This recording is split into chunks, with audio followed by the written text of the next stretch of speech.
Mom, Dan, just wait for me.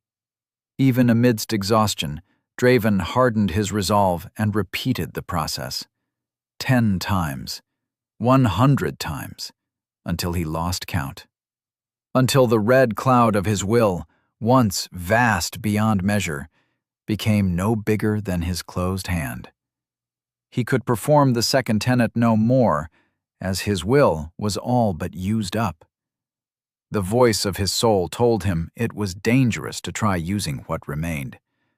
So, with a shuddering breath, Draven let it vanish into the deep recesses of his being.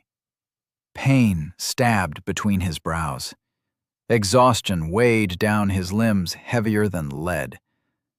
Light shone behind his closed eyelids. Draven deserved some sleep after all the mind-numbing work he had done. "Time to move," Helvin's voice echoed in the physical world. "No way." Draven opened his eyes, and, sure enough, the light of the torches above already welcomed another day. He had lost track of time. His body felt rusty, each joint stuck together after hours of motionless training. "What is the matter?" Helvin spoke. "You're not one to sleep this much." "I didn't sleep. At all." Draven forced his eyelids open. "I take it Myra taught you the tenets." It was not a question, but the old man expected an answer. He found it in Draven's wince. "Good. How successful were you in executing the second?" "I don't know." Draven shrugged, folding his sleeping bag and attaching it to the bottom of his backpack as he spoke. "Hard to judge when she didn't teach me how to do it, or what would happen if I did it right." "Hey, why is he the only one taking some private lessons?" Eamon burst to his feet, the pack already fastened to his back. "What kind of discrimination is this? Am I right, Kane?" The miner nodded, then his eyes widened and he shook his head. He did not know which side to support or which sovereign's temper would end quicker. In the end, he just looked at the ground and whispered unintelligibly to his father. "No one here is suited to teach you the dream path, Eamon." Helvin shook his head. "Your training will begin—" "Not fair. What the abyss is this?" Eamon rambled, oblivious of Helvin's words. "Draven, you owe me one. What do you say about teaching whatever she's teaching you to me?" "No." Helvin's emotionless voice edged with impatience. "It is not the place of the unlearned to pass down broken knowledge to—" "My contract didn't say anything about unfair treatment." Eamon ignored Helvin. Helvin's patience ended, his mouth stretching into a thin line and a deep frown settling on his already wrinkled forehead. "So be it." A sword appeared in his hand from thin air. Eamon's face froze amidst his complaints. He took a step back and raised his arms in the air. "Let's take a breath, Gramps. It was all a joke, right, Kane?" "Draven!" Kane and his father whimpered. "Helvin, you know him," Draven said, taken aback by the sudden threat. "Finn is just messing around." Sweat formed on Eamon's forehead as Helvin casually walked up to him. Draven's body froze. The liquid within his astra lay dormant, unable to be used. Even if he trained for years, stopping Helvin still seemed like a wild dream. Eamon must have been thinking the same, if the terror on his face was any sign. "You wanted to learn," the elder spoke, his voice ice itself. "Then it's time I teach you a lesson." "Abyss, man, I was joking. Just joking." Eamon took a step back and stumbled. Helvin's icy scowl broke into his usual emotionless expression, but there was a hint of something on his lips. "So you don't want to learn the sword?" A smile, a broken, incomplete smile. It sent shivers down Draven's skin. "What?" Eamon stammered. Helvin helped him to his feet and offered him another sheathed sword. "Forgive me, Eamon. I have forgotten what it is like to—" He hesitated, sighed, then looked at the distant torches on the ceiling. Never mind. You made a reasonable argument. For that, I'll teach you the sword. Walk with me, Eamon. Helvin left without waiting. His words required no answer. His will was absolute in a world where power meant everything. When Helvin's figure could not be seen, Draven asked, "Happy now?" His heart drummed loudly inside his chest. "Can you not do this sort of stuff again?" Eamon wiped the sweat from his face and gave a tentative smile. "I guess that's what I asked for." His lips trembled. "But what in the abyss is wrong with that guy?" A shrill scream echoed through the forest. It traveled amidst the quietude of the wind and singing birds in a melody that overtook them both, a wave of motion that left silence in its wake. Birds and other small creatures took to the air in a cloud of moving bodies. It was the third time it had happened in the days they had spent traveling to the city of Anavarith, and its coming brought waves of anxiety to the faces of regular people like Myra and Corvanus. They knew what that scream was, and which sort of creature it belonged to. But their lips remained shut whenever Draven inquired. Helvin, however, did not seem bothered. Few things could bother the elderly man. Eamon was one of them. "Like this?" Eamon spoke for the 10th time, emulating a swing of his sword that came frighteningly close to touching Helvin. "No, no, no!" Helvin almost snarled, a testament to the regret he felt at his offer. "Bend your knees lower and avoid blocking your sight with those flailing arms. Do you want them to kill you this easily?" "If I go lower than this, I'll scrape my butt on the ground, Gramps," Eamon retorted, but did as instructed. Their training kept going as the group braved a fresh path amidst the endless green. They stopped only at night, no exceptions. If the pacing shaved at the miner's stamina, one of them would carry the duo along. It was nothing taxing to the strength in a sovereign's body. Myra carried Cain like a living backpack that occasionally moved from his exhausted sleep. Sweat drenched Ed, but he kept moving, placing one foot in front of the other, his breath coming in an even rhythm that struggled to keep up with the strain on his muscles. "Myra, it is time," Corvanus appeared from the side. "Wake up, Cain," she whispered to the sleeping miner. Myra stopped walking and put the young man down, a steady hand making sure he would not collapse as soon as the support was gone. With a white cloth, she patted down the sweat on his forehead. Red light flashed in her eyes, and Cain's face gained a measure of lucidity and strength. "Thank you, Lady Myra," Cain nodded, and started walking with the help of his father. "I'm going for my turn, then." Sadness tinged Myra's smile as she looked at the miners struggling to keep pace with the rest of the group. "No need to worry," Corvanus spoke, even though his eyes did not meet hers. "I will carry them as soon as I have attended to some personal matters." The red-haired sovereign vanished into the forest, where she began her scouting turn, a common occurrence in their daily trek toward a city Draven never seemed to reach. Draven. The overseer emphasized the name, his tongue spitting out each letter with bottled emotion. "This belonged to you." Draven's stomach dropped at the words. He did not need to see what the sovereign held in his hands, for the words could only mean one thing. But curiosity won out over fright. Sure enough, the worn leather of the book rested against the Corvanus gloved hand. It all began with the gate. Draven winced at the memory. "I'm surprised you still have it." Draven moved to pull the book from his hand, but Corvanus retracted it beyond reach. "But of course. This book, old as it might look, only a scrap, truth be told, contains more mysteries than both of our minds can comprehend." The overseer's eyes hardened on Draven.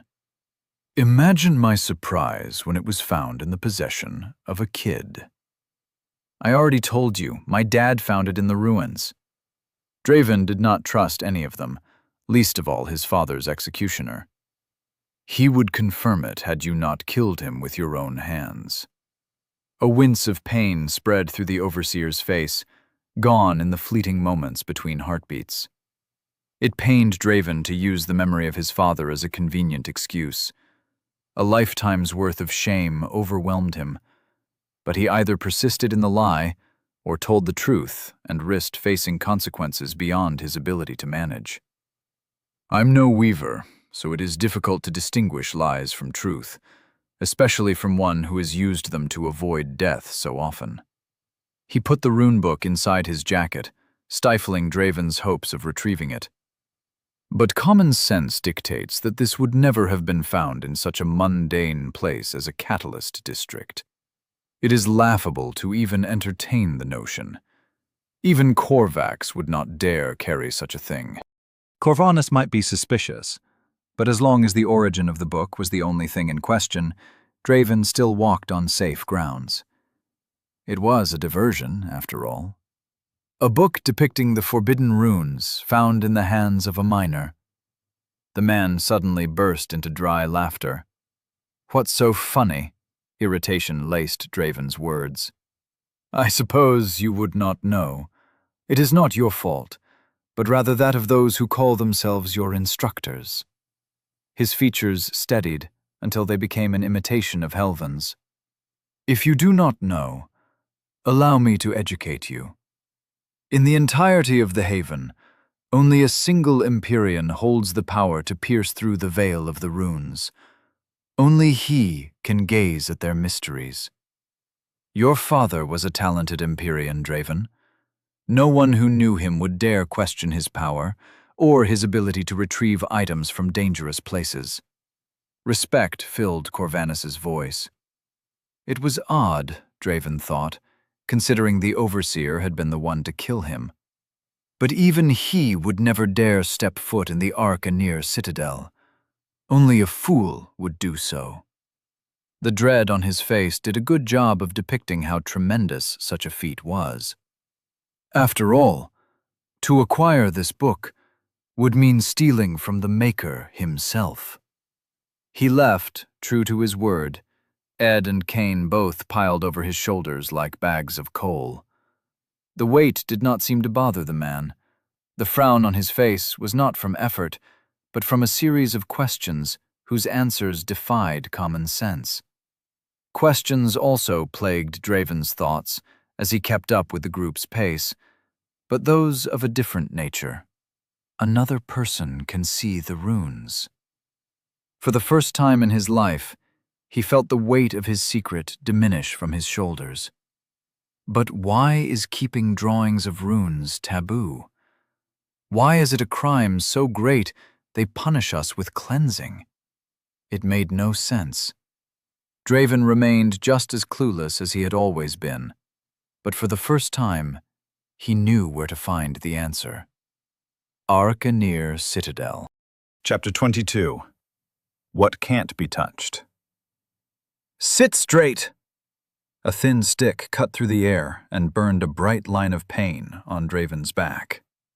If you keep hunching your back like that, it'll turn into a hook. What's a hook? Draven asked. Not important, she snapped. Myra's patience ran thin this night, her voice trembling with an unfound anxiety that worried Draven. Every time that acute scream echoed in the forest, her eyes widened with a hint of panic. Her nervous pacing, shifting eyes, and impatience were strong enough to become contagious. Just what in the Haven could scare an Empyrean? None of those who held the answers were welcoming to Draven's questions, and that worried him even more. Still, if they kept the information a secret, he had to assume it was for their good. The unknown was tempting to consider, but it was a distraction most unwelcome. You say the Hexion formed a pool inside your Astra, right? Myra's red eyes pierced his flesh. That's refined Hexion for you, an energy tamed and loyal to its Empyrean, capable of leaving their bodies and still obeying their will. So Hexion by itself can't do that? He asked. It's better just to show you. Red light shined through her skin, coalescing at the tip of her finger. It exploded in a brilliant burst that dissipated in the air as if mist faced with the morning glow of the torch. This is what happens when Hexion leaves your body.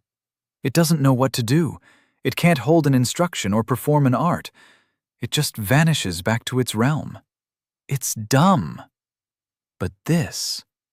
Red light shone once again, flooding out of her skin like blood, congealing into a single droplet as she pointed her finger at a distant boulder. Is what refined Hexion can do. The drop of blood spun and disappeared right as the sound of an impact echoed from the boulder her finger pointed at. Draven's eyes followed the direction she was pointing to and widened with disbelief. This is unreal. He looked at the hole in the center of the boulder, at the splash of blood that painted its corners, and his mind reeled. Can your master get a round of applause? Myra crossed her arms and beamed a proud smile. Or, a compliment wouldn't hurt either, truth be told. That's insane! Draven burst to his feet, the cross-legged position the last thing on his mind. Can you teach me how to do that? Come on! That's what I'm about to do, if you can be a little patient. Myra looked at her nails with no regard for Draven's impatience. How's your will doing? You mean the bloody cloud? It's gone. All I got is the refined Hexion now. Draven frowned. What was the point of even asking that? She knew what the second tenet's completion would do to his will. Not gone. Spent. Think about it as a resource you can naturally produce, something that will come back with enough time. But your Astra can only hold so much refined Hexion right now. She gazed at him with the proud face of someone who had been practicing a speech. Does that make sense? Not really. Draven closed his eyes before Myra could protest and dived deep into his soul. A nudge of intent was enough to summon the blood mist back into existence. It was small, nowhere near the size of the endless cloud that it had once been, but it was larger than before. It grew with every second, imperceptible to anyone but himself. Don't get any dumb ideas. Her voice brought him back to the outside world. If you waste my time by spending your will again, I'm not teaching you shit. I wasn't going to do that. Draven steadied his heart. Humph. Did you forget who I am? She scoffed. You have a long way to go before you can bypass my heart sense, you lying little brat. Anyway, she raised a finger to shut him up. The third tenet is simple enough. Just meld your intent into your will, imprint the instructions into it, and use it to awaken the refined Hexion to do your bidding. What? It did not sound simple at all. Myra must have noticed the questions on his face as she shook her head and laughed. Honestly, Draven, just stop thinking and do it. It's like telling a limb what to do. There's nothing complicated about it. Her eyes widened. She must have remembered something. Start simple, small. Don't want to lose a finger? Or a limb, right? Damn it. What's simple about that? His arm would not blow up because he willed it so. Refined Hexion could do just that. Simple, nothing fancy. I know just the thing. I've seen it before. Easy, Aiden. Draven, I meant. You got this. Just will the Hexion to do that thing to the rock, just how Myra did it. Draven pictured the image in his mind. A small droplet of blood condensed at the tip of his finger, rotating, building up speed but held back by his will. It would release at his command, at his target, at his enemies. I got this. The moment the cloud of will touched the refined Hexion, it burst into motion faster than Draven could react. A drop of the refined liquid traveled through his arm, blazing an agonizing path, tearing through his flesh without regard for his safety. It was so fast that he wanted to scream, to let it go. His arm dropped to the ground with a maddening rush of pain, as the droplet emerged from a bloody hole in his index finger. The pain came rushing at him all at once. Draven screamed and grabbed his arm as the droplet whined with its momentum and shot at a nearby tree while he dropped to the ground. Tears obscured his vision. Dyad Vessel drank the pain with the glee of a thirsty animal. Blood flowed down his arm, soaking his shirt. It did not look good. There was too much of it coming, and it was not stopping. "Well," Myra's hand flooded him with healing warmth, "we're going to have to postpone our healing lecture, or I'm afraid you'll defy logic and grow a finger on your forehead."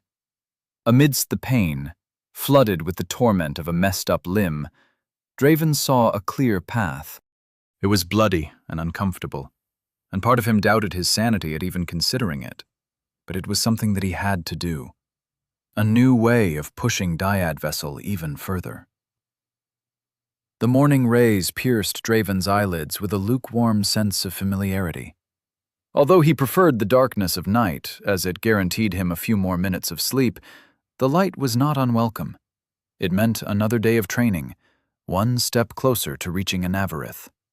"Get ready, we are moving," Helvan signaled once everybody was awake and up. Breakfast had better keep with their pace, or their bellies would rumble with hunger eventually. Draven looked at his arm, still swollen and aching. Myra healed everything, but that had been yesterday. He tried the art a few more times, each attempt reducing the damage he inflicted on himself. Dyad Vessel gorged on his failures. There was no need for knives to carve at his flesh anymore. The Hexion was right there waiting for his call. It would not say no. The refined liquid was emotionless, unbiased.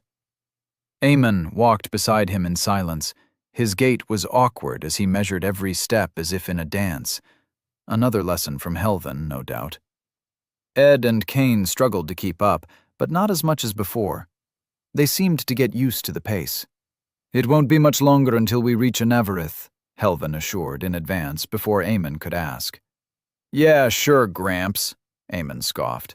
"You've been saying that for 3 days now." Aemon's complaint fell dead as he climbed the hill ahead. Something in his vision must have caught his attention. Draven sped up the pace just enough not to leave Ed and Cain behind, and soon the view was in front of him. His mind had a hard time coming up with a word to define what he had just seen. It was a city, but it was much more than that. Sprawling gray stone sprouted out of the ground in a seamless wall that stretched as far as the eye could see. A line of people waited on the well-maintained road that pierced the city's gigantic gate. Anavarith. Myra and Corvanus should have reached the city by now, unburdened by the slow pace or the duties of scouting the wilderness. The wall was tall, making the Sovereign look like tiny dots from the distance, but some houses soared above it. One of the 5 major cities of Elysium, the smallest of them, mind you. Helvan stopped, joining them in their silent contemplation of the view. Yet he could not help himself with another lecture. "Myra and Corvanus are making contact with our people, so we can avoid the main gate and its dreadful line-up." Something tugged at Draven's insides, an instinct, something he did not quite comprehend. He looked to the left. Beside Helvan stood a green man. Light pierced through his body like he was not truly there, as if he was not solid. The wind blew at his face, at his clothes, rustling his hair and moving his attire even though the air was still. His face was emotionless, his eyes focused on the old man, who seemed oblivious to his presence. Casually, he drew a thin, short dagger. "Watch out!" Draven shouted a moment too late. Helvan swerved to his right, away from the green man, and presented his back to him. The blade burst through the old sovereign's chest in a spray of green mist. No blood, no sickly scent of metal in the air. The blade did not even cut Helvan's black clothes or his flesh. Helvan's eyes widened as he looked down at his chest. "One dead," the green man muttered, his voice distant. 4 more to go. "Gramps!" Eamon roared. The sheathed blade at his side flowed into his hand, and a step forward brought it into a seamless thrust that pierced the green man's face as he retrieved his dagger from Helvan's flesh. The man, the thing, walked through the blade as if it was not there, as if he was not there. Helvan fell to his knees. A hand clutched at his chest, though no wound was left to tell his fate. A look of confusion on his pale face. Green mist swirled around the creature as his body reformed outside the reaches of Eamon's blade. His dagger raised into the air as he muttered, "You are next." "No!" Draven snarled. The cloud of will manifested inside his soul. The image of the blood droplet drilling a hole through stone. Draven did not care what happened to his arm. All the potential pain was nothing but an afterthought. The green man was going after Eamon, and Draven would die before he let that happen. Blood erupted out of Draven's finger as the Hexion took the shape of a small droplet. It rotated, built up momentum in a split second, and shot straight at the green man's forehead. The creature blinked, looked at him, and smiled. "Not going to work." The dagger plunged. Eamon raised his short blade to deflect the thrust, but the creature phased through the steel like it was of no impediment to the death sentence it intended to carry. It slashed the dagger at Eamon's neck, ready to end the man's life. "Indeed." Helvan's cold voice froze the world. A moment later, the green man's head dropped to the ground soundlessly, before it, too, disappeared in a burst of mist. Helvan stood behind the creature, a black, slender blade with dark green edges vanishing from his hand. "We should hurry. The evoker will sense the death of its specter, and more will come." Helvan's voice was steady. "Draven, Eamon, carry the miners on your back. We have no time to waste." "Are you all right?" Eamon sheathed his sword with trembling hands. "Sorry, Gramps. I don't mean to sound disappointed, but how are you even alive?" Helvan turned to him, dead black eyes staring at the youth, mouth pursed into a thin line. "It matters not." The frown on his face dissuaded all notions of inquiry. Draven picked up Ed like a sack of coal and threw him over his shoulder. They ran in silence, headed to a small gate far from the main road. 2 people stood in front of it, guards most likely, and no other visitors lined up to enter the city. The wind rushed in his face, the sound of birds, the bustling noise of an approaching crowd. The questions in his head were the only noise Draven truly heard. The green man had been a specter, a dead soul turned into an eternal slave, an Empyrean art performed by an evoker. Draven might be slow to connect the dots, unlike Eamon, but even someone as unlearned as he knew what those things were capable of. Horror tales of their feats plagued the Catalyst districts. Every miner kid had heard of it at least once. One strike and you were dead. No healing, no avoiding it. No other fate but certain death. Something made of pure soul and Hexion struck not at the flesh, but at the soul itself. But if that's true, if the stories are real, Draven swallowed and kept running. He shouldn't be alive. Chapter 23. Lesser Refinement. A well-lit room, windowless as usual, did not show where in the abyss Draven was. Following the specter's demise, if it was even alive to begin with, his trip to the city was calmer than expected. No ambushes, no inquiries at the side gate, only conspicuous, complicitous nods. It did not take a genius to understand that the sovereign guards were members of the Witnesses of the Beyond, but it was hard to swallow. In bed, lying against the soft pillow and staring at the ceiling, Draven wondered just how far the clutches of the organization reached.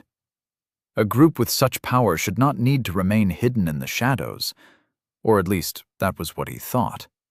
Perhaps their foe was strong enough to force them into hiding.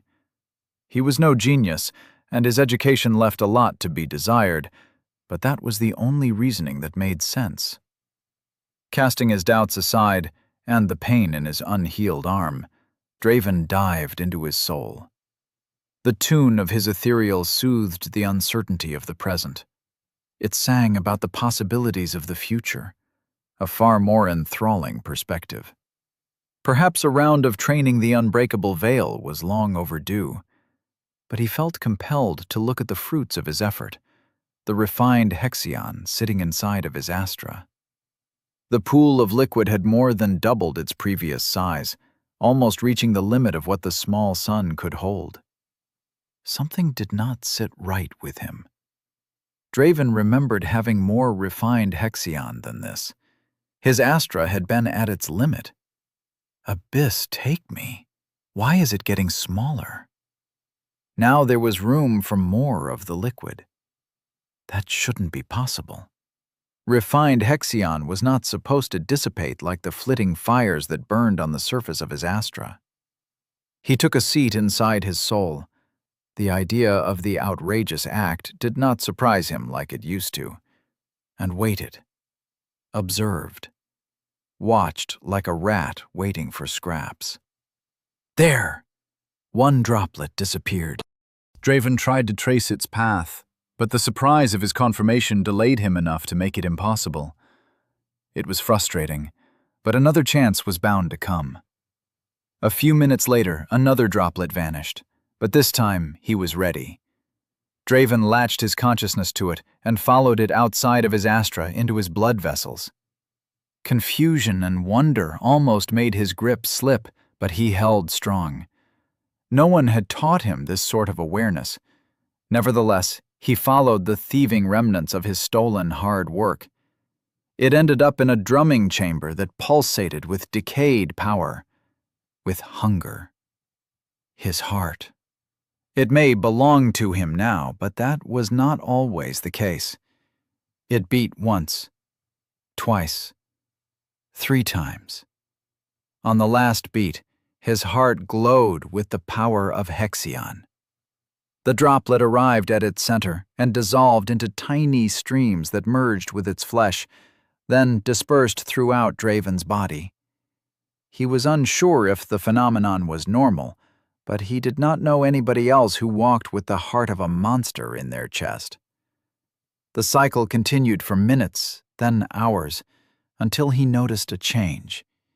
His arm, swollen and bandaged as it had been, began to heal. The pain was not so strong anymore. He could move his finger without the excruciating stabs of torment. It's healing me. Without an instruction, no art performed or inscribed into his will, it acted on its own. Draven appeared inside his Astra with a thought, the shining pool of red liquid in front of him undulating with his reflection. With an idea in mind, Draven uttered a single word. More. The silent thief acknowledged. What had once consumed a droplet every few minutes now took a handful in an instant. Draven's arm burned as if on fire. An irresistible itch consumed his skin, but he did not relent.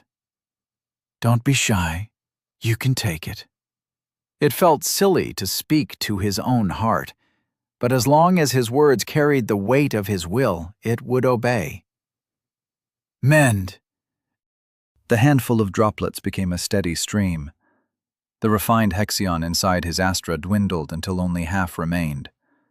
After a few minutes, the flow stopped. Draven opened his eyes and untied the bandages around his arm, the brown color of dried blood making it rigid and not too fragrant. His jaw dropped at the sight. The hole in the tip of his finger was gone, and so was the swelling along with the pain it had brought. His arm had completely healed. Draven grinned, staring at his hand with wide-eyed amazement. Magic. It's like abyss-damned magic. You're creepy as the abyss sometimes. Eamon looked at him over the rim of the open book held in his hand. Just thought someone should tell you and… What the shit? How are you healed already? Secrets of the trade, Draven chuckled with unrestrained glee. You know, the Empyrean sort of secrets. Maybe you'll get to know them one day. I hate you, man. Eamon shook his head and got back to reading. Keep staring at your hand like a pervert, will you? Draven would not sleep tonight, for he had just found a way to train Dyad Vessel like never before. He would only stop after breaking the barrier that stood between him and the next stage of advancement. The smell of Draven's burnt flesh inundated the room alongside an unhealthy black smoke that trailed to the ceiling, remaining there as a cloud that hung above his head. He looked down at the burns on his left arm, the swollen flesh, peeled off skin, the red fury of throbbing pain, and nodded. He was proud of his work. Just enough that it burned, but nothing permanent that he might not heal. The work of an artist. With a deep breath, he released the Dyad Vessel within himself once. The pain, which had been dormant, heightened with renewed vigor, but it only lasted a moment as the Providence reabsorbed it back into itself. Once, twice, thrice, until the Dyad Vessel was emptied of all its contents. As a wave of pain tore through his previously blocked defenses, something inside him whined and cracked. Draven summoned the text with a sweat-covered grin on his face. The scripture appeared in front of him, its blue glow soothing away the torment and presenting him with the well-sought reward for his diligence. Draven von Astreus, Dyad Vessel, Refinement, Lesser, Blood Path, Reverence, Lesser. Finally, Draven smiled as he read the text. Lesser refinement. By the abyss, he wished this had come sooner, for he did not know if he could withstand another round of using the Firestone against his skin. Something about the smoke and smell struck deeper than the cracking of broken bones. It was not an experience he wished to repeat. Still, going through all the trouble and hardship and not even testing the benefits of his reward felt hollow. With a thought, Draven inscribed his intent into his will, abandoning all notions of safety or the image of an undamaged arm. No, forget about undamaged. Do your worst. The refined Hexion awoke, a bright line of pain coursing down his arm until a drop of blood condensed at the tip of his finger. Dyad Vessel absorbed the pain, refilling some of its capacity. Draven aimed the sphere at the kitchen's wall and stopped, a wince of realization bringing some common sense back into his head. Helven would not be happy to see him destroying the organization's property, and the sphere had to go somewhere. He froze with his uplifted hand. Or does it? Draven remembered what Myra had done. Refined Hexion, a liquid imbued with his will, resided inside his astra. An idea formed in his head, passed down to his will, and carried back to the sphere of blood rotating at the tip of his finger. Go back now, but no damage, gentle and easy. Just go back to my astra, all right? He muttered to the inanimate drop of floating blood. It vanished back inside his arm, treading back the path it had taken, and returned inside his astra. Its passage had not been painless. It still felt like a worm wiggling inside his veins, but it produced no more damage than what had already been done. There we go, Draven said, chuckling as his heart already drank in the Hexion to fix the wounds. He steadied himself and looked proudly at his healed arm. No signs of damage. Good. The burns were fully mended, which saved a lot of explanations and weird looks. His reserve of refined dwindled to less than 1/3 of its capacity, but that was a cheap price to pay. Dyad vessel came to the forefront of his mind, and he released it on himself. Pain burned across his right arm all at once, minutes of torture converging into a single moment. Or so he thought. The torment did not go away like it once had. Draven looked down at his arm, frowning in confusion. What is going on? The burns had returned, as if they had never been gone. All the damage absorbed by the Providence came back fresh as sovereign bread out of an oven.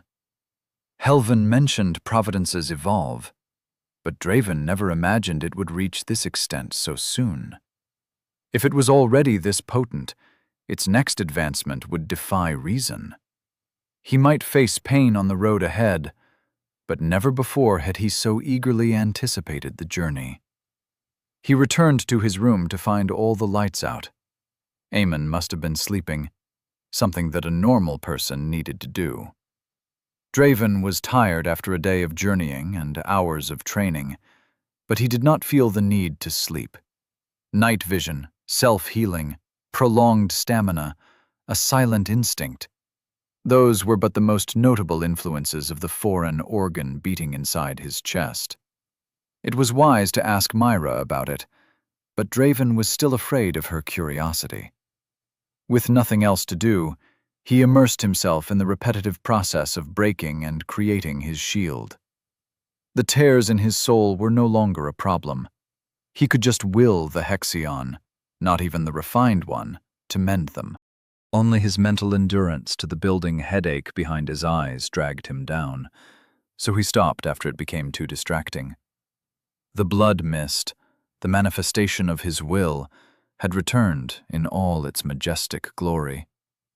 But in 1 hour it was gone once more, turned into refined Hexion that almost filled his astra. "Where?" Eamon's voice snapped Draven out of his soul. "Where are you, Aiden?" "Right here. I was just in the kitchen doing some… cooking," Draven said. "He's looking for you," Eamon whispered. "Where are they keeping you? Myra can't find you." Draven shivered. Eamon's eyes were closed, sleeping. The darkness did not hinder his sight, but Draven wished it did. Whatever dreams his friend was having, he wanted no part in it. "Don't let him find you. Don't tell anyone," Eamon said, his forehead filled with sweat. "To the abyss with this," Draven told himself, even as goosebumps traveled along his spine. "Quit messing around, Finn. That's not funny." Eamon stopped mumbling, but did not wake up. Draven was glad he did not need to sleep anymore. He did not fancy the sort of nightmares those words would beckon. Chapter 24. The Heightening Chamber. Myra's deft hands trimmed away the excess hair and beard that made Draven resemble a beggar. "Today is an important day, Draven. Don't think less of us for what is about to happen." "Another one of those things you can't tell but want to," Draven sighed. "Yeah, man. Everybody here seems to like this sort of game." Eamon looked at himself in the mirror with a proud face. He had trimmed his hair short and shaved his beard to a presentable look. "I think that's pretty fucked up of you guys." "Something like that." Myra's face did not show any amusement, her curt movements belonging to someone who only wanted to finish what they were doing. "Both of you must remember, the place you are about to enter is not friendly territory," Helvin spoke from behind his desk, the familiar stack of papers spread around in an organized mess. "The unbreakable veil should mask the signature of your souls if you manage to make it withstand scrutiny." The last part stung at Draven. After training the shielding technique for days, and with Helvin's insights, he had finally drained the darkness from his soul into the shield. But the durability of the technique was still far from Ekron. House Oren employs the services of a powerful evoker, so do not draw his attention, Draven. The old man put the documents down. Damn, Gramps. Eamon turned from the mirror, a look of surprise on his face. Are you finally going to elaborate on how you plan to send us to our deaths? A frown of displeasure instantly settled on Helvin's face. Your tongue, boy. That shall be the death of you. I need not be a dreamer to see it. He sighed after a few breaths. There has been word of secret gatherings inside House Oren, rumors that none but the most influential or most inconsequential have access to. Your assignment is to find what Paradius Oren, Virion of House Oren, is scheming with the other houses. Sounds simple enough, Eamon spoke with clear outrage. Walk inside a castle full of people that can murder us and make them tell us all their secrets. All the while hoping nobody sneezes too hard on Draven's shield so it doesn't break. He has a point, Draven thought. The entire plan depended on too many factors that none of them controlled. It was bound to fail. Nobody is going to believe this dumbass Eamon is a lord. Hey, it is good that you are not infiltrating as a lord then, but as a cook and a servant. Lowly enough to bypass any undue scrutiny, lesser in origin with documents to sustain your past. Inexperienced fools who stepped foot in Anavareth for the first time. The old man raised an eyebrow as he inspected them. Were I not to know the truth, I would believe the lie myself. I will be the servant. Eamon took the chance to salvage a petty victory amidst disaster. Good luck cooking, Draves. But I can't cook for shit. Enough. Helvin silenced them with the weight of his presence. The cook apprentice shall be you, Eamon Orisanth. Hey! Not fair, Gramps. I called it first, Eamon snarled.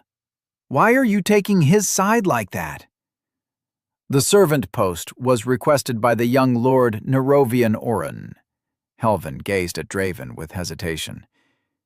It is the second time in 1 month he has requested a servant, the 10th in under 6 months. The circumstances of the previous applicants are unknown. So you're sending me to die, Draven snapped. The bastard of an old man must have held a grudge against him. There was no other explanation. I'll do it, but you have to promise me one thing. Helvin waited in silence. If I die, you'll get my family out of there. You'll get them to safety. Draven was ready to face death if it meant saving them, but he refused to die meaninglessly. It will be done, Helvin said. Not you, Helvin. I don't trust their lives to you. Draven turned around and looked at Myra's silent form. Promise it to me, Myra. Aiden. His real name slipped out of her mouth. I'm not sure I can face House Oren. I'm not exactly that strong. It's not about strength. It's about heart, Myra. If you tell me you'll do it, then I trust you. Draven stole a glance at Helvin. The Sovereign did not look upset. No emotions were visible on his face. Precisely why Draven could not trust him. Helvin looked empty. I'll get them out. She gripped Draven's shoulder. But you gotta promise me one thing, too. No fancy ideas. Stay in the shadows. Swallow your temper. Don't look for trouble. Don't be stupid. Well, we are 16 years too late for that one. Don't get killed. That's 5 things. It kinda seems like I got the short end of the deal. Draven laughed and nodded. One less worry gone from his head. Draven did not plan on getting himself killed, but it was always good to have a guaranteed fallback plan. Well then, it is good that everything is sorted out. Helvin did not look happy or angry when he stood up. He spoke without passion. The basics are out of the way. Both of your souls are attuned. Yet the final step remains to be taken. It is time for you to undergo heightening. Eamon, contrary to all of his expectations, looked confused, concerned. Draven knew how much his ability to command Hexion wore down his friend's mood. He understood firsthand how much Eamon wanted to do the same. The time had finally come, but Eamon did not look happy at all. "All good?" Draven whispered, and nudged him with an elbow. Helvan took Myra's hand, their position revealing a hidden rune circle beneath their feet. Now that Draven looked at it, he sensed the runes hidden in the stone. A transportation circle, most likely, perhaps one similar to the one that had sent them to Elysium. "I don't know, man. I just got this nasty feeling that I've seen this shit before." Eamon looked around, a frown on his face. "But, oh well, time to get my hands on some Empyrean arts. You're not going to be the only one showing off for much longer." He buried his hesitation under an uncertain smile. Draven took Myra and Eamon's hands, the power of runes rumbling beneath his feet. He closed his eyes to shield them from the overpowering brilliance that consumed the room. The world trembled, then went silent. A dark stone bed carved by skilled hands, its corners smooth, lines flowing into each other as if it were the proud work of a craftsman. That might be how someone would describe it, but to Draven, it was just a big brick that looked like an altar of sorts. Its craftsmanship was of no importance next to the circle of slumbering runes around it. He winced and looked away, a moment too late, but no one else could tell. They did the same, every effort focused on not looking directly at the mysterious instruments of power that shook their minds. Eamon had been taken somewhere else. Draven did not like being alone in the room with only Helvan and Myra for company. It reminded him of that metallic table, the memories that occasionally haunted his resting moments. Something told him that whatever was about to happen was not much better than those bloody days. "May the Maker protect me." He remembered Astagon's warning. Never mind. "Take your clothes off and lay down on the stone nexus," Helvan spoke, with eyes closed. "The process is simple enough, though incredibly expensive." "And just what is about to happen?" Draven took off his clothes. "We talked about this, Draven," Myra interjected. "Nobody is about to murder you or something, I promise. You're gonna understand it when it happens. All this silence and unanswered questions will make sense after it's done." She opened an eye to steal a glance at him, blinked away tears at the sight of the runes, and closed it once more with a frown of pain. "If you say so." Draven walked toward the stone altar. With his back turned to them, no one would know he could look at the runes with no consequence. So he savored every step. They were complex, closer than he had ever been to the mysterious knowledge privy to only a single soul in the entire haven. The absence of his notebook filled him with regret. Damn that Corvanus bastard. If he had it with him now, just how many new runes would he be able to draw? Draven abandoned trying to count them after the 10th new one laughed at his attempt. Better to understand one, to fix it into his mind, than to lose this opportunity to childish curiosity. To his right, left, and front, a circle of gray metal encapsulated the same rune. This one looked important, and it was new. A single vertical line with 4 other strokes, almost forming closed triangles on each side of the original line. Beautiful. Easy to remember in its simplicity. Come to think of it, the simple ones were always singled out in metallic circles. He wondered for a second about the reason behind it, but he had arrived at the so-called nexus. Draven lay down as instructed, the cold stone sending shivers against his skin, and waited in nerve-wracking anticipation. Now that he could no longer see the runes, his mind had no other distractions to focus on.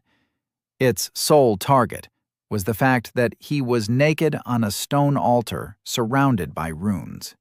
"We shall begin," Helvan announced. A glowing cube sprouted from thin air into the palm of his open hand. Its shell was transparent like glass, but it shone with a variety of colors that would make any lord covet it as a precious jewel. The old man knelt, eyes open and a frown of pain carved deeply into his face, then placed the cube on top of the same rune Draven had inspected earlier. "Humph," he grunted. A trembling step took him away from the circle. "This never gets easier. I envy whoever does not have to deal with the headache." "Hard to find someone who wouldn't envy the maker himself," Myra whistled. Helvan looked at Draven and grunted. The ground shook, cold blue light filling the runes with brilliance, one by one, until the entire circle illuminated the room, leaving no place for shadows to hide. It thrummed, beating with the rhythm of a human heart. A scream filled Draven's mind as energy entered his flesh unbidden. Pure terror and unbearable pain touched his thoughts, but they were not his own. It was like hearing someone else's voice, their thoughts and feelings inside his head. "What is?"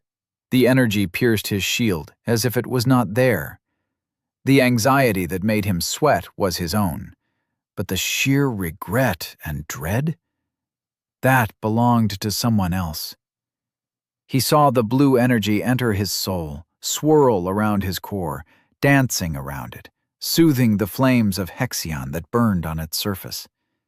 The flow stopped after a few minutes, and so did the foreign impressions in his head.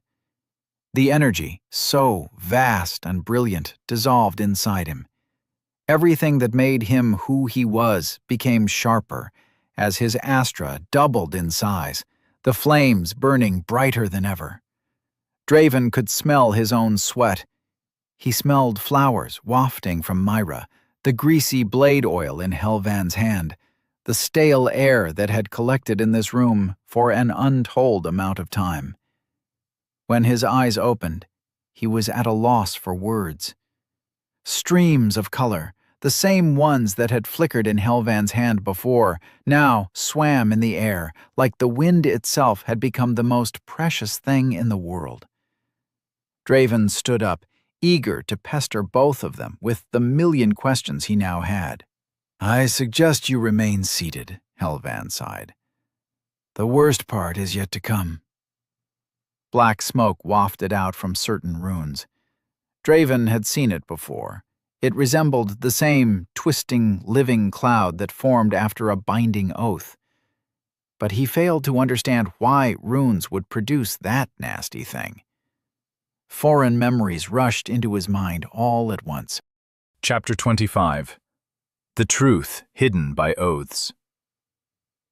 Lord Helvan escorted Draven to a dimly lit room.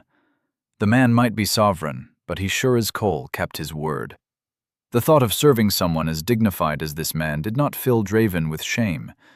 Cain sure could learn a thing or two under these sorts of people. Maybe a better life for them was just around the corner. Draven just needed to prove himself enough so that both of them could get it. "Lord Helvan, what can I do for you?" "Stupid. Show some manners to the Lord," Draven reprimanded himself. "If it's all right to ask." "I require nothing less than what you swore, Ed Brightlight." Lord Helvan spoke with a frown on his face. Sovereigns could be weird to understand sometimes, for Draven swore he did nothing to put that frown on the old man's forehead. Following his line of sight brought him answers, and a throbbing headache to boot. "Abyss take me, those are runes." Draven looked away in the blink of an eye, for he did not fancy getting sentenced to a cleansing. No, sir. This was not his fault. It was just a glance. "Remove your attire and lay down on that altar," Lord Helvan said. The sovereign's instructions were odd, but he was not the only man of his word. Draven swore his life belonged to Lord Helvan once his daughter's murderer was dead. The Lord kept his word. If he had some weird fancies for him, so be it. No amount of pride could fill a man's belly. Draven did as instructed, but the sovereign did not follow suit. Perhaps he was wrong, thank the Maker. A colorful cube appeared in Lord Helvan's hand, and the gasp of surprise fled Draven's lips like all the times he had witnessed the man's powers. One just did not get used to this sort of thing.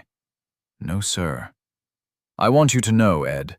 Lord Helvan put the cube on the ground, and the entire room lit with the force of the torch itself during Ascension Day, that your sacrifice will aid the betterment of the haven itself. Say what? Something grabbed Draven's arms and legs. It burned like a bonfire against his skin. Ah! Lord Helvan, what is... Ah! Let your soul be the fuel of change. Let your body pave the path to saving this cursed world, Lord Helvan said. Light itself held Draven down. He could not move. Abyss take him. He could not move. His body grew hot suddenly. His eyes burned. His skin burned. Everything burned. The pain was unlike anything he had ever experienced, beyond his wildest nightmares. Draven watched in terror as the pain faded, as his limbs burned into black smoke. He met the empty eyes of the man he had placed his hopes in, and nothing but his reflection stared back at him. He was wrong. Maker forgive him. Lord Helvan was no different from any other sovereign. Let his life be the only one Lord Helvan discarded. Let his son not pay the price for his mistakes. You killed. Draven tried to speak, but the words refused to come out. You... Something was wrong. He could not speak the words he thought, for something shackled his mouth with an ethereal grip. The black smoke. An oath forced into his soul. With their cryptic answers and refusal to elaborate, Draven understood now why nobody spoke of heightening. It was not a lack of honesty, but of agency. He tried to open his mouth, to accuse Helvan of sacrificing Ed's life like an animal, but the words refused to materialize outside his thoughts. It felt like actively refusing the oath he had taken in exchange for his family's rescue. He was a good man, Helvan. Rage burned inside his chest as he stood up. So they were, Helvan merely nodded. They? Draven's stomach dropped. Of course. Ed was not the only one. The same fate fell upon Cain, his son. Ed looked up to you like you were the Maker himself. How could you do this? Myra swallowed and looked away. Helvan met Draven's eyes with not a hint of emotion. His admiration changes nothing, Draven. It might be hard for you to accept, but their life had more worth in death. The life of two miners to produce a dreamer and a mender. Nobody but an idealistic fool would shy away from such a bargain. It's wrong! Why can't you see it? When will you wake up? Mourn the deaths of people you barely knew if you must, but be warned that the same fate will encroach upon those you call your family, Helvan shouted. Come to me once you have seen reason. He turned away and left. Draven still felt Ed's pain, the shadows of his memories, but something else was on his mind. Catalyst District. The Ascension. By the Abyss, it all makes sense now. Miners were born and raised for the sole purpose of fueling the heightening of sovereigns, and his family was no exception. I have to go. He had to stop them. Draven had to save his family, and he had to save them now. Are they even alive? I have to go, Myra. They're alive, you can be sure of that. She handed his clothes to him. Virian houses, the nobility amongst sovereign, don't go around doing heightening whenever they want. There's culture, prestige in having their scions shown to the world as Empyreans. What do you mean? Her assurance brought Draven no peace. 3 weeks, Draven. In 3 weeks, all of Anavarith, all of Elysium, will celebrate the severing. A sacred day that symbolizes the creation of the Haven. An opportunity for all those vying for power to display their worth to the Maker. She gripped his shoulder. That's when they're going to do it. We'll strike a day before it, or as soon as you know their location, truth be told. Get used to your heightened self now. I suggest you take a look at what you can do with Hexion now. Maybe take a peek at your Astra. Heightening is supposed to get you one, but since you already had one, well, let me know what you find so we can get back to training. She turned to leave, but Draven held her hand. I'm not strong enough to get them out. It's not about strength, silly. Myra smiled, a playful furrow on her forehead. It's about heart. He was left alone in the room, forced to face his unspoken words. You are wrong, Myra. I was wrong. Heart without strength is dust in the wind, but so is strength without heart. Draven had to find the balance, and he had to do it fast. Time was running out.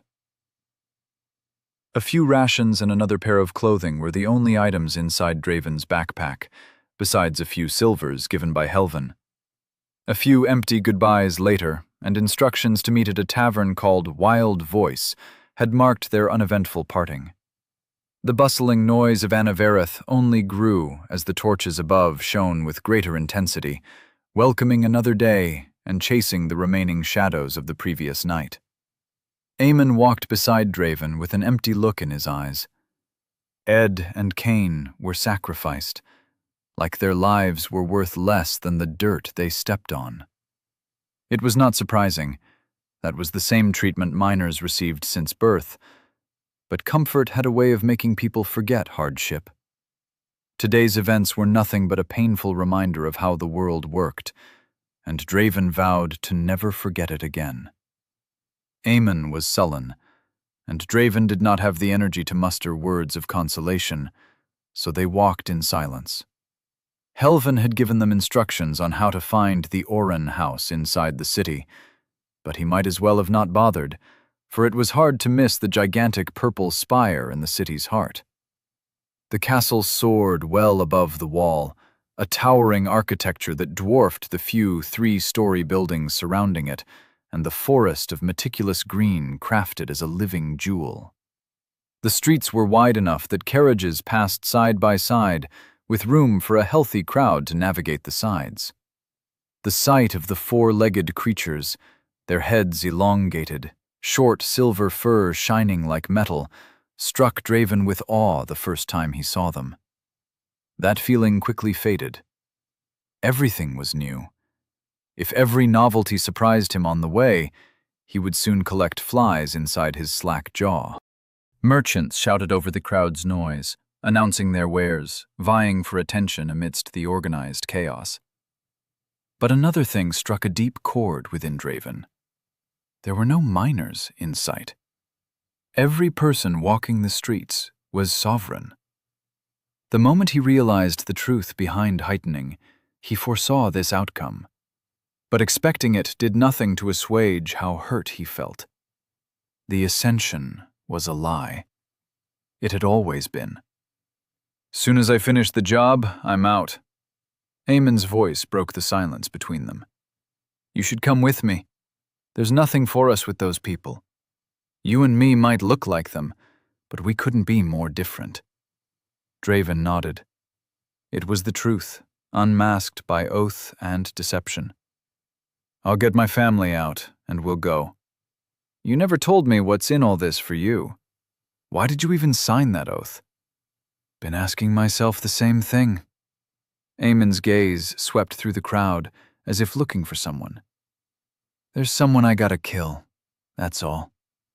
Not my business, Draven told himself. But in some ways, Eamon was the only person he could trust among these strangers. It comforted him he was undergoing this mission with Eamon, because there was a wordless sense of trust between them. Flowers bloomed in man-made patterns surrounding the Oren house's gate.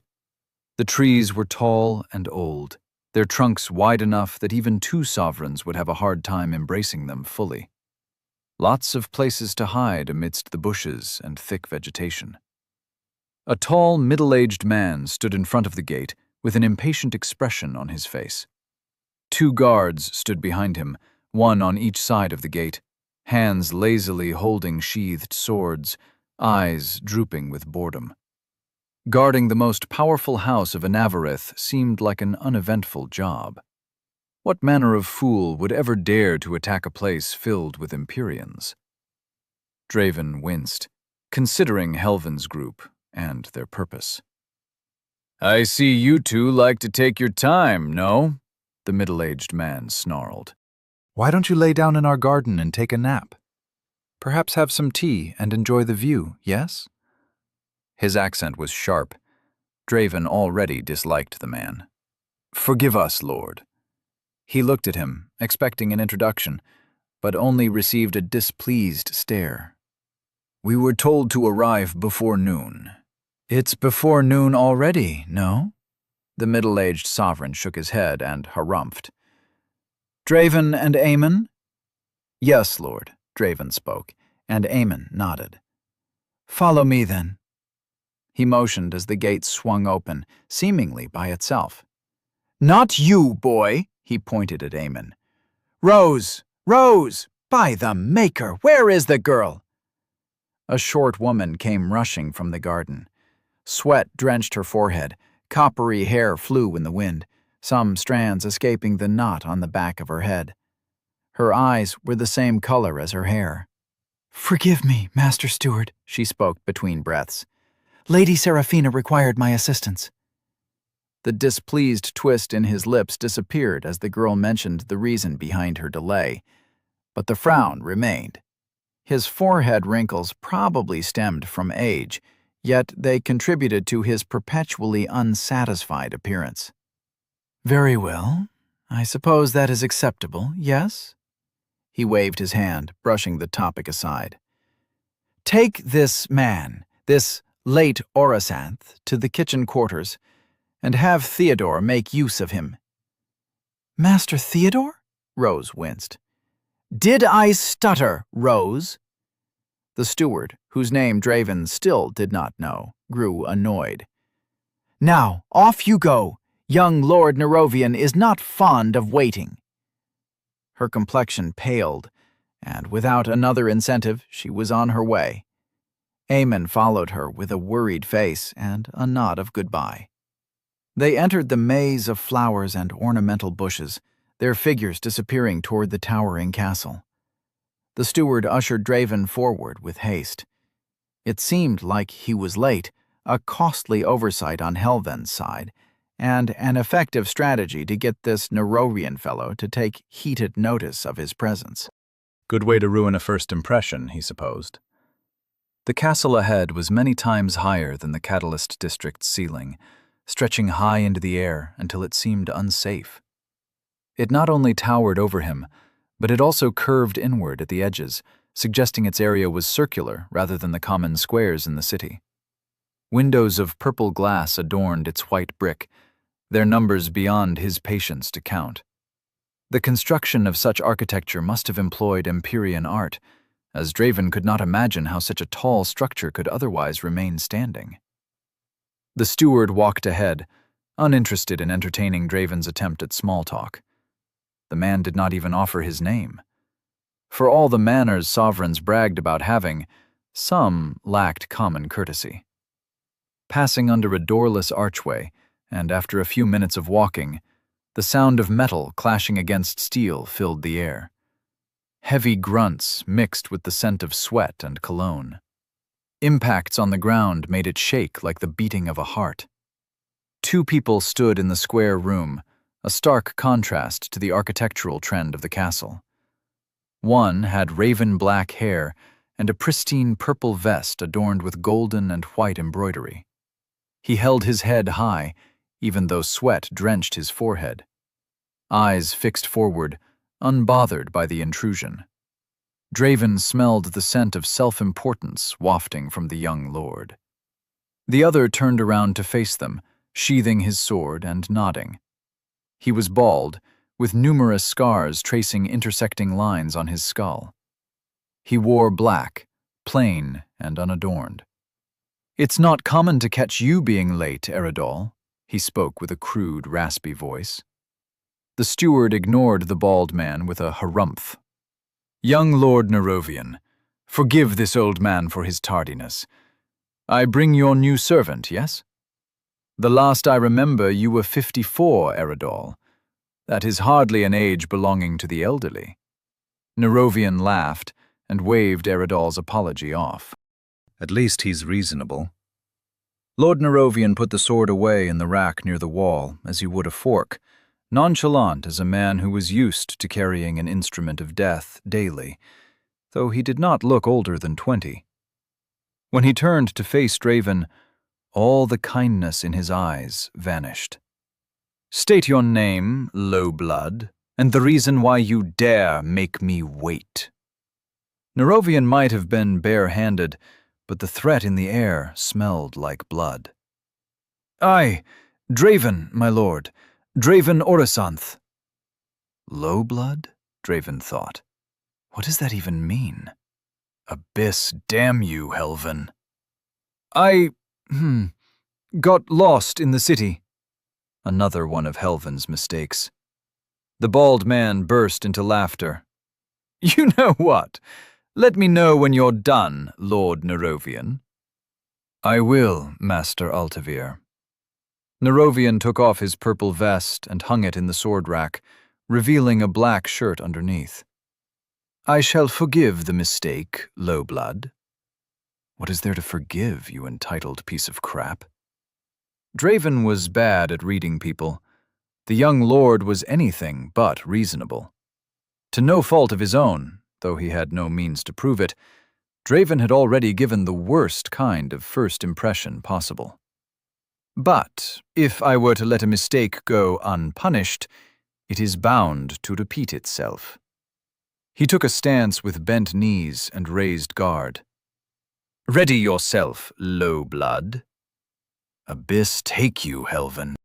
Chapter 26. Behind Enemy Lines. Nerovian rushed at Draven with the speed of a superior race. His footwork had no wasted movements, and the line of his vision showed no sign of his target. He was good, the better fighter, but no Empyrean. Not yet. But Draven had to lose. To win meant death, both to Draven and his family. To lose meant pain, and that he was used to. A punch to the gut knocked the wind out of his lungs. This guy is strong. Draven's arms raised out of instinct, preparing for a counter, but the Lord of House Oren was fast. Nerovian grabbed his arm, pushing his elbow down while pulling the limb towards him until a resounding crack echoed in the training grounds. The sound of broken bones, the stab of pain accompanied by the burning warmth, threatened to awaken something inside Draven. Rage. On the ground, cradling a broken arm, Draven looked at Nerovian, his heart pounding violently. No, I can't resist. To show him a defiant front will only hurt my goal. Though it ate at his guts, Draven swallowed down the anger and mustered a pathetic expression to mask his actual feelings. Forgiveness, my lord. He let his voice quiver like it used to so long ago. It felt like being a minor again in the presence of a sovereign. Mercy. It won't happen again, my lord. Draven saw the satisfaction in the sovereign's face. Nerovian saw no wrongness in his deed, only the simple-minded assurance of his right to trample over other people's lives. This was the man Draven had to serve, a cut from the same cloth as all the other sovereign he had ever seen. Let this lesson be enough for the day, low blood. Nerovian walked to the sword rack and took his vest back. Now follow me. My room sorely needs a deft hand to clean it, the heir to House Oren said, his tone oblivious to the violence of a few seconds ago. I am intrigued. How is breaking the man's arm supposed to aid his deftness, brother? A melodious voice spoke from one of the many doors leading out of the open courtyard, but her figure remained covered in the shadows. Forgive me my lack of foresight, but the entire ordeal appears counterproductive. Seraphina, Nerovian sighed. Must you interfere with matters beyond your business at every chance presented to you? I have grown to enjoy it, brother. She giggled and stepped out of the shadows. You may call it a hobby. She was of the same height as her brother. Her black hair trailed down her back in complicated braids, with purple flowers of shining metal attached to it in careful harmony. She wore a similar purple vest, longer than her Nerovian's, opening at the front and falling to the sides to reveal ornate boots and pants. Rose, the servant girl, hid in the shadows behind her, but they provided no obstacle to Draven's sight. Her gaze darted to Nerovian, as if to confirm the sovereign had not noticed her presence. I have no time to waste, sister. The severing is soon to come, and there is much to learn about our future responsibilities. Nerovian shook his head at his sister with visible consternation. I would suggest you turn diligent study into one of your hobbies, but I'm afraid the advice would fall on deaf ears. The smile on Seraphina's face faded. Nerovian must have struck a chord. Master Altavir, will you heal the servant so he is not a hindrance to my brother's future responsibilities? Seraphina spoke with narrowed eyes that defied her brother to object. Concern sent goosebumps over Draven's skin as the bald man approached with a smile. He was no evoker, so he did not have the means to see inside his soul, only to feel it. Unbreakable veil, if what Helvan said was true, could mask one's soul. He only had to withstand the man's presence and scrutiny. Relax, boy, the bald man said out loud. Bet it's your first time receiving mending, but no need for concern. It will just hurt a little. Altavir's words set questions into motion in Draven's mind. Myra's healing had never hurt.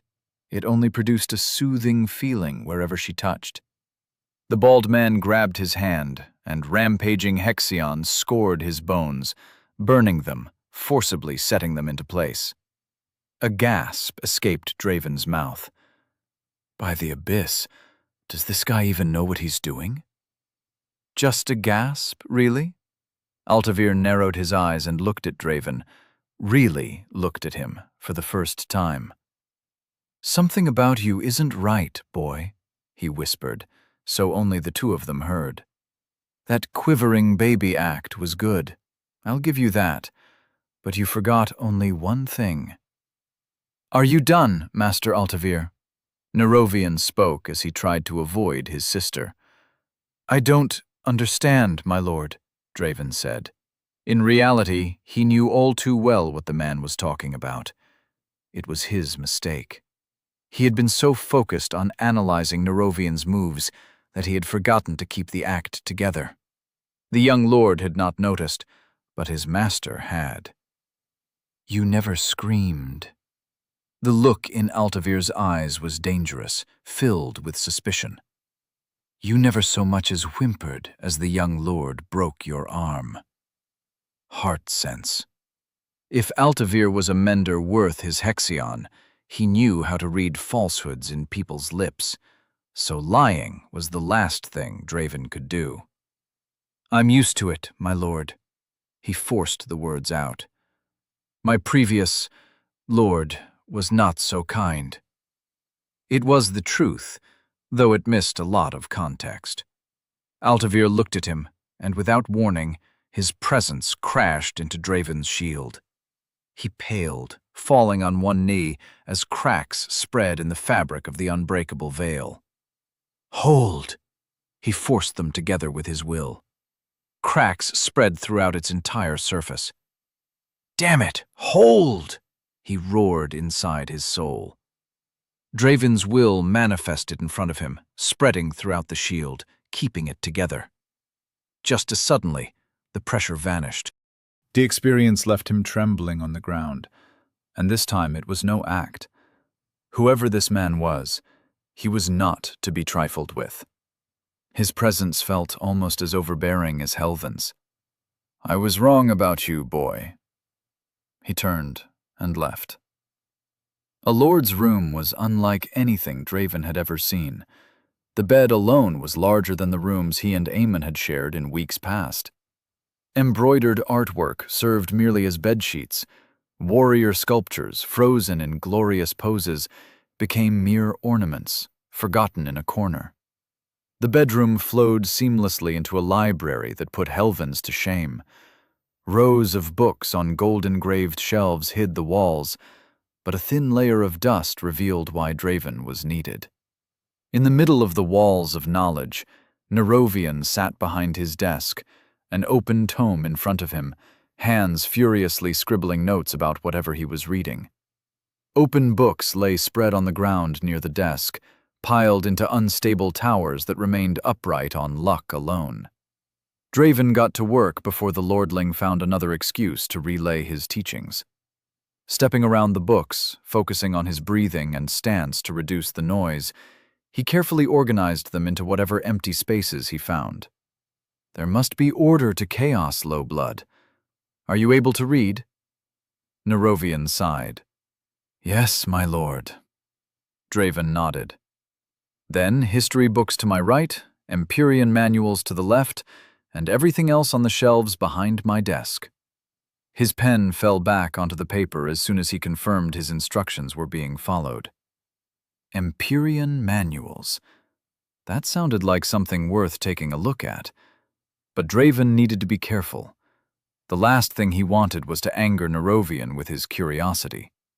Whenever he opened a book, he took an extra amount of time to read its title, maybe even flipping through a couple of pages before putting them away. He opened a red leather tome, thick as his arm and heavy as a brick, and bottled his excitement as he read its title. A comprehensive study of the blood path. Damn him, the abyss, if he did not want to read it. But he could not. Maker forgive me, but that's the one thing I can't be found reading. A servant, a low blood as Nerovian called, had no place taking interest in the Empyrean paths. Something like that was bound to raise uncomfortable questions about his identity and motives. Minutes stretched into hours until the room was organized at last. I wonder, low blood, did you find anything that piqued your curiosity? Nerovian put down the pen and massaged the bridge of his nose. Studying one's areas of interest is often a more pleasant experience than... He looked at the tome in front of him and sighed. This. Draven immediately thought of the book he had put away. Abyss. He could pinpoint its location in the library with his eyes closed, but revealing it was out of the question. Yes, my lord. The Severing and the Red Eclipse. Nerovian's eyes widened marginally, his focus sharpening on Draven. He had the lordling's attention, the one thing he did not want. Damn it, did I say something wrong? I just chose something randomly. Curious. Nerovian narrowed his eyes. You are the first of my attendants interested in history, rather than the marvels of the Empyrean paths. One would think a low-blood would jump at the opportunity to learn more about the things they will never attain, rather than deepen their understanding of matters more easily accessible to the common eye. He stared at Draven as if he wanted something, an answer perhaps, though he asked no question.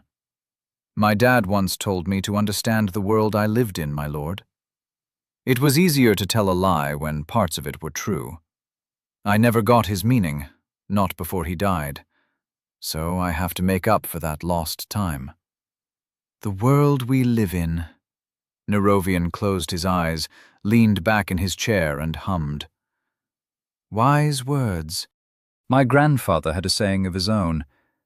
It's better to walk 1,000 miles than read 1,000 books. Draven did not know what to say. A journey of such magnitude was beyond his comprehension, and so was the idea of reading 1,000 books, so silence fell between them. It did not seem to bother the Lord. How could a simple journey teach more than the condensed knowledge of 1,000 minds put together? Nerovian shook his head, a sad smile on his face. He was quite old in the end, prone to spouting delirious nonsense. You are welcome to borrow that book. as long as you return it in the same condition. He waved Draven away in a clear, dismissive gesture. Return to my quarters before daybreak, and do not be late this time. Eridol escorted him to the lower levels of the castle, through hallways of bustling servants to empty halls filled with nothing but artwork. His eyebrow raised at the sight of the book Draven carried, but that alone did not tempt him to start a conversation. Draven wondered why the old man seemed so bitter. Lord Eridol? He broke the silence as they walked. Master Eridol, the middle-aged man corrected. I'm not blessed with the blood of a Virian house, yes?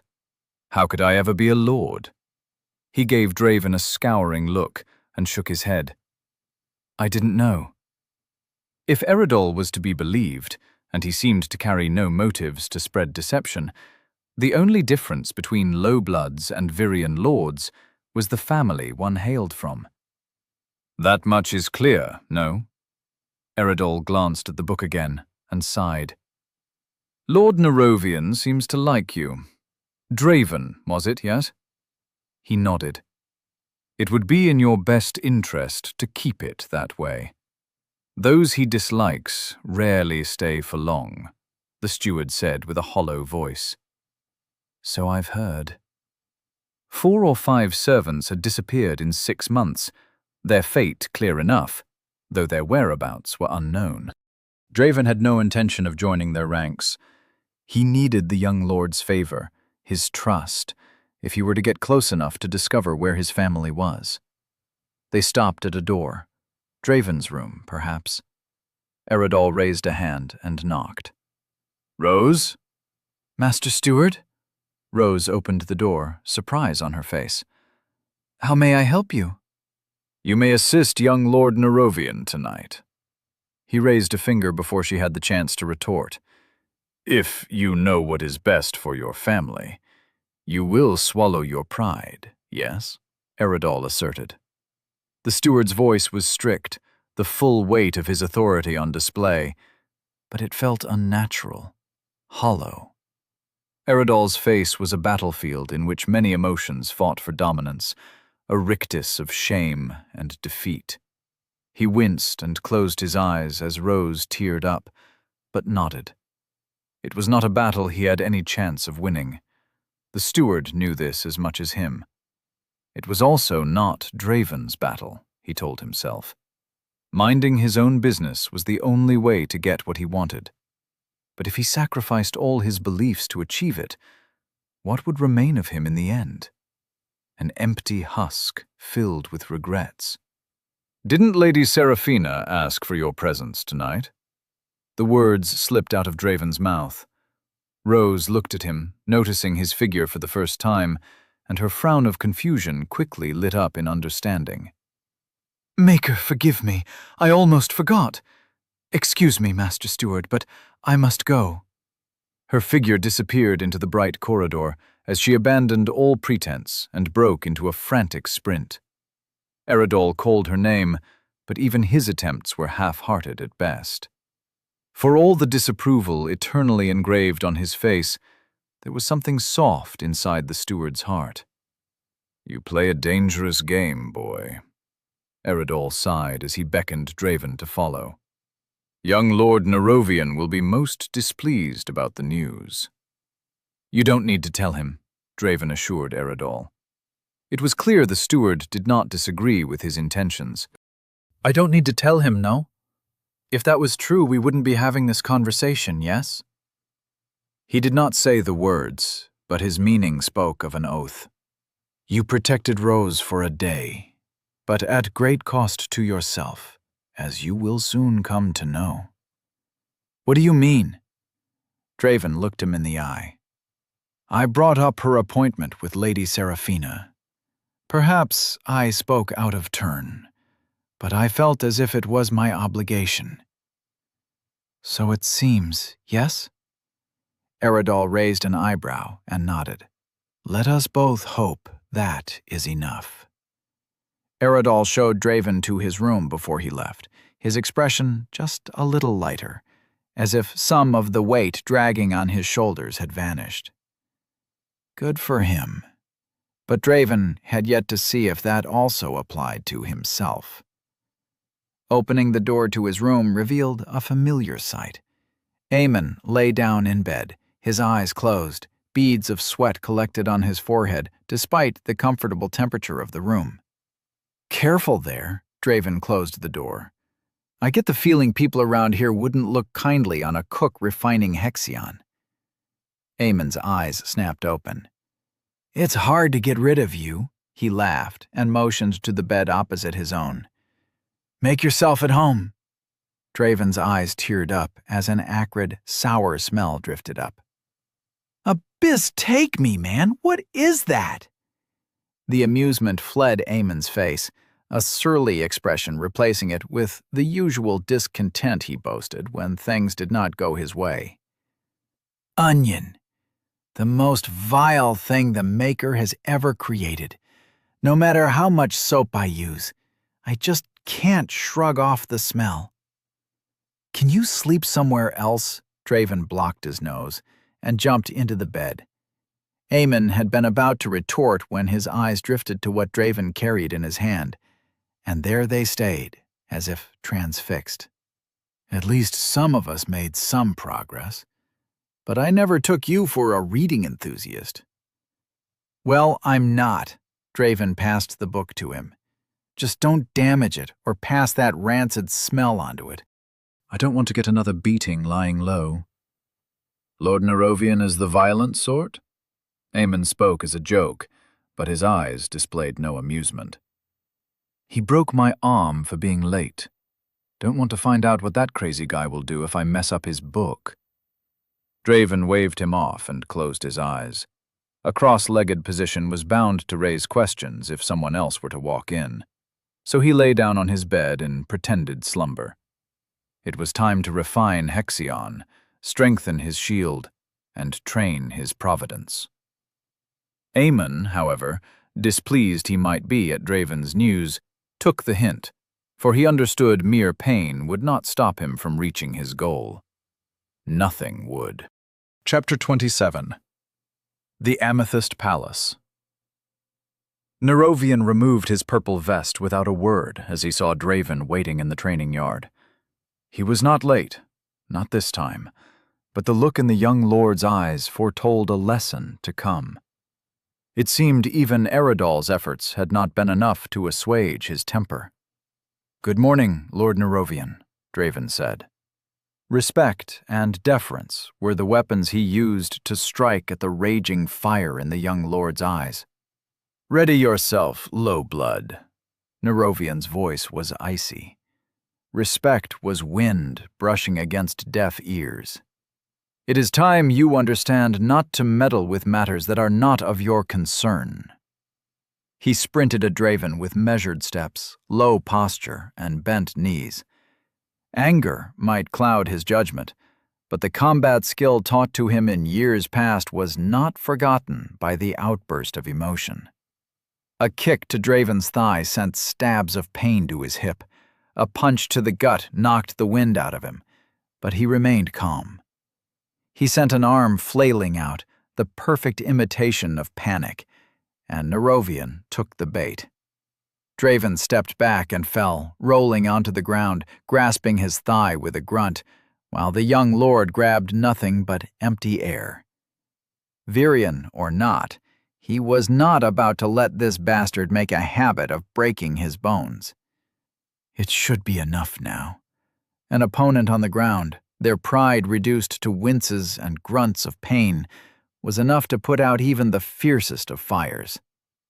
Draven looked up to gauge Nerovian's reaction, and a boot greeted him in the chin. "You are my servant, low blood, not my sister's." Another kick cracked Draven's ribs. "My interests are your ceiling. Nobody else's needs should be in that uneducated mind of yours." Something bludgeoned Draven in the face. A dark sort of rage boiled inside him. "If I require the services of someone, it is not within your responsibilities to thwart it. Did that father of yours not teach you how to respect your betters?" Nerovian scoffed. Draven's father had been the pillar of their family, the strength and wisdom that kept the cold at bay, the hunger outside. After his death, after his murder, Draven's mother did everything to keep them safe, protecting them from those who might harm them, people like Nerovian. Perhaps if he had taught you better, you would not have ended up in Orisanth. Nerovian took his arm again. The rage that Draven had kept on a short leash broke loose. Something else took hold of his body. As Nerovian held his arm behind his back, his eagerness to break it clear in his vice-like grip, Draven pushed his head back and headbutted him in the face. The sound of bones breaking and the warmth of pain brought no respite to his anger. Nerovian thought he was better than him, but his blood flowed just as red. His heart pulsed with surprise, with undisguised fear, if only for a moment. Draven would have his blood, drink it, savor it as he despaired when the realization of imminent death dawned upon him. No! He shook off the foreign will that tried to guide his action. This was not him. A servant who strikes at his master. Altavir's voice drifted past his ears. Draven blinked in confusion. It was like looking through the eyes of a stranger, for he did not remember what had happened. Nerovian's nose was bloody, twisted in an odd shape. Draven's arm was in a similar state, broken beyond doubt. Yet he did not remember how such an event had unfolded. For 1 second, he blacked out. No, something made me black out. A rabid animal who deserves to be put down. Blood manifested around him in chains, binding his limbs with strength greater than steel. I knew there's something dark inside you, boy. It's good to know my instincts are sharp as ever. A spear burst out of Altavir's skin as he approached, crimson and crystalline like the armament overseer Trevor once wielded. The bald man's face was rigid with disapproval, and where Draven expected to see the pleasure at the contemplation of taking a life, there was only cold-minded reason. What is the meaning of this, brother? Lady Seraphina entered the courtyard with Rose, who wore a nicer outfit that resembled her own. Altavir turned around and kept his hand. Nerovian looked at his sister, made no sign he had heard her, and ignored the question altogether. Do you make a habit of ignoring your lord's orders, servant? He snapped at Rose, who cowered behind Seraphina. I will have you know, dear Nerovian. Seraphina's voice trembled with rage. She did not fancy being ignored. Rose is, as of yesterday, my handmaiden. Any further attempts to supersede my authority or to shame her will not stay as a quarrel between brother and sister. Draven was just glad they had postponed his sentence for a little longer. Nerovian whistled in outraged amusement. You would put these lowbloods before your own family, sister. Father would be most. Have you visited our mother this year, brother? Seraphina glowered at him. All the amusement fled from Nerovian's face. He clenched his jaw so tightly that some of his teeth might very well crack, but nothing of that mattered to Draven. He was not about to die, not a chance. If it came to it, his only option was to fight back. Hexion waited for his call deep inside his soul. Seraphina looked at Draven for a long moment, something in her eyes trying to convey a message. But he was too busy debating whether it was a good idea to free himself and run. Altavir, mend the low blood. He will do no such thing, Nerovian interrupted her. If Rose is your handmaiden, she is outside my authority. I will not abuse my position to interfere with your servant. Honor demands I respect Virian customs. But you, sister, better practice what you preach. Draven is not your primus, Nerovian. He is a servant of House Oren. I have every right to... Draven Orisanth. Nerovian's voice cut through her words. I, Nerovian Oren, Hereby name you as my sword, the shadow which shall guard me against ill, my Primus. Let the Maker hear these words, for they are true, and shall remain so." Seraphina opened her mouth, then closed it. A frown overtook her pristine face, a look of disappointment as genuine as the light of the torches. "I wonder if pride or custom will prevent you from bestowing upon him the same treatment his 4 predecessors incurred." "That is no longer any of your concern," Nerovian snarled through his bloody nose. "Empty words and empty promises," Seraphina sighed. "Look no further than your own blood to see the error of your ways, brother," she said before leaving. Nerovian clenched his fists and stared at the empty hallway. To mend or to kill? Altavir shook his head, the spear dispersing into a cloud of bloody mist that soon got absorbed into his open hand. "No matter where I go, I can never outrun this question. What will it be, Lord Nerovian?" "It shall be neither, Altavir." Nerovian shook his head, pinched his nose, and snapped it into place. "If I were to order his death right after naming him Primus, what manner of lord would that make me? A Primus protects his lord, but the oath works both ways."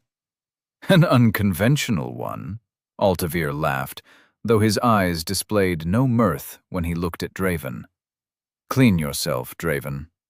The fire in Nerovian's eyes had diminished, though not vanished entirely. "I have important matters to attend to, and as my Primus, you are expected to follow."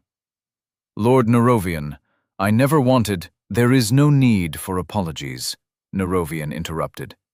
Apologizing was the last thing on Draven's mind. He had been about to refuse this undesired position.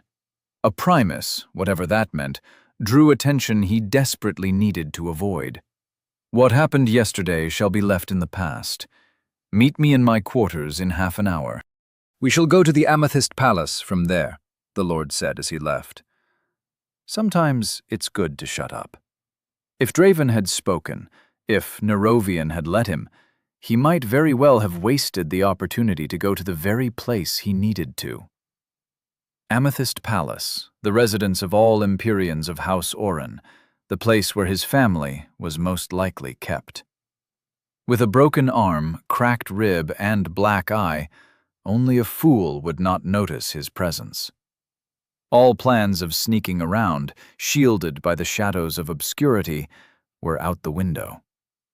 He was Primus now, whatever that meant.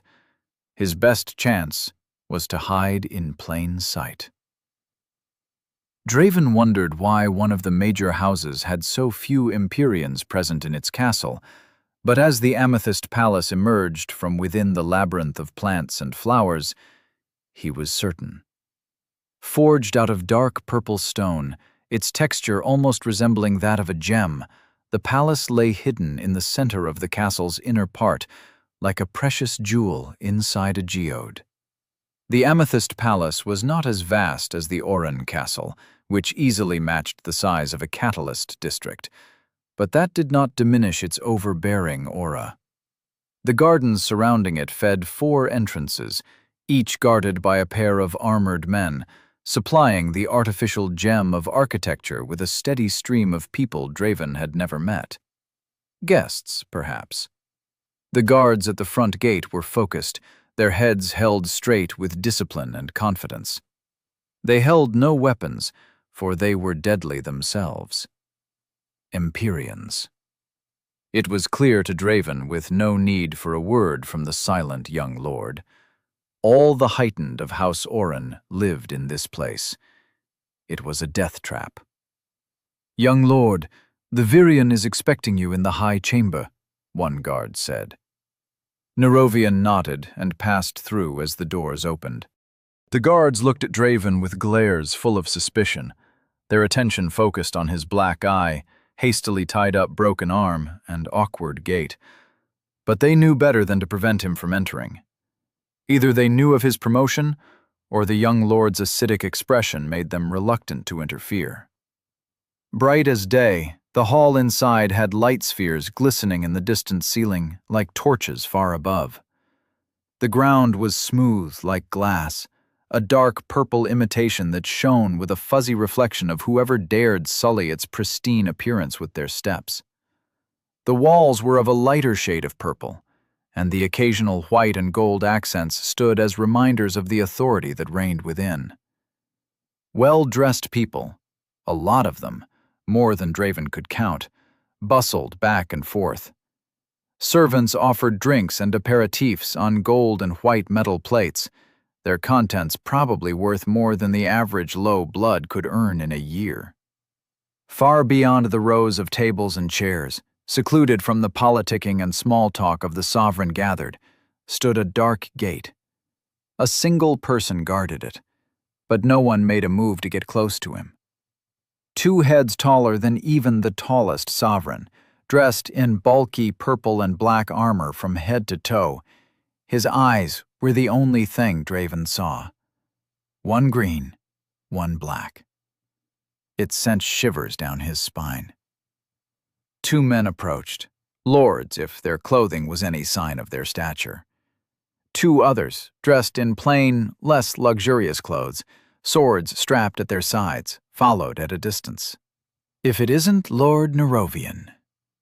Red hair flowed down the man's back in an intricate braid that fitted a woman more than a man, but Draven was not fool enough to point that out.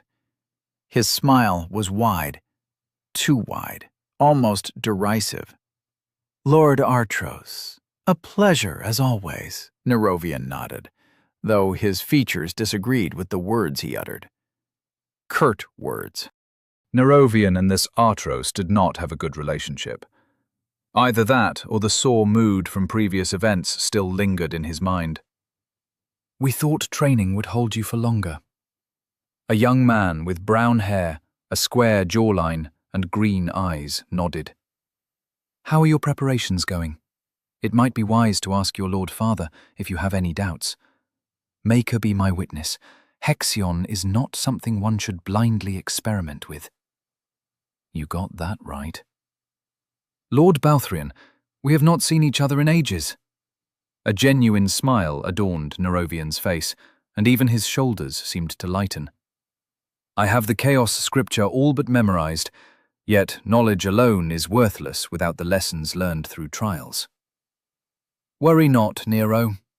Balthrian sighed and put a hand on his shoulder. Yours shall arrive soon, and all the trials you could ever hope for will follow in its wake.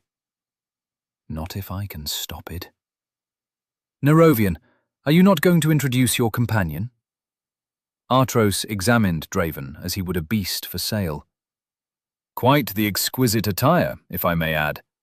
Have you perhaps unemployed Master Altavir? This young man looks to be in dire need of some mending. A lesson for those who refuse to mind their own business. Nerovian stared at Lord Artros, the words unclear as to whom they were meant for. Nevertheless, he is Draven Orisanth, my primus, as of this morning. Surely you jest, Lord Artros burst into laughter. If you would excuse me, gentlemen, my father requires my presence. Nerovian gave Balthrian a nod, completely ignoring the astounded expression frozen on the other lord's face, and left without further clarification. The news must have spread fast, courtesy of a certain red-haired individual, as the entire hall was soon looking at them. Murmurs echoed amidst the noise, speculations, ridicule, but Nerovian did not seem to care. Draven was sweating. This was way more attention than he had anticipated. The station of a primus seemed to be a way bigger deal than he had thought. As they approached the lone guard, Draven broke the silence between them. Lord Nerovian, if I may ask something. What is it? Nerovian replied, yet his attention remained ahead. What is a primus? Draven had to ask, even though his lack of knowledge might raise some unwanted scrutiny. It seems important. Nerovian shook his head. It was a mistake. He cursed under his breath. One that I, unfortunately, cannot take back. The word Primus, Draven, means entwined fate, a brother of a different mother, someone with whom a lord must forge a bond of mutual protection. Why me, then? Draven blurted out. Not to sound ungrateful, but I just started the other day. Like I said, a mistake.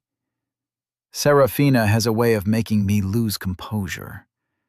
Nerovian shook his head as he approached the armored man. Lord Oren is expecting you, a deep, scratching voice escaped from under the helmet. As Draven moved to follow, the man blocked him with a massive hand. Not you, Primus, he mocked. Nerovian sucked in a deep breath, for he, too, understood the meaning of the man's words. Make her protect me, he mumbled, before disappearing inside. Draven moved to the side, beside the pillars, away from the people and the watchful eyes. The shadows were a good place to observe, and that was exactly what he needed. 2 corridors on each side, none of which were guarded. One set of stairs disappeared around a corner, presumably ascending the palace's heights, while another descended toward its depths, both of which were guarded. If they were to place my family somewhere, it has to be in one of those. Miners, or catalysts, were not easily affordable or easy to come by. The ascension only happened every 5 years, after all. Something as valuable as the key to producing new Empyreans was bound to be locked under heavy surveillance.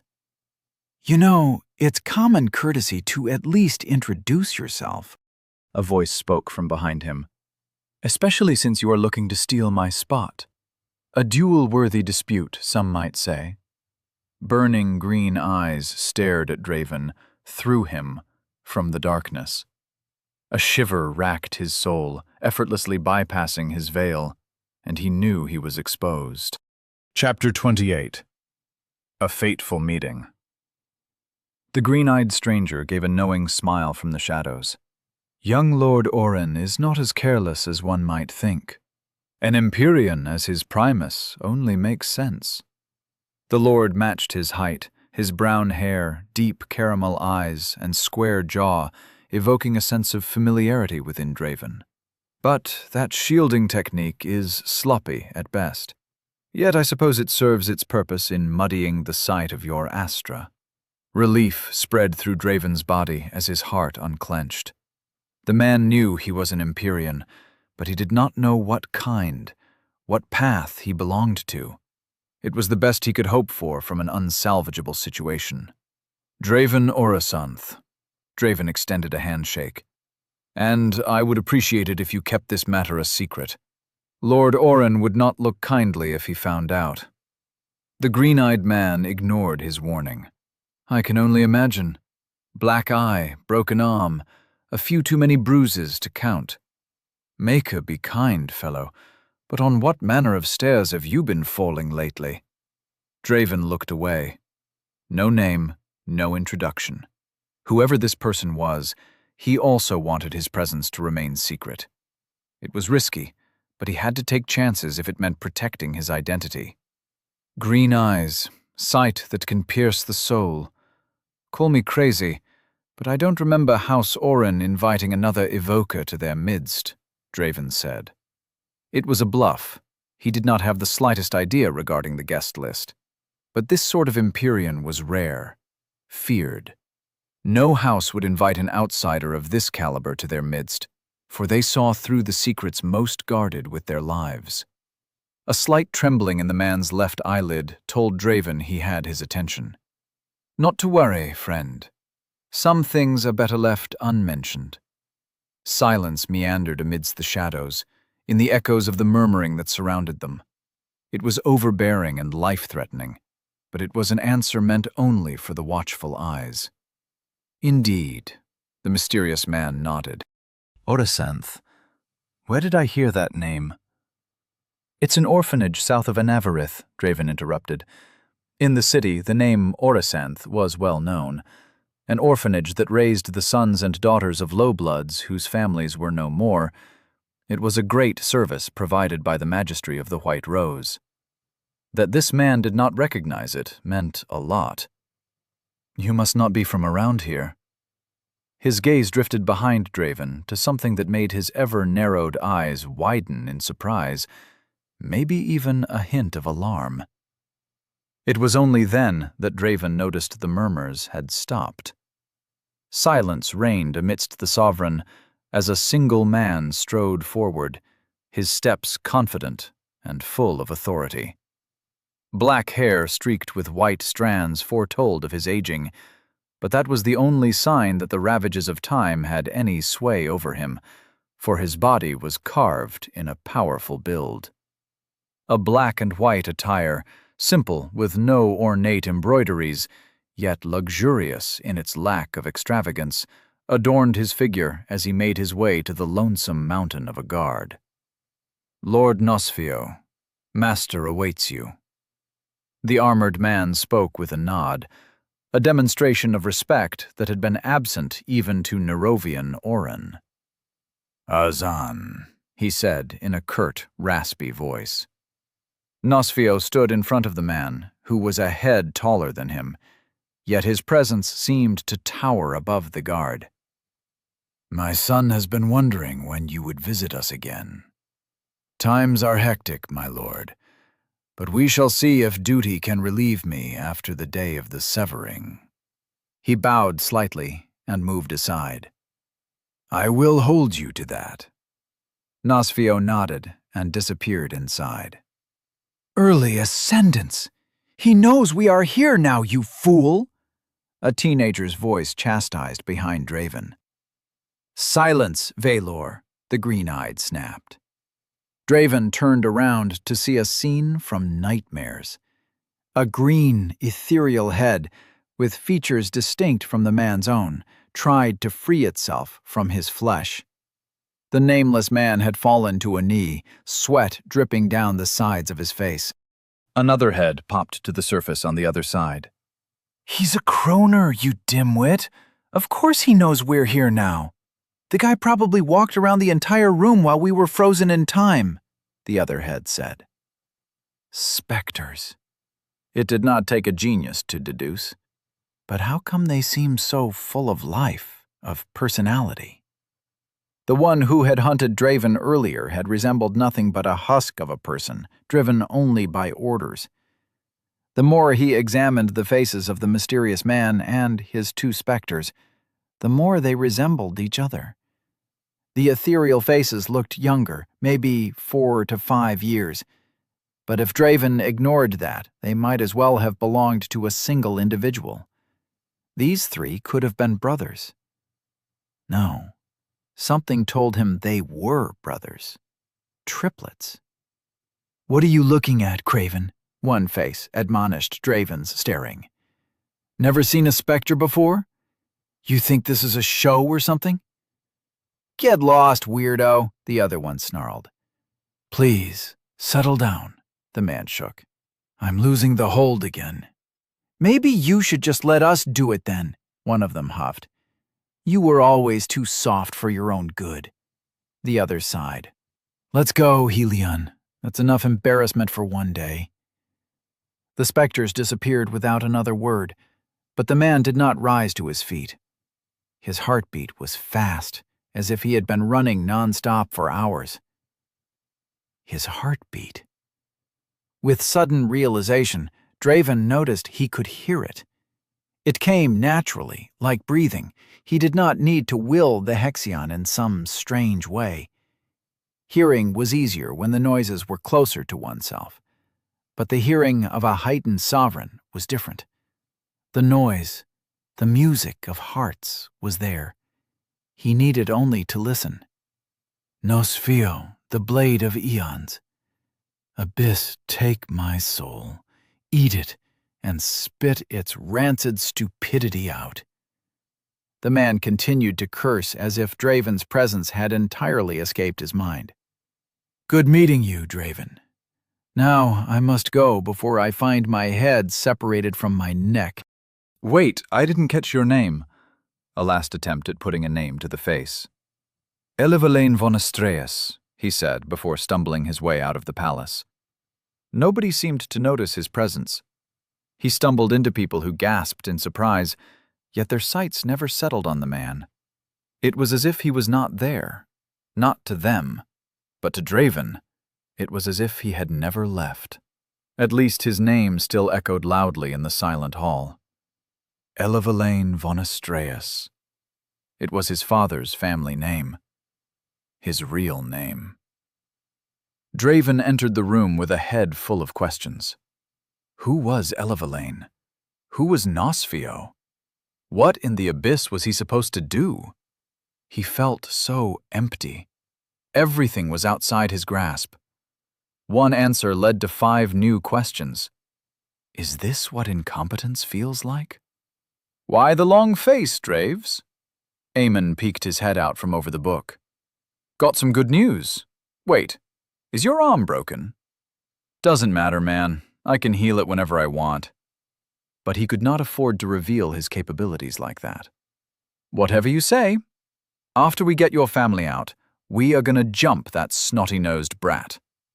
Eamon's eyes were cold. His tone might have been cheerful, almost a joke, but the promise in his eyes was a serious one. Anyway, I said I got some news, didn't I? Did you? Way to pay attention. That nasty cook is making me order some huge amounts of food, expensive stuff like you wouldn't believe. And when I say huge, I mean there's no way these people can eat that much unless there are some guests. He raised an eyebrow and smiled. You get what I'm saying? Smells like a party is coming. That and, well, onions again. Draven wrinkled his nose. I didn't even chop them today.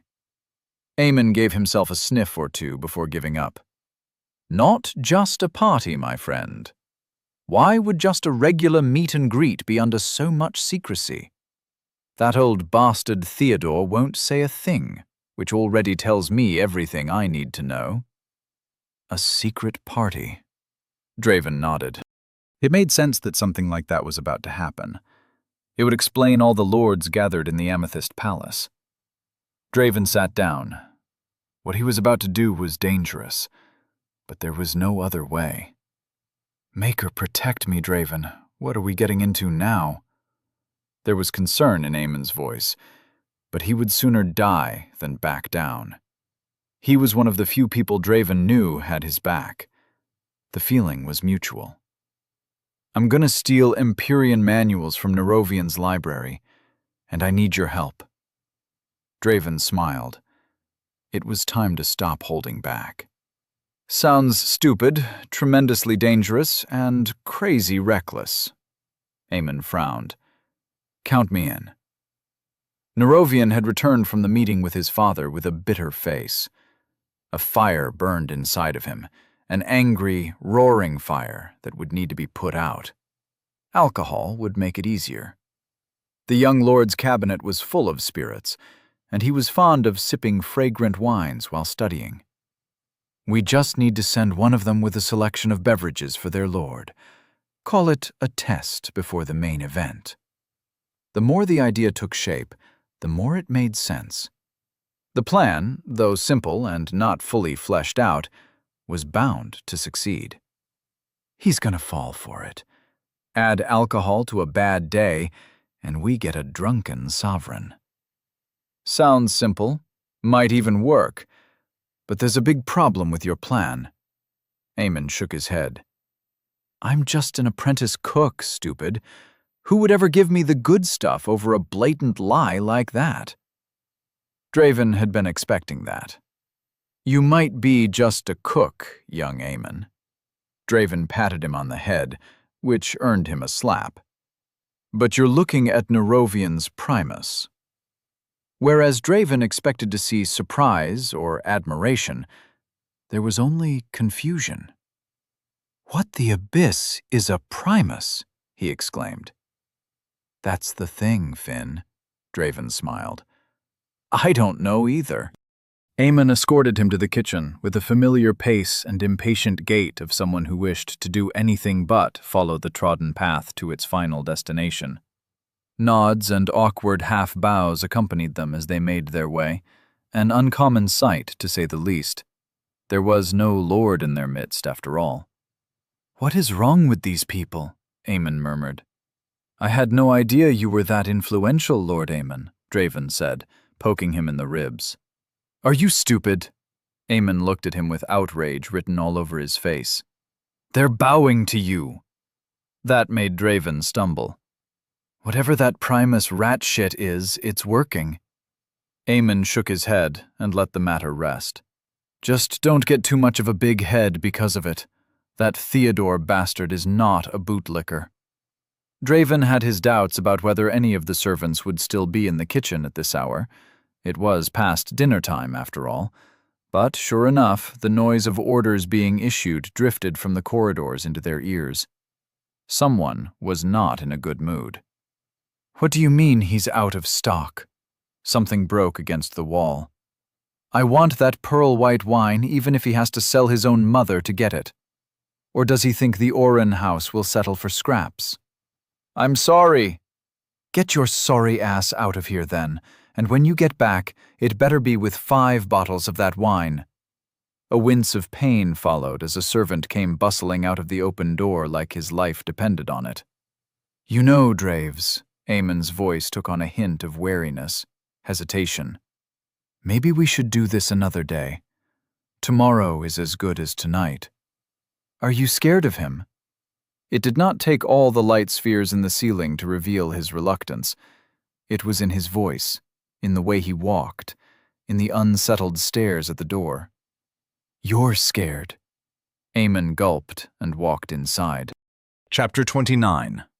Blood and Wine. Several boxes of packed products, which Draven assumed were for the upcoming buffet, lay arranged all around the kitchen. Servants rapidly prepared tables with a wide assortment of ingredients, packing them into glass vials. "Eamon, get your ass in here, boy!" A shout from behind a row of boxes. "You think these boxes of garlic are going to peel themselves?" A short man came into view, so short that he might as well have been a miner.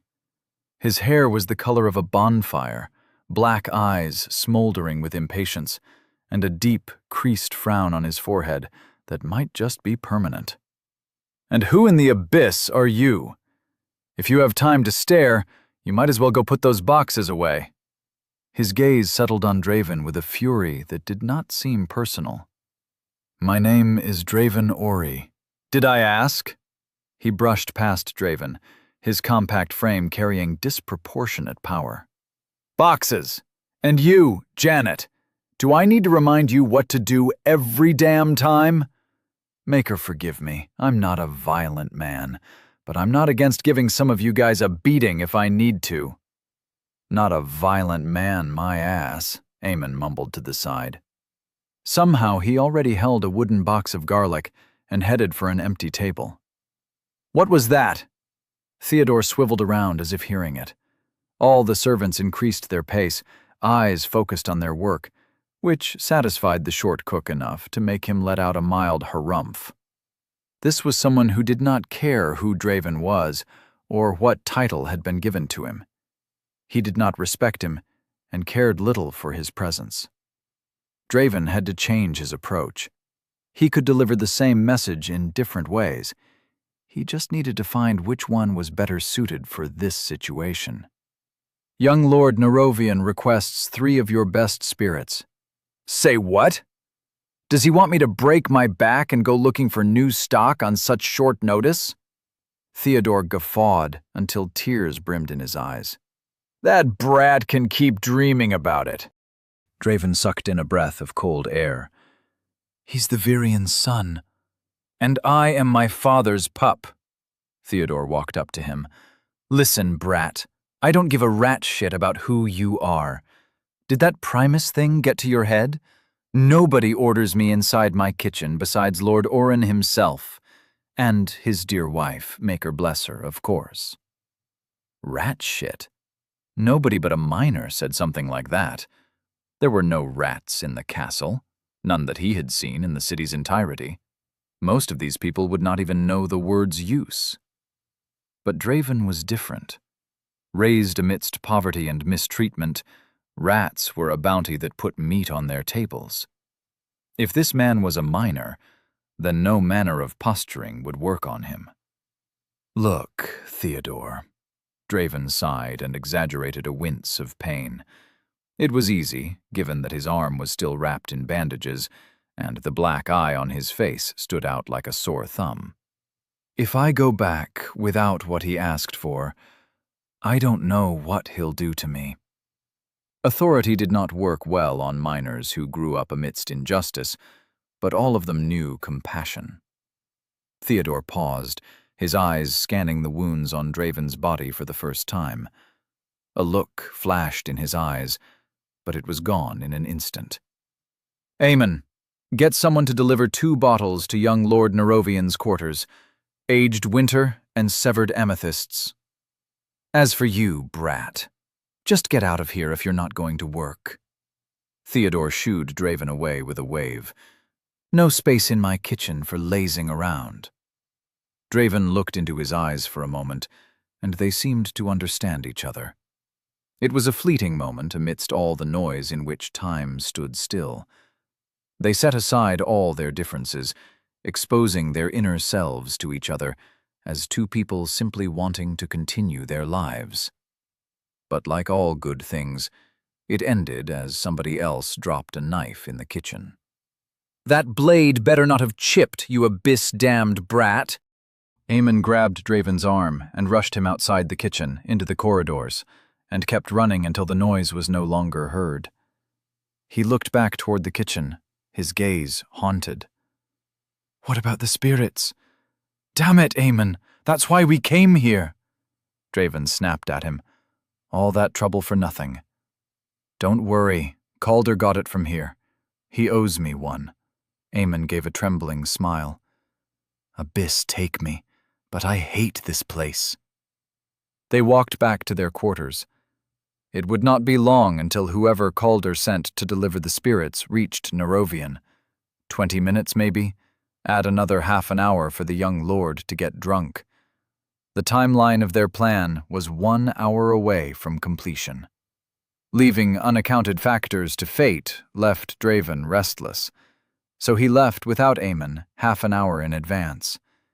He had a plausible reason to visit Nerovian at night, but explaining why an apprentice cook followed him did not bode well. 2 armed men guarded the entrance to Nerovian's room, but they let Draven in with nods, without question. "Might not be a good time to intrude, Primus. Lord Nerovian must be savoring the gift you sent him," the guard said. "I hope he liked it. Well, I'm here in case he wants to share it with another." Draven nodded. The guards suddenly burst into laughter. "Make her protect my sister from you, Primus. This is the sort of thing you learn at an orphanage," one of them said. "I'm not sure I follow. There was something wrong with all this." "The girl you set in was pretty. Make her be my witness, but sovereigns and sharing are not words you would usually put together." The man shook his head and stepped aside. "But that's none of my business." Girl? Aemon sent spirits, not a girl. Unless... Draven hurried his pace as the realization dawned on him like a blanket of metal pressing down on his shoulders. What did I do? Aemon did not know about Nerovian's disregard for a low blood's life, and he had not tried to tell him. It was not pertinent. "Lord Nerovian, please," a voice snuck from under the door. Draven put his hand on the door, ready to open it, then hesitated. The life of a low-blood, the very people who had oppressed the miners, put them into camps and harvested their lives as crops, as cattle, against the well-being of his family. He did not have to think about it. He would choose his brother and mother over a nameless girl every chance he got. But the shame of his choice ate his soul. Is it too much to expect a servant to serve? Nerovian's voice was lethargic, angry. There is no honor in refusing a gift sent in goodwill. Now, will you submit, or shall I make you submit? He was drunk. It seemed Nerovian did not need Draven's incentive to drown his frustrations in alcohol. The meeting with his father must have been more serious than he had thought. A muffled scream interrupted Draven's hesitation. Enough! He burst into the room, anger, rage, and shame burning a hole in his heart. Nerovian held the girl on the bed, an almost empty bottle in his hand. He threw it aside, unaware of Draven's presence, though the girl looked at him pleadingly. Abandoning the bottle, the Lord grabbed her dress and ripped it off without effort. Draven pounced at him in the blink of an eye, grabbed him by the hair with a grunt of fury, and punched him in the jaw with all the strength he had. Dyad vessel escaped his control, and before he knew it, its tendrils spread from him into Nerovian. No! He winced, for he knew the Providence dealt more than just pain. Damn it to the abyss! What did I just do? Draven let him go. Nerovian's body sagged on the bed, blood from a split lip staining the white sheet with violence. His arm was broken. His eye was black. Maker be his witness, but Draven knew he had cracked the Lord's ribs. You! The girl looked at him with wide eyes. He expected judgment and accusation, but gratitude was the only thing reflected in her trembling smile. Thank you. I didn't, Draven sighed, letting his arms go. I screwed up. He'll kill me for this. My family will die because of me. Damn it! Why am I so stupid? She's just a damn sovereign. The girl collected her ruined clothes to cover herself. She stood there in silence as trembling sobs escaped from her. Draven did not do that to her, but the fault lay with him as much as it did with Nerovian. The only solace was that he had stopped him before he could commit something that would haunt Draven for the rest of his brief life. He saved her, but at what price? Actions had consequences, and what he did only led to his death. The girl stood up, picked up the bottle, and threw it on the ground. What are you doing? Draven took her by the arm. Want the guards to come and kill us both? Shut up! She picked up a glass shard and ran it along her forearm, tears brimming in her eyes as she bit her lip to keep from whimpering. Blood flowed out as if invited, spilling onto the white sheet in a round pool of crimson. Help me patch this. Draven tore parts of her ruined clothes and helped bind her arm until the blood stopped flowing. The wound was not deep, just long. Blood on the sheet, a deed done. A lord in a drunken stupor who would not remember the events of the previous night. It was brilliant, unless the same person also had a split lip, a broken arm, a cracked rib, and a black eye. He was still doomed. The girl gave him a nod, took one of Nerovian's robes, and moved to depart. No, Draven whispered. You have to stay longer, or the guards will suspect you. Move him out of the bed, she said, after a moment of hesitation. What? Just do it, she whispered in a hurry. Draven did as asked, but saw no reason for it until she climbed back on the bed, stood on it, and jumped. The noise of springs and motion carried through the entire room, inevitably drifting back into the corridor where the guards were sure to hear. For 20 minutes they took turns trampling Nerovian's bed. The situation might have made Draven laugh if his life did not depend on it. She left half an hour later. He glued his ear to the door, but the only sound he heard was the laughter of the guards. She was safe, but that left him. Well, he and a beaten-up sovereign lord who looked like a carriage had just run him over. The minutes passed, and Draven got no closer to escaping his death sentence, until his sight fell on Nerovian's library and the crimson book that held the means to save his life. Draven flipped through the well of knowledge that rested in his frantic palms, ignoring all the new information he had been dying to learn all along. It was unimportant when weighed against the consequences of his actions. The pages came to an abrupt stop as he read the words he had been looking for. Mending.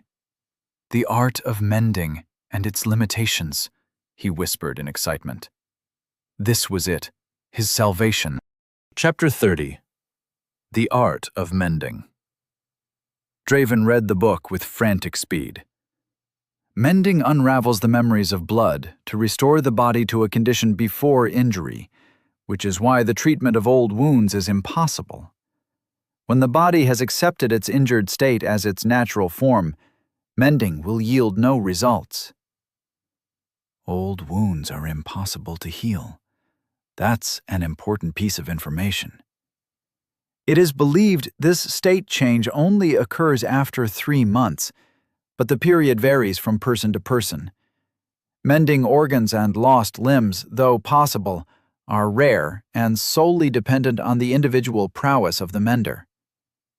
It was reassuring to know he was not entirely clueless. Injuries of this degree can only hope to be restored by menders of the highest affinity to the blood path and corresponding high rank, an action that becomes progressively harder if not treated with expedience. Damn it! Realizing he had gotten sidetracked, he flipped through the pages once again, skimming through the lines of text to find what he needed. The Empyrean must exert their will externally, through their hexion, into the body of the patient, to force their body to revert to its prior condition. This action must be consensual, or the clashes of wills between mender and patient can risk dangerous side effects. Irritation permeated his voice. All these technical terms, but the book skipped the most important part, how to do it. It's do or die, he gave out a trembling sigh. Myra's touch was warm, gentle, and subtle. He had to remember the feeling. It was the only way he knew to replicate the art of mending. He touched Nerovian's chest and felt his heartbeat. Strong, 2 beats each second, the normal for everyone else. Draven willed his hexion outside of his body in a thin strand. His eyes widened as the red liquid pierced through his flesh, as if intent on taking his life. No, damn it! Warm, gentle, subtle. The hexion's ravaging of his body subsided to an uncomfortably feverish warmth, but it would have to do. He urged it into Nerovian's blood vessels, begging the hexion not to kill him, willing it to be gentle. Mend. Don't break. His hexion and will flooded the unconscious young man until his entire body felt like a part of Draven's own. He sensed Nerovian's pain, like looking at a mirror. Dyad vessel's courtesy. He felt the headache of one too many drinks and the wrongness of a broken bone grinding against muscle. He felt everything, but did not know what to do. Revert the body to its prior condition. Could somebody be more vague if they tried? There were answers in this library, Draven was sure of that, but the time it would take to find them was bound to solidify his dire fate. It was dangerous, unpredictable, unexplored ground, but he had to figure out how to mend by himself. With a firm hold on his hexion, he willed it to revert Nerovian's body to when he had not beaten the shit out of him. Nothing happened. The hexion sang a confused tune, for it did not know what to do without instructions. Something was missing. It was crucial, the key to mending. It had to be. "Everything all right, Lord Nerovian? Primus?" one guard said. Damn it, he was just outside the door. "Did one of us require your intrusion?" Draven snapped at him, with genuine irritation. Know your place. He expected the door to burst open at any moment and the guards to come rushing in after not hearing confirmation from their lord. But nothing happened. The sound of footsteps faded as the guard returned to his post. Maybe the anger in Draven's voice had taken him off guard. Yet how long would it take for him to realize? Nerovian never said a word. His life was ticking away. Mending. How do I fucking do it? Nobody had ever taught him. The times it had happened to him, he had not even paid proper attention. He froze, his eyes widening as he remembered something. Nobody taught me. Not true. There was someone, something, that knew more about the blood path than Myra or he combined. And it beat 3 times each cycle. His heart, the core of a hemomorph. To know how to mend, to learn it, he just needed to observe what his heart did instinctively. The flow of mending Hexion, suppressed by Draven's will and the fear of discovery, resumed with a flicker of his intent. Mend me! He increased the drainage until the effects were clear for his observing inner eye. The Hexion mended broken parts of his body, including those beyond his awareness. It was simple, instinctive, as if the Hexion knew what it was supposed to do without his instructions.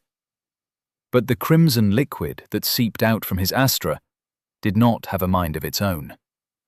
If it understood what to do, that only meant someone else, something, was providing orders to it. Draven spread his will to every inch of his body, to every hidden corner, but found nothing. All the tendrils of his influence constricted, their searching narrowed to the one place that was foreign to him. His heart.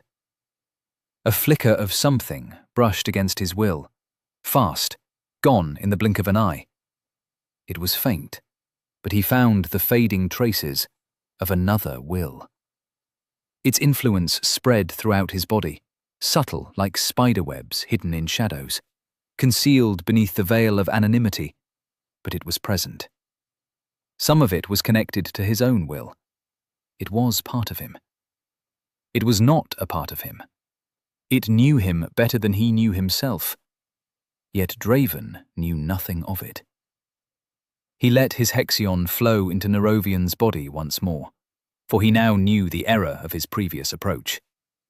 His will touched the slumbering lord without resistance, and in a split second, he understood what to do. Mend! His thoughts carried his will, but it was Nerovian's unconscious authority that vetted and allowed the healing to occur. His split sealed in seconds. The black spot in his swollen eye gained a healthy shade of pink and returned to normal. The crack in his rib stole a noticeable portion of Draven's Hexion, but it quickly mended without a trace. Hexion pulled his bones together, and this time a lot of his reserves vanished. Draven's hands fell to the side, away from Nerovian. The last thing he wanted to do was wake the lordling up. He slept comfortably, the effects of one too many drinks unchanged by the art of mending. Good. Draven had work to do. A few minutes later, he left the room with a blood-stained white bedsheet. The guards stopped him then, one of them hurrying back to the room to make sure he was not a murderer walking away from one of his victims. But he soon returned with a relieved face. "What can I say? Eventful night," Draven said, dismissing the smirks from the guards and walking away. As he walked back to his room, the books hidden inside his clothes filled him with excitement. Manuals of The Blood Path and The Dream's Path, though their covers told a different story. It had been time-consuming to swap their contents, but easy considering no one had been watching. He took them out in the lightless corridor and read them without difficulty. A guide to harvesting poisonous herbs, The Soul and the Body, a Theory of Origin. No plan survived reality, but Abyss take him if this one did not work just as well. Another day, same routine. Well, not quite. Draven's old wounds were fresh again after unleashing Dyad Vessel on himself to cover up the fact that he had healed himself and Nerovian. Ignoring them had become easier than he ever thought possible, but a broken arm sure got in the way. Draven von Astreus, Dyad Vessel. Refinement, lesser. Bloodpath, reverence, lesser. No changes. Though Draven had not tried to expand his Astra, he at least expected progress with Dyad Vessel.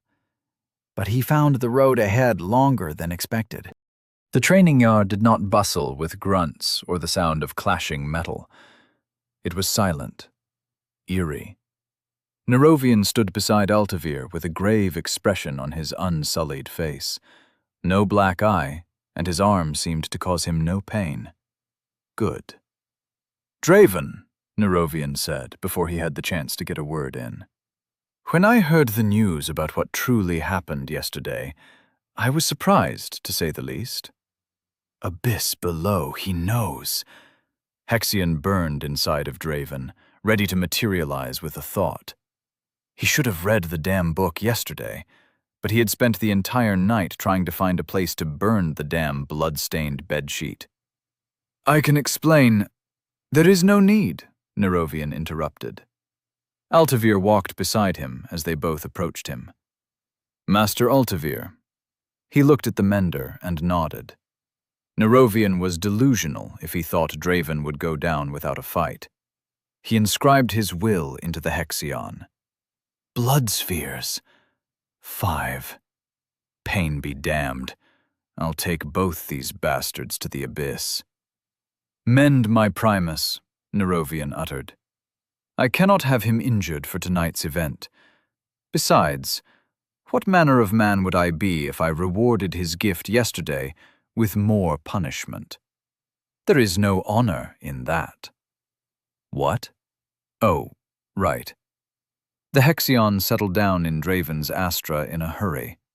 Nerovian fell for it. Draven left no traces of his impulsive attack in his bedroom. "As you wish, Lord Nerovian," Altavir said with a great deal of resignation, grabbing him by the arm and letting the pain flow like a river. Draven gritted his teeth as Dyad Vessel eagerly devoured the torture. When it was over, sweat drenched Altavir's forehead. His breath was heavy, and he looked slightly pale. Was it this draining to mend someone? Myra herself, with her poor affinity, could not emit a lot of Hexion at once. Mending big injuries had either required her to link with other Empyreans or put her out of commission for the entire day. Altavir was stronger, an eminence if Draven was right. But as strong as he might seem, he was not exempt from the working of Hexion. "That's what I call a waste of Hexion." He turned and left. "Do not take his words to heart, Draven." Nerovian slapped him on the shoulder. "But I have to say, it must have been hard to wrench those spirits from Theodore." "He was not very receptive," Draven shrugged. "He only listens to my father, that man. But forget about him. We have important matters to prepare for. The Amethyst Palace will hold a banquet tonight, and all the houses of Anavarith will be present." He sighed, and Draven saw the nervousness hiding under his confident smile. "You, as my Primus, will accompany me." "Lord Nerovian, I don't even know what I am supposed to do." He needed to use the opportunity to find his family. That was clear in his mind. Always. "Do not worry yourself over the details. Keep your head down, do not talk, follow me, and stay out of trouble." That is the gist of it. Nerovian pinched the bridge of his nose. "After that, however, we need to work on your education. There are things a Primus should know, and low blood or not, you are not exempt." The bottomless pit of the station called Primus kept drawing Draven in. No matter how much he struggled or yearned for anonymity, he realized that was no longer possible. Chapter 31. The Approaching Darkness. Draven looked at his murky reflection as he shadowed Nerovian on the shining floor of the Amethyst Palace. He wore a dark purple vest, golden embroidery of House Oren, a compromise between comfort and luxury. It did not seem like the outfit one should wear when infiltrating enemy territory, but he supposed that was exactly the point. Other sovereign lords walked around them, casting curious glances at him, yet he kept his mouth shut, even though his eyes and ears were open. On his first visit, most of the invitees were of a similar age to Nerovian, young lords and ladies who were undoubtedly heirs to their houses, people of influence. Something was different this time. The faces of the guests spoke of age and experience, and the looks and murmurs thrown around by more knowledgeable servants told him all he needed to know. These were the Virian themselves, the leaders of their respective houses, figures who held eminent authority over the future of Enavarith. Their heirs were still present, but the crowd of different generations did not mingle. "What a fine salon has your house thrown in this lovely evening, Nerovian," Lord Balthrian approached, with his green eyes shining like lanterns. "I wonder what this fuss is about. My Lord Father certainly could be in a better mood." "A question I have asked often, Balthrian," Nerovian returned the half-bow. "I am glad to see you are not ill-accompanied tonight." Balthrian chuckled and threw a glance behind him as if to confirm the words. "Artros is an odd creature. Sometimes I wonder if he despises or has taken feelings for you. But I suppose only the Maker holds the answers to such mysteries." "I will take hate over infatuation," Nerovian mustered a half-hearted chuckle. "Word travels faster than dreams. It is around us. Incessant gossiping and endless questioning," Balthrian said. It seemed every sovereign enjoyed beating around the bush, so Draven turned his attention elsewhere, to a more important scene. The Hall of the Amethyst Dragon, the room protected by the massive Empyrean. Why guard something at all times? Judging the group of Virian by how they behaved, the Lord of House Oren was amidst them. Knowing how he looked would have been an asset. The stairs in the far right corner were also guarded by Empyreans. One headed up, while the other one descended to the depths below the Amethyst Palace. It's either the hall or the stairs. Maker let it be the stairs. Taking his chances against two Empyreans at once seemed more realistic than imagining a fight with that mountainous man. Draven had only seen one being taller than him. Thinking about Astagon only brought questions, and those he could not afford. Not the time for doubt. "Is that correct, Draven?" someone called to him.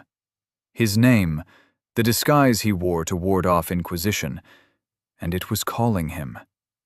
He looked up to see Lord Artros with an arrogant smirk plastered on his face. "Don't talk? Sounds good to me." With a glance at Nerovian, he returned his attention to the surrounding party. "You dare ignore me, lowblood. Insult my Primus, Lord Artros, and blood will be spilled." Nerovian snarled, and their surroundings fell into cold silence. Even if Draven wanted to, it was impossible to ignore the air of hostility that threatened to ignite with a stray spark.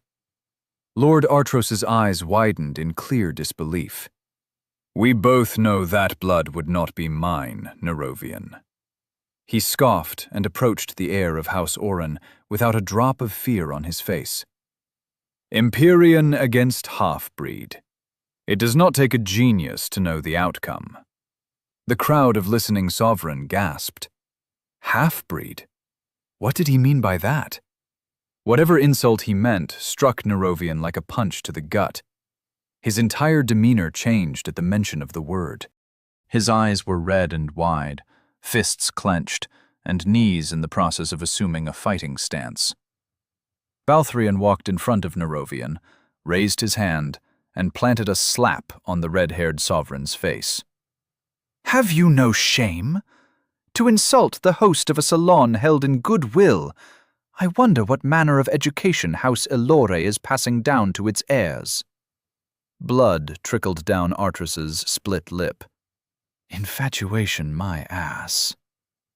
Hatred distorted the lord's face in an ugly rictus of impulse and reason, but he did not retaliate against Balthrion. "Ah, the energy of youth." A rough voice boomed in the hall. It seemed unimpressed. "Lords and ladies, my esteemed guests, reserve your feverous spirit for the hierarchy stand, where you will fight to your heart's content. No Empyrean arts, I am afraid." "Hierarchy stand? Why has no one told me?" Someone gasped behind Draven. "Lothair, fetch my armaments with haste." The gathered sovereign whispered similar commands. "It is the Maker's will to set injustice right." Artras threw a poisonous glance at Nerovian. Nerovian looked back at him. He traded no insults, no threats, but there was murder in his eyes, in the way he looked at the red-haired noble, as if imagining what to do with him. Empyreans of House Oren guided the younger crowd out of the festivities. Nerovian parted with a solemn nod to Draven. No words, a sign of his bad mood. The Virian steadily disappeared behind the guarded gate, where Arzan stood like a tower of flesh and metal. "Would you like a drink, my lord?" Draven turned around to see none other than Aemon.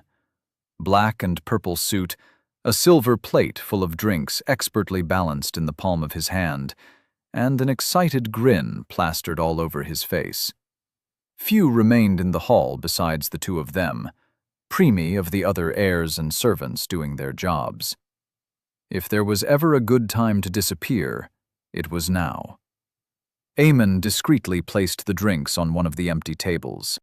There were no eyes on them, none that Draven noticed, but there were certainly ears.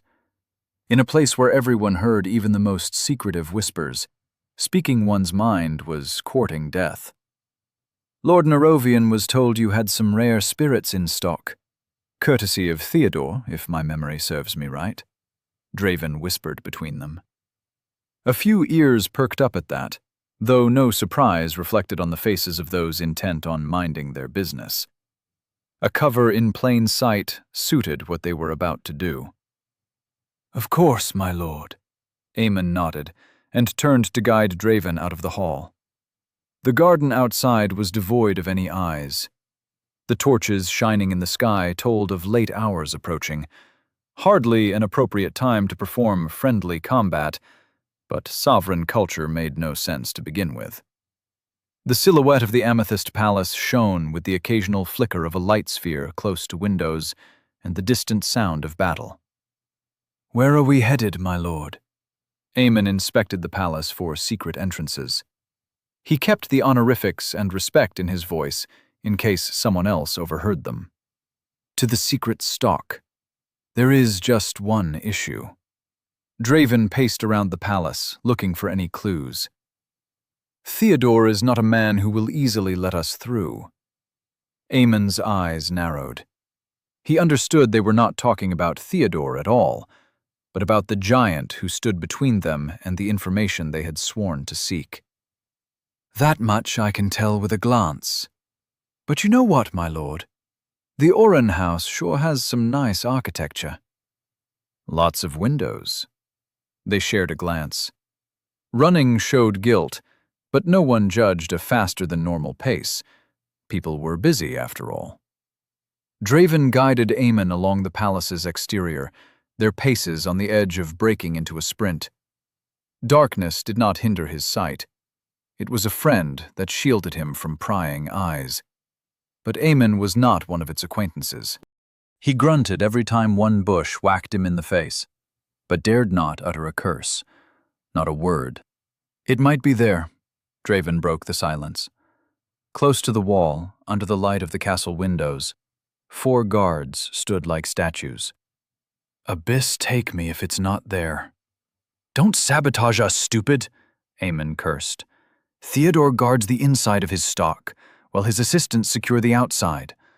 Common spirits are known to everyone by this point, but the secret spirits, well, that kind always requires more security. Do we still need to talk like this? Draven asked Eamon. It was confusing, not to mention annoying. Want to risk the wrath of Big Theodore, my lord? Eamon snarled. Fair enough. Draven surrendered his hands. And it's Master Draven to you. I'm no lord. Eamon rolled his eyes. The Amethyst Palace was small compared to the surrounding buildings of the Oren House complex, but its towering spires pierced the air as if attempting to reach the ceiling itself. One might take it as a bold statement, but Draven had not the time for musings, least of all to enjoy the view. He had a job to do.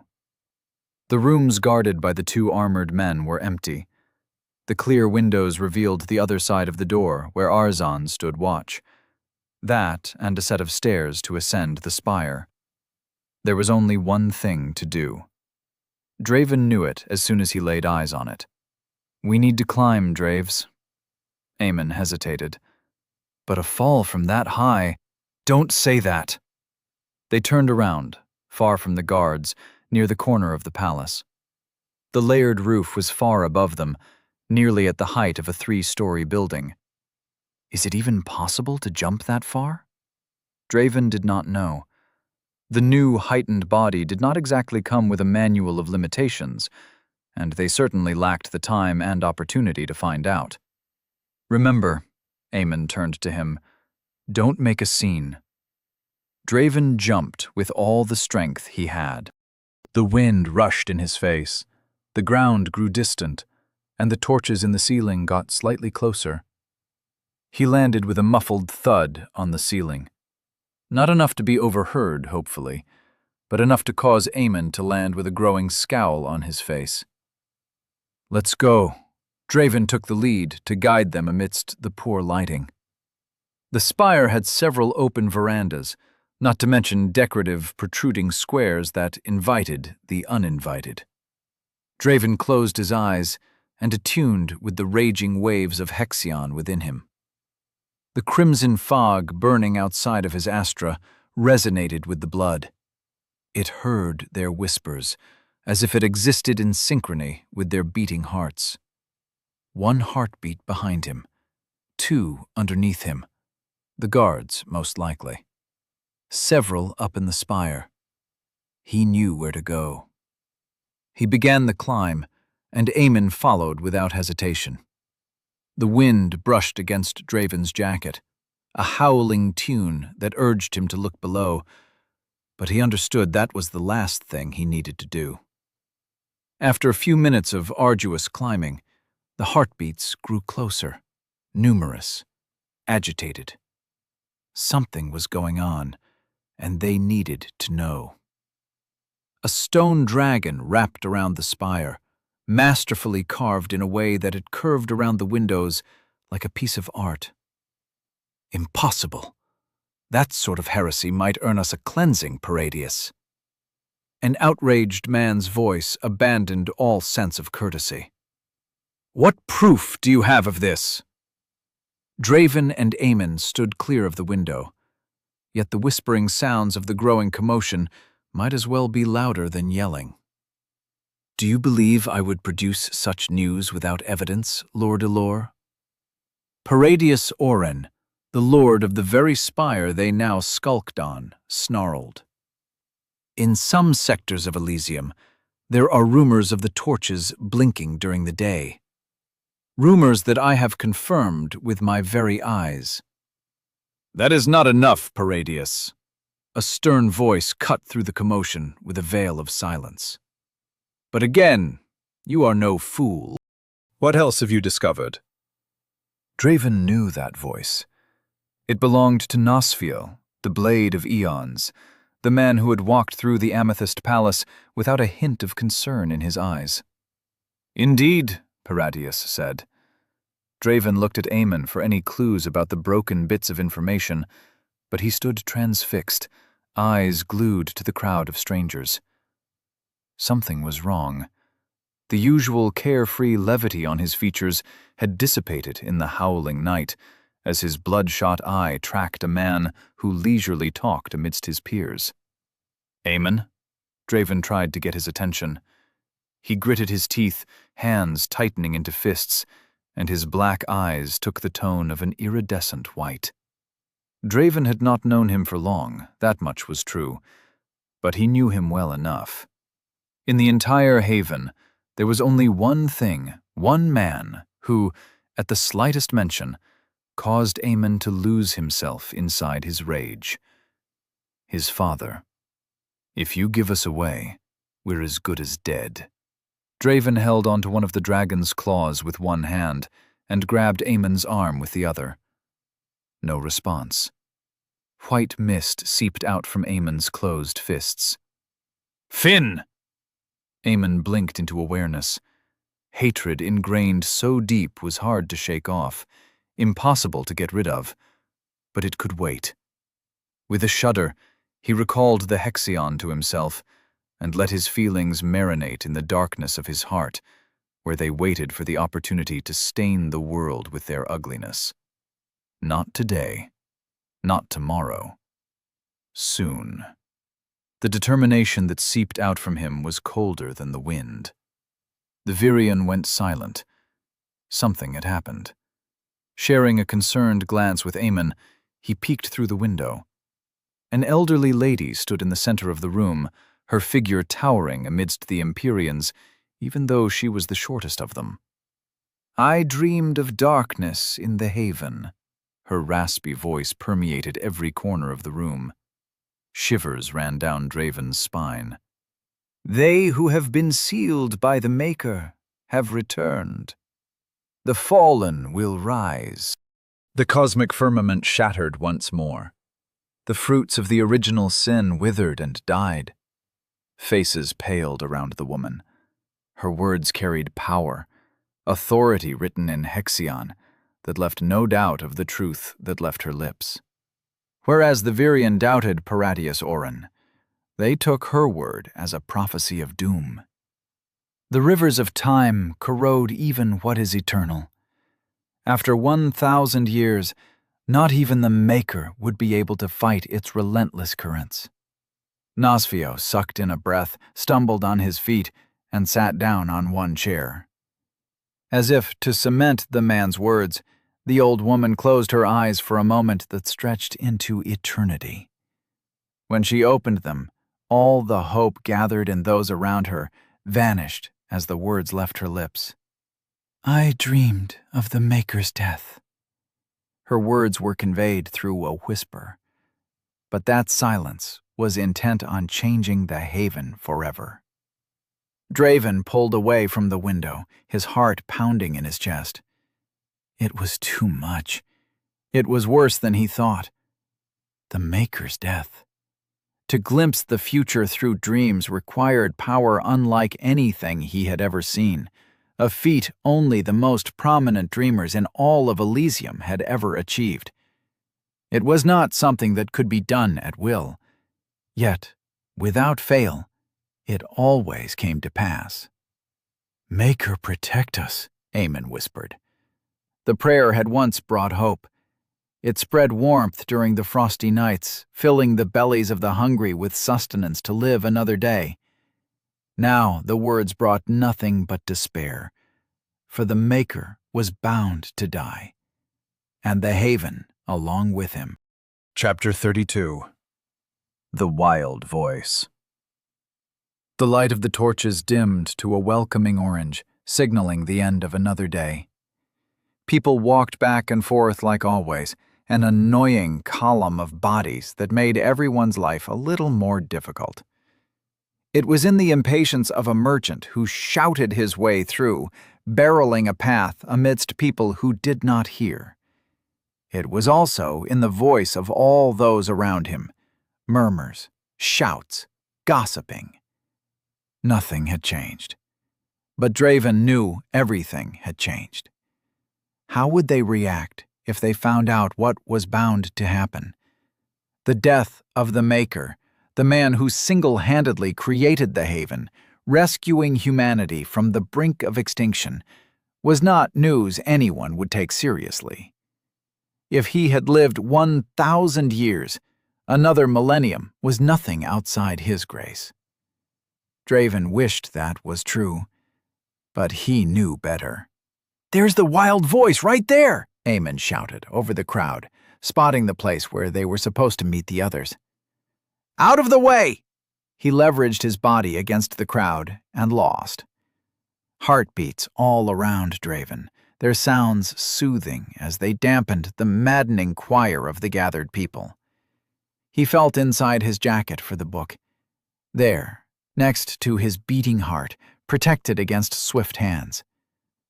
There was not much to learn in terms of arts, but mastering them was another story altogether. It did not take long for Draven to discover that. While he had a great affinity with the art of mending and resonance, healing and heart sense, the others lay just outside his grasp. The art of congealing and ruling.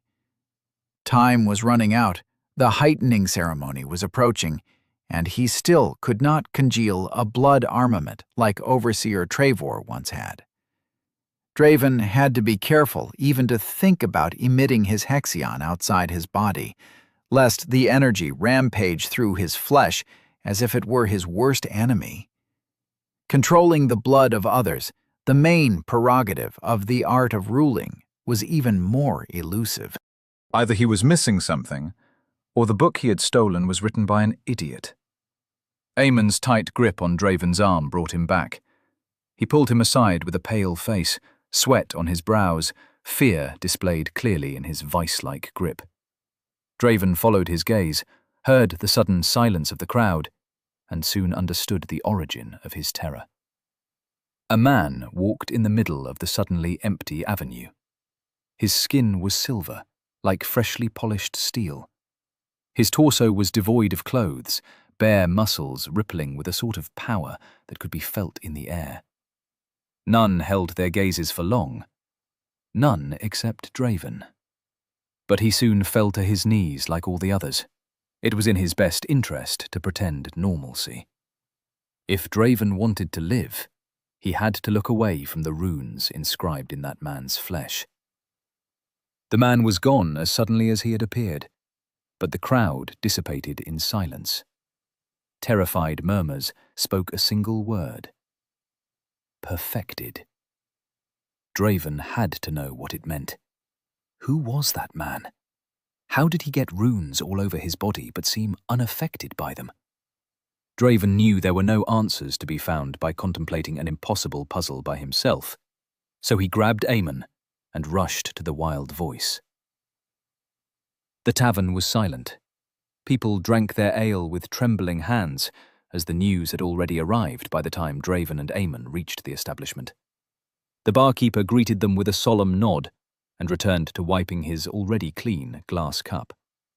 Far to the side, in an inconspicuous corner of the dimly lit place, Myra sat with Corvanis, but Helvan was nowhere to be seen. My master and the man who killed my father. What a nice reunion. Been a while, guys. Eamon pulled out a chair. Why the long faces? Didn't miss us? He forced his cheerfulness. Forgive us the poor reception, Corvanis snarled.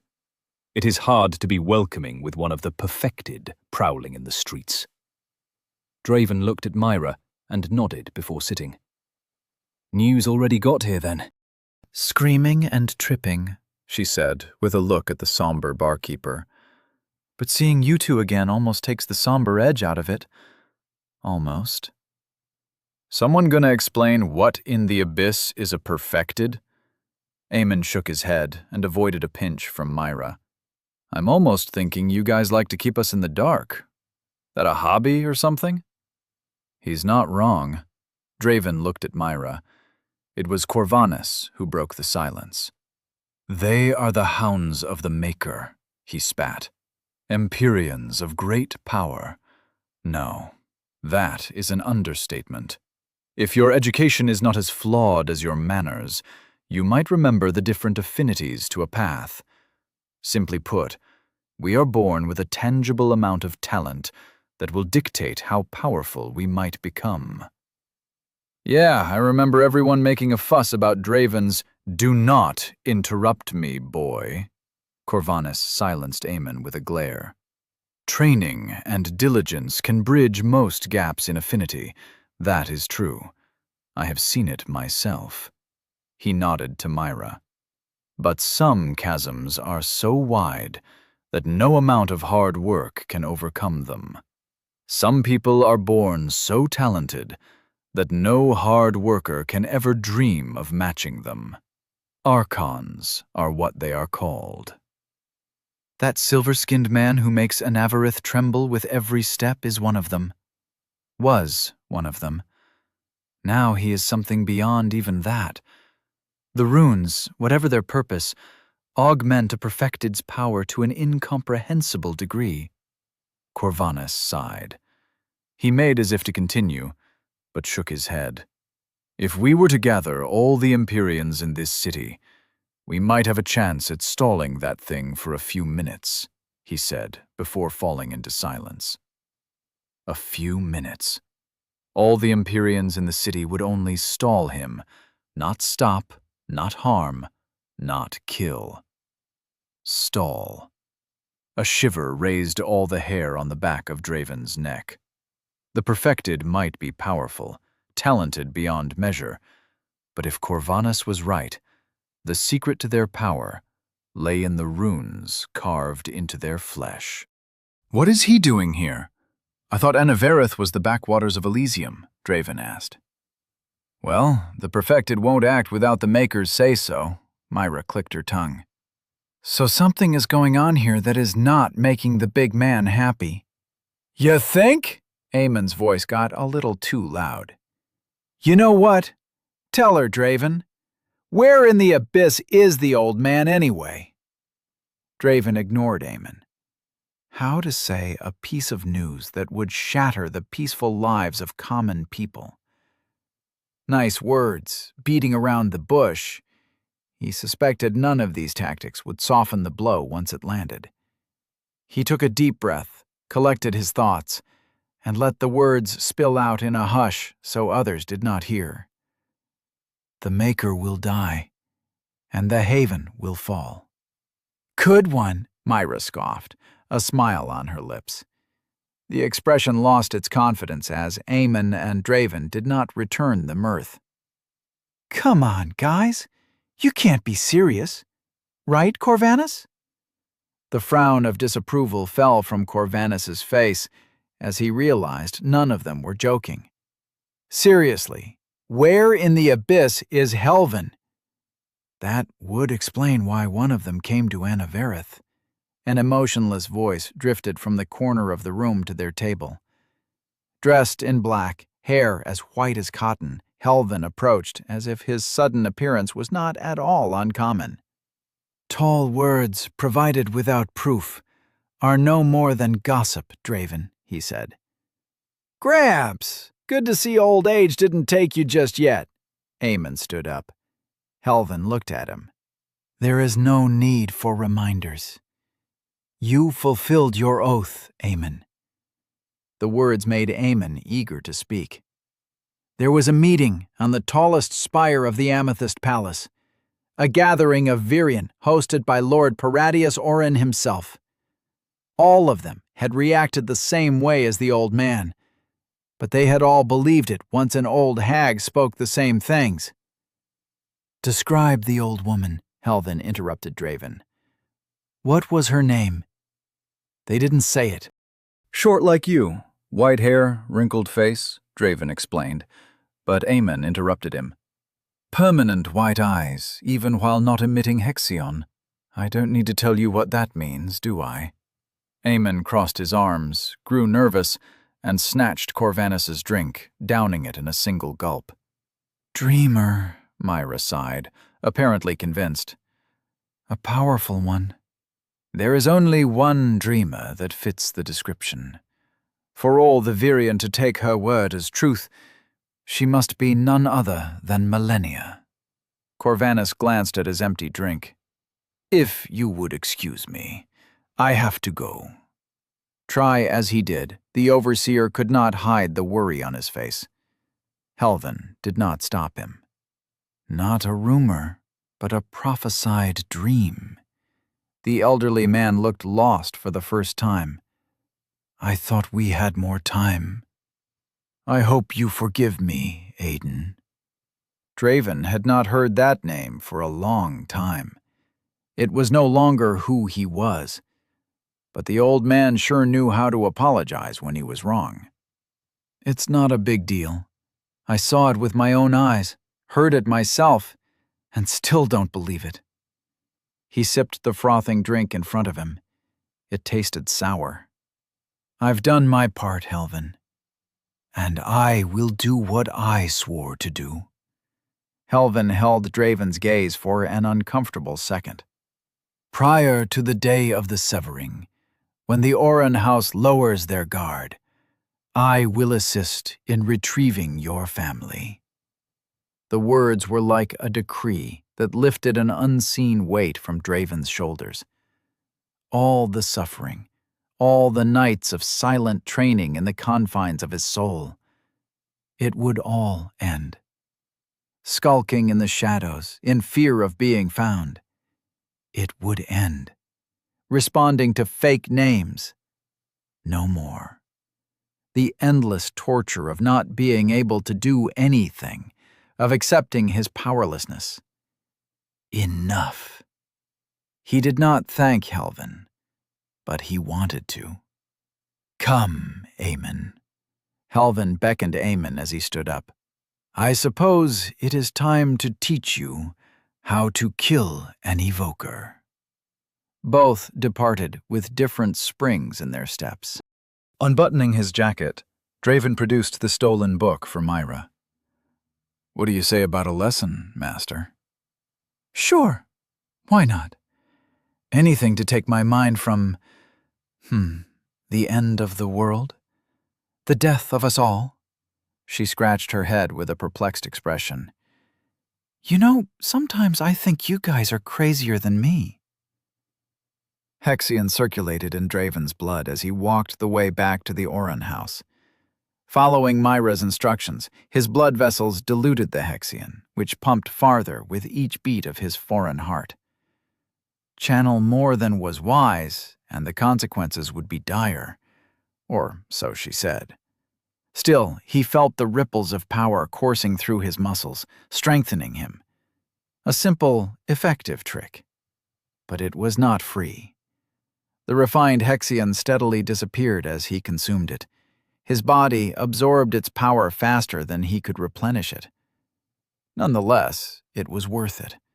The exercise did wonders for practicing the third tenet, emit, for it instilled in him an intrinsic understanding of how to imbue his will into the Hexion without conscious commands. His step carried him farther than intended.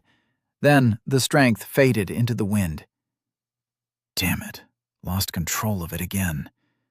The more he thought about what he wanted the Hexion to do, the harder it was to keep it leashed to his will.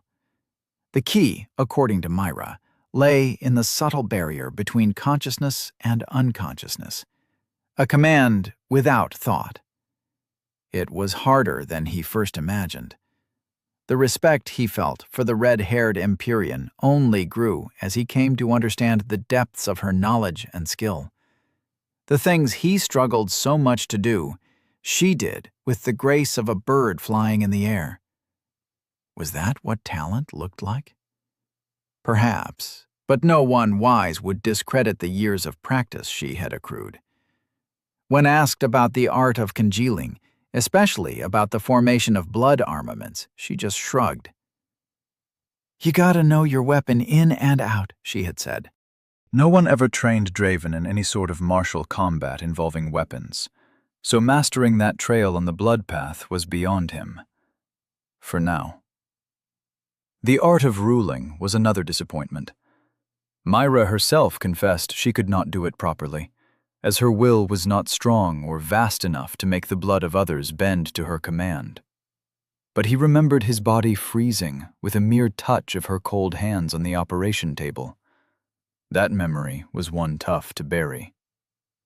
"To rule is to make others resonate with your will," she had rambled. "Yeah, I know. 2 arts in one. Annoying, right? You can think about it like 2 drunk people shouting at each other in a tavern. When one is loud enough, the other will shut up for a second. Makes sense?" Draven did not understand it. After simmering on it for hours, he was still clueless about it. "The key to ruling is to make them shut up not for a second, but for as long as you want them to. It's all about who has the stronger will of the 2, truth be told. Easier said than done, though. I can do it to babies and unheightened people that are not freaks of will like you, but to do the same to another Empyrean, gonna need to link with 1 or 2 other menders." Just remembering her words put him at a loss. He knew his will was abnormally strong and vast, but his finesse in controlling it was the direct opposite. With a sigh, he let the matter go. There would be time for training later, when his family was safe and sound. Perhaps it was better to finally push the boundaries of lesser reverence. He stumbled again when an unexpected realization hit him. The training, the grueling pain and effort, had always been a means to an end, a way of getting closer to rescuing his brother and mother. But that had changed along the way. As wrong as it sounded, he liked the routine, the feeling of tangible progress. It was part of who he had become. "Make a sound, and you are dead." A cold voice spoke from behind him. Chapter 33. The Blood of Astraeus. There was no heartbeat behind Draven. Wait, that can't be true. Someone followed his steps, but it felt distant. Its sound was muffled by a veil of emptiness that escaped his perception until the speaker had revealed himself. He was an Empyrean, there was no doubt about it. Hexion flowed out of Draven's astra by instinct, traveling along his veins, spreading its enhancing power to his flesh. The strange might be an Empyrean, but so was Draven. "You have 3 seconds to cease imbuing your body, Draven." A man appeared in front of him, a familiar face. "A mender against an evoker. It will not end well for you," Elevaline said. Draven let the Hexion fade. If he got close enough, evoker or not, he had a chance at killing him before his specters destroyed his soul. A wise choice. He walked past Draven, exposing his back. A trap, he knew it, for his heart raced in readiness. "Walk with me." "Elevaline," Draven snarled. "Are you stalking me?" He shook his head as if the idea was beyond him. "I have better things to do than follow the primus of a minor house, much less an Orisanth. Or so I thought." Draven followed him as he talked. An opportunity would come. "Imagine my surprise when I found you were acquainted with the very traitors that killed my father," he snarled. What sort of nonsense is this? Did he somehow escape all of their detections and listen to their private meeting in the wild voice? Certainly not. The old man had been there, after all. There was no chance in the abyss anyone could take that geezer by surprise. But again, he only arrived later. "And I'm supposed to know who you are talking about?" Acquaintances. It could be Myra, Corvanus, Aemon, and Helvan. One of them had allegedly killed this man's father. "Do you expect everyone to indulge your nonsense?" His expression grew darker as they entered an alley. "I expect nothing, Draven. I demand it." His eyes glowed green. "To the abyss with this." Draven knew the man was about to use Hexion to call out his specter and whatever else an evoker could do. Hexion burst out from Draven's astra, traveling a painful path toward his fingers. Mind-numbing pain erupted from both his arms as the art was about to unfold, but it ended when something pierced his chest. A roar wrenched itself out of Draven's throat without restraint. He looked down, only to see a green arm made of mist bursting out from the right side of his chest. The spectre, he thought amidst the screams. His arm fell listless to the side, dead, numb, unresponsive. Something tore through his legs, and he collapsed on the floor. His mind went blank. Pain. Torture. When Draven regained thought, he could not move. His throat was raw from all the screaming. His limbs felt foreign. Dyad Vessel had always numbed all the pain he suffered without fail, until now. He looked at Elevelaine, at the disgust on his face. He did not enjoy the sight of deeds, but that meant nothing. The determination in his tightened fists was enough to see it through the end. You see, Draven, scream as much as you want, but no one will hear you. He kicked a pebble out of the way. What the soul does not perceive will go unnoticed by sight and hearing. Keep your secrets if you must, but know that a spectre can hold nothing from their masters. Fuck you! It was do or die. Draven let the well of Hexion within himself burst forth. He willed blood spheres to form, as many as he could, regardless of the damage they did to him. No, he wanted them to wreck his flesh, for that only fueled the power of Dyad Vessel.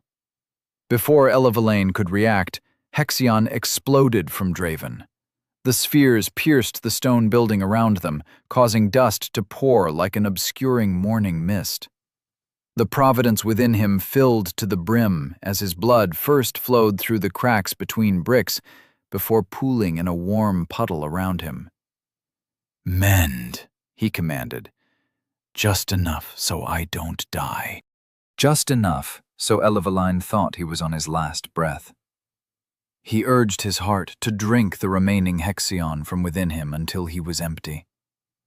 You mongrel piece of shit, Elevelaine coughed. What manner of monster are you to wield so much Hexion at once? The dust parted as he approached Draven with a faltering step. Still alive. Damn it to the abyss. An emerald ethereal armor clad his figure. It brimmed with small holes in the arms and legs, but only cracks in the torso and head.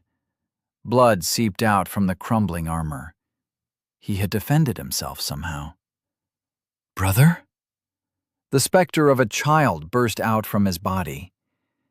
Hate to say it, but I told you to just kill him. Were it not for me, you wouldn't have survived. Another one walked out of his body, but he seemed more fascinated with the surrounding destruction than his blood-soaked master. I've never seen someone this powerful at lesser reverence. It would have been impressive had he not doomed himself. True, the other one said. His Astra is double the size of what it should be. Shut up, Elevelaine snapped, hands gripping the sides of his head. The specters disappeared in a cloud of green mist. He looked at Draven with his bloodshot eyes. There was anger in how his limbs trembled, hesitation in the step he contemplated taking. All of that was gone after he blinked. His hand shot forward, touching Draven's forehead, making contact with the boundaries of Dyad Vessel. His last mistake. A veil of numbness swept over Draven before he could release the Providence. Draven was back in the Catalyst District once again. His mother and brother urged him to follow them to the Ascension ceremony, but he hesitated. Something was wrong. It felt as if he had been about to do something important, yet now the memory of it failed him. One step forward, and time regressed a few years. His dad was in front of him, eyes with shame. Draven remembered this day. It shaped who he is. I know this won't make sense to you, Aiden. Trust me, if there was another choice, I would have taken it. Will's eyes brimmed with tears, an odd sight. His father never cried in front of him. But there's too much at stake. You'll understand everything when it's time. Just remember one thing. I love you, son. Draven's heart clenched. Today was the day he died. But how did he know that? It can't be. A voice spoke from the distance, echoing inside his head as if his own. Father? Pain stabbed his head. He blinked away tears, and when he opened his eyes, he almost flinched at the sight. He looked at the ground below, and fear made him grip the wall harder. Eamon climbed ahead of him, seemingly unbothered by what they were doing. His facade might fool somebody else, but Draven heard the frantic pace of his heart. I dreamed of the Maker's death, a woman rasped. It was still hard to believe, but Draven had to report it to Helvan. It was his ticket to getting his family to safety. The old man would know what to do. He always did. The entire world shook. Draven lost his grasp on the ornate dragon that adorned the window and fell. The wind rushed at his back. Fear. Panic. He flailed against nothingness, trying to get a grip on anything. But there was nothing to save him. He was going to die. This time, there was no escape. Draven opened his eyes with a gasp. Elevalane took a step back, his face pale, his lips trembling with a mixture of emotions complex beyond his ability to grasp. Where am I? Draven looked around, confused. Did I fall to my death? And this is the abyss? It seemed too mild, unlike the legends, not at all cold. Who? Elevalane backed himself against a corner for support. Who are you? Draven did not understand. Elevalane might not know his real name, but they certainly introduced themselves to each other before in the Amethyst Palace. Come to think of it, Draven did not recall the details of how they ran into each other today. The more he thought about it, the less it made sense. He tried to stand up, but could not. One look at his body told him the answer. A carriage had run him over. It was the only explanation.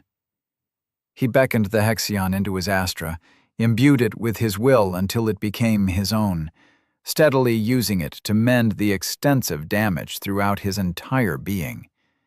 There were holes in his soul, wounds that not even the most dire of failures with the unbreakable veil had incurred. What's going on?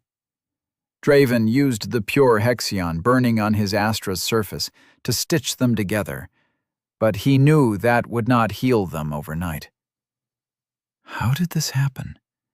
Was he training as he walked and somehow got distracted? It seemed unlike him to make such a big mistake. Answer me. How do you know Corvax von Astreus? Elevalane's voice stopped him dead. Memories rushed into Draven's head. He blinked, and his heart grew cold, for he remembered everything. The meeting in the wild voice, Elevalane's ambush, the way he had somehow entered his head. Unforgivable. Draven would kill him, no matter the cost. He knew too much now. If you're going to kill me, cut the crap and do it. Come closer. I won't make the same mistake again. Dyad vessel roared on the brink of release. Aiden, Elevalane said.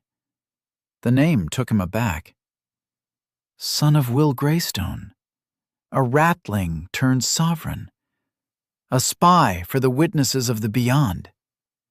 It seemed like an odd choice to focus on that after he saw the prophesied death of the Maker. Anyone sane was bound to prioritize the impending doom of the Haven over a minor-turned spy, but Elevalane did not. The way he looked at Draven now, though filled with anger, differed from before. There was something else in his voice, the hesitation of one who dared not hope for too much. Listen here, Elevalane. I'm just doing this to save my family. Draven had to buy some time. Enough so that his body healed. Just enough so that the numbness in his limbs disappeared. Got no bad blood against you or your house, so why don't we call this a day? Each one of us goes our separate ways. He knew Draven's father. He knew what Draven truly was. He must be a relative of some sort, somebody hunting down Korvax for what he stole. Just a little longer. Come on. Mend! The wounds in his body were closing slowly, but the ones in his soul showed only minor improvements. Your family, Elevaline laughed suddenly. How can you save them if you don't even know who they are, Aiden Greystone? Your father was Korvax von Astreus, Korvax the traitor, the most powerful dreamer to have ever lived, second only to the Maker himself, who now is apparently going to die. Elevaline laughed maniacally. His hands tore locks of hair out of his temples. Tears ran down his face. Draven stared at him and sighed. There was no other way. Only one of them would walk away from this alley. Like I said, if you're gonna kill me... How could I kill my brother? Again. I never had a choice, Elevaline shouted as the forms of specters struggled to free themselves out of his head. His shout silenced Draven, not because it was loud. There was more to it than words. Hope. Despair. Regret. Draven felt it all in the desperate beat of his heart. He looked at Elevaline, really looked at the man who had almost killed him, and knew the hard truth. Elevaline was not only a relative, but a scion from House Astreus, like Draven's father had been. He was more than that. He did not hunt Korvax von Astreus to recover a lost remnant. That goal was driven by greed, none of which shone in his earnest eyes. Draven understood his own difficult situation. He, like Elevaline, pursued the same objective. In front of him was a man who desperately looked for his father, the brother Draven never knew he had. Elevaline exchanged one more glance before vanishing into a cloud of green mist. Chapter 34. Drastic Measures. The torches had long since turned pale silver as the night claimed another day. Draven walked back to the Orin house with a head full of questions and a soul riddled with holes. Dragging his feet across the stone, the numbness of his limbs still prevented him from faking normalcy. He steadily made his way to a place he never wanted to see again. The wounds of the soul were harder to mend than those of the flesh, a piece of information he learned the hard way, but they healed just the same. It only took a monumental amount of hexion and time. My brother. Draven did not know what to think of that. His father had a whole other life hidden from them. Or was it the other way around? For now, that his brother did not kill him would have to suffice. But Draven needed to find him again. He grasped a piece of cloth stained with Elevalane's blood. The art of resonance allowed him to let the stranded droplet of dried blood guide him to its owner, the same way Overseer Trevor had done to him. But it was too soon. Both of them needed time to process what had just happened. Draven avoided using the main gate. Blood-stained clothes and dragging numb limbs were not something he knew how to lie his way through. Better not to risk it. The servant gate it was. The guards led him in with raised eyebrows. Lord Nerovian is having one of those days, Draven spoke with a grim face. They led him in without another word. The young lord's strict behavior was famous. Even the least informed servants knew how prone he was to violence. It was a passable excuse that covered Draven against undiscerning eyes. He walked with his head down. No need to raise more attention than necessary. The least used parts of the labyrinth of flowers and foreign plants were usually empty, or so he hoped. He strained his ears for any sounds, physical or otherwise, while remaining attuned to the Hexion fluctuations. A heartbeat heading his way. Draven took a sharp turn left and avoided a guard on patrol. 3 coming straight ahead. He doubled back to where he came and took another path that led him to 2 stationary beats. 2 people talking, it seemed. As long as they did not move, he could not care less about the contents of their gossip. Perfected. Eridol's voice made Draven stop in his tracks. Shitty fucking luck is what this is, Theodore exploded with impatience. He can't just expect me to make the buffet for the ceremony tomorrow, Eridol. How can I even prepare everything in time? Last I checked, my cooks and I were not Kroners. Maker's mercy, Theodore. The Chamberlain's voice grew annoyed. Draven got closer, not within sight, but close enough to hear their conversation. The last thing on Lord Paradius's mind is whether you can present an iridescent roast tomorrow, yes? I don't know what is happening, but it's not good. Your maker-forsaken buffet can go to the abyss. He is expediting the heightening of his sons, no? No, that's not possible. The severing is still days away. The event would follow the severing, so it not only pleased the Maker, but brought good luck with the Scion's affinity. Rushing it made no sense, unless Paradius had been exposed. Virian or not, spreading rumors about the death of the eternal ruler of the Haven was something worthy of death. Abyss take it, the man has lost his mind. Theodore was just as shocked, but for different reasons. For the buffet to happen tomorrow, Paradius would need to heighten those brats tonight. You know, Eridol, bad luck is what I'm saying. Tonight? Draven urged the remnants of his recovering will to imbue every single shred of Hexion inside his soul. I'm aware, you little egghead. Who do you think had to run around like an idiot for hours to get it ready? Me, yes? I'm too old for this, for Maker's sake. Eridol sighed. The Amethyst Palace is full of people who are even more miserable than you, so just shut up and do it. Like we all do, no? It's happening right now, Theodore huffed. It sure is. Even Arzan left his post by the lady's side to guard the lower levels. Must be the first time since that incident. Draven ran before they finished. Maker, let me be there in time. Please.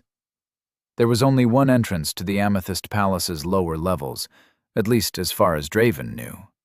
Those stairs descended to the catacombs, a perfect place to undergo heightening, as it was virtually impossible to infiltrate. Arzan, Paradius, they are there. Fuck! The way to the Amethyst Palace was unobstructed, as Draven used the art of resonance to sense the heartbeats of all living things surrounding him. Not to mention the main house complex had never been tightly guarded. The same was not true about the palace itself. 6 guards stood in front of the main entrance. If Draven tried to make his way through, there would be questions. All the blood on his clothes was a dead giveaway. He avoided it. The palace was full of windows, courtesy of ostentatious sovereign architecture, and he just needed to make use of them. Draven circled back, looking for an entrance. He wasted time he did not have. Damn it, where in the abyss am I supposed to go? If he could go back in time, he would have studied the palace's layout, memorizing all its entrances and windows. But that was wishful thinking. 2 heartbeats, one agitated, one calm, directly outside of the room Arzan guarded. There was an entrance, if his memory served him right. He rushed under the cover of plants and the falling darkness of night, but stopped as he recognized one of the 2 people gathered just outside. Seraphina. If she was out, it meant he still had time. Thank the Maker. It is necessary, you silly child. A short woman dressed in all the luxury Virian wealth could afford spoke with a sad smile on her face. This place devours those who show weakness. It almost killed me. But I rose above those who scorned my origins and carved a place for myself. You must do the same. Yes, Mother, Serafina nodded. Did Nero come to visit you? If she was still outside, then she might as well show Draven the way in. It was the best facsimile of a plan he had come across so far, but it would have to do. Your brother never forgave me for who I am, for who I made him to be. I only hope that he comes to understand our situation one day. The lady turned her gaze in Draven's direction. He froze for a second, but her unfocused stare showed no hint of alarm. I hear he made a mess of the Allori boy in the hierarchy stand. That scoundrel had it coming. Uncouth waste of space that dares call himself sovereign. Serafina fumed. To call my brother a half-breed to his face. Father should have taken his head on the spot. You criticize Nero's brashness, but the same insult makes your blood boil, the lady noted. It's not like that, Serafina protested. It is, however you let it be, Serafina. The more you let it be your weakness, the more others will seek to use it against you. I might be a rattling, she spat the word in disgust, but that does not make me lesser than anyone else. I know, Mother. I'm sorry, Serafina sighed. Enough with the talk. Draven could not care less if the woman was the Maker herself. Show me the way in. Paradius Oren, married to one of the very catalysts his sector of the Haven produced. That truth might have shocked Draven another time, but his patience was running thin. Their conversation dwindled until Serafina and her mother parted with a hug. Draven closed his eyes, abandoning all other senses besides the one he needed. Arzan was not present on the other side of the room, his strong heartbeat unnaturally absent, but the two guards stood like statues, guarding the way in. Serafina's heartbeat became clear in Draven's mind as her mother climbed up the spire until she faded from his awareness. Straight ahead into the room, a sharp turn to her left, opposite to the ascending stairs. 2 seconds she stood in place. Draven opened his eyes to see her pressing her hand against the wall next to the portrait of Lord Paradius Oren. The bricks trembled. A flash of light illuminated the crevices in the wall, and the purple stone dissolved into dust that fell like a curtain to reveal a passage. Once Serafina walked through it, the wall returned to its original state, with not even a grain of dust remaining as witness to the bizarre event that had just transpired. That's my way in. Her heartbeat grew distant, muffled, but Draven focused his entire being on grasping it.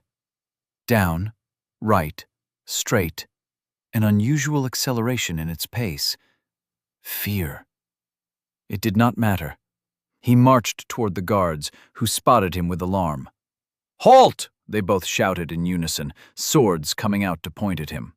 "State your name and business!" "Put your swords away before I have your heads on a pike," Draven snarled, with no need to fake his anger. "I'm Draven Orisanth, Primus to Lord Nerovian Oren, and my business here is none of your concern." The guards looked at each other, sheathing their swords after recognizing his face. They examined the bloodstains and holes in his vestments before one of them said, "No one is allowed through. Lord Paradius's orders, Primus." Draven took a step closer, almost within reach. They were armored, but their sword hands had exposed skin. Just a little closer. "Not one more step," one of them barked. His hand hovered above the pommel of his sword. "Whatever business you have, Primus, it will have to wait until the morrow. Perhaps it is for the best if you clean yourself before sullying these grounds," the other one snickered. You are right. Where are my manners? I came here in a rush to deliver an important piece of news to my lord. Draven sighed. They would not let him through, and with most of his Hexion dedicated to healing his soul, he did not like his chances against 2 armed guards. If you would, deliver this letter directly to Lord Nerovian. Draven rummaged through the pocket of his jacket. Their eyes followed him with curiosity, but when their hands dropped away from their swords, Draven burst into action. He shot forward and grabbed one of them by the hand. Dyad Vessel roared, and the guard collapsed to the floor with a wet thud, blood flowing from numerous holes spread throughout his body. The other guard drew his sword. Draven turned around, taking a step back, but the cold metal slashed through his chest.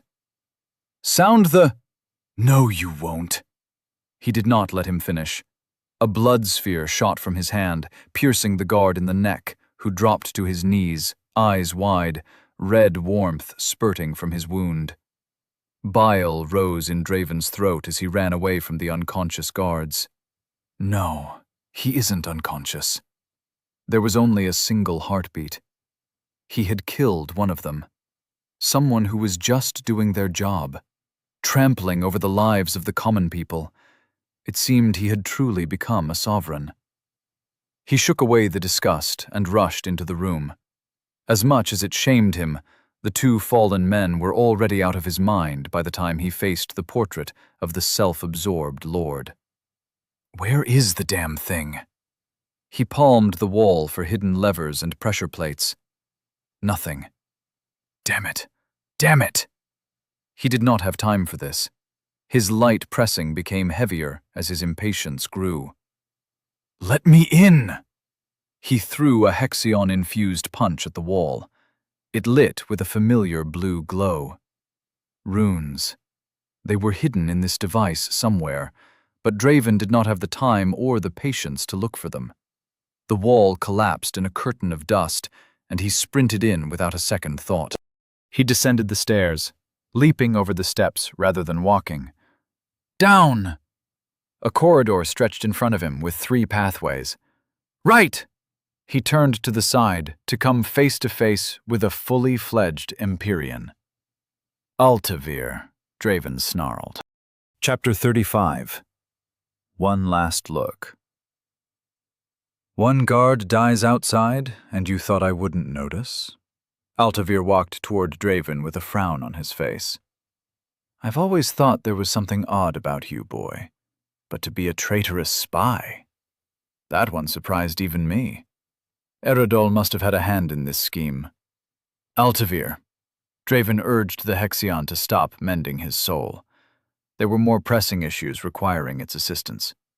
Move aside. Why don't you make me? Draven did not let him finish. He pointed a finger at Altavir's head. Consequences be damned. To the abyss with being a murderer. A blood sphere shot out of his finger, bursting out of his flesh in a spray of blood. Mist poured out of Altavir in an instant. It materialized in a solid dome of crimson that did not even crack under the assault. He looked at Draven, and this time there was genuine surprise in his eyes. An Empyrean? Maker's mercy, how did Paradius let this happen? More. Draven needed more. Blood spheres shot out of his hand one after another. More. Stronger. The dome protecting Altavir cracked. Security has indeed become lax.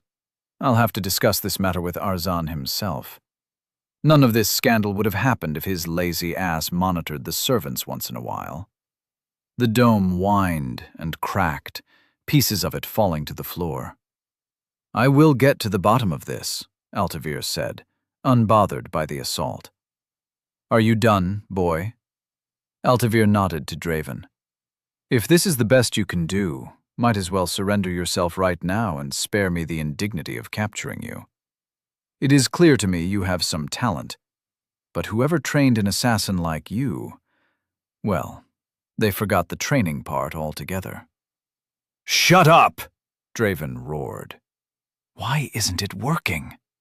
The blood spheres were powerful enough to pierce through rock, but all that power barely cracked Altavir's barrier. It was the difference between diligent, focused training and blindly treading through the unknown. Allow me to show you how a true mender does battle. Blood mist seeped out from the palm of Altavir's hand, congealing into 2 curved daggers. Don't die too soon. He pounced at Draven with the speed of a body enhanced by Hexion. Raising a hand, he stabbed at his face. Draven took a step back, gorging in the power that also coursed through his body, and avoided the blow. The other dagger shot at him in a slash to his stomach. Altavir was fast, but Draven could avoid it. He ducked back to avoid the slash, but his back hit something solid. What? The dagger sliced through his chest like a hot knife carving butter. Warmth permeated his body like a wriggling snake. He tried to grab hold of Altavir's arm, but the man retreated with a worried frown. Dangerous kid. Altavir stood still as a statue, knees bent and ready to attack. Your heart beat with glee the moment I got close, which is odd. You are looking for your death, or hiding something. Draven's stomach clenched as he glanced over his shoulder to find a wall of crimson creation, Altavir's doing. The man could emit so far outside the purview of his body, retaining the intent imbued into his will with no effort. No matter how Draven looked at the situation, it would not end well for him. Wounds riddled with both his body and soul, while he remained clueless about the true extent of Altavir's powers. If this is the best you can do, Draven stood up. The cut in his chest and stomach closed. His precious reserve of Hexion dwindled close to emptiness. You might as well let me through. Interesting, Altavir laughed. Sadly, the battle is already over. Something gripped Draven's body from the inside, strangling his muscles until he could not breathe. He tried to take a step, but nothing responded. Only Hexion was still under his command. The art of ruling. I must confess, Draven, to mend a wound with so much proficiency is not something the average mender can do. It either takes talent or raw power, unlike what can be found on the outskirts of Elysium. The bald man prattled on. Maybe there is another option for you, rather than death. Bind yourself in full servitude to House Oren, and maybe Paradius will not behead you. Good, you bastard. Buy me some more time. An idea formed in Draven's head. He imbued his remaining will into the Hexion until it formed a small puddle. It was not enough to mend and attack, but it would suffice for a singular task. And become a glorified servant like you? Draven needed Altavir to get closer.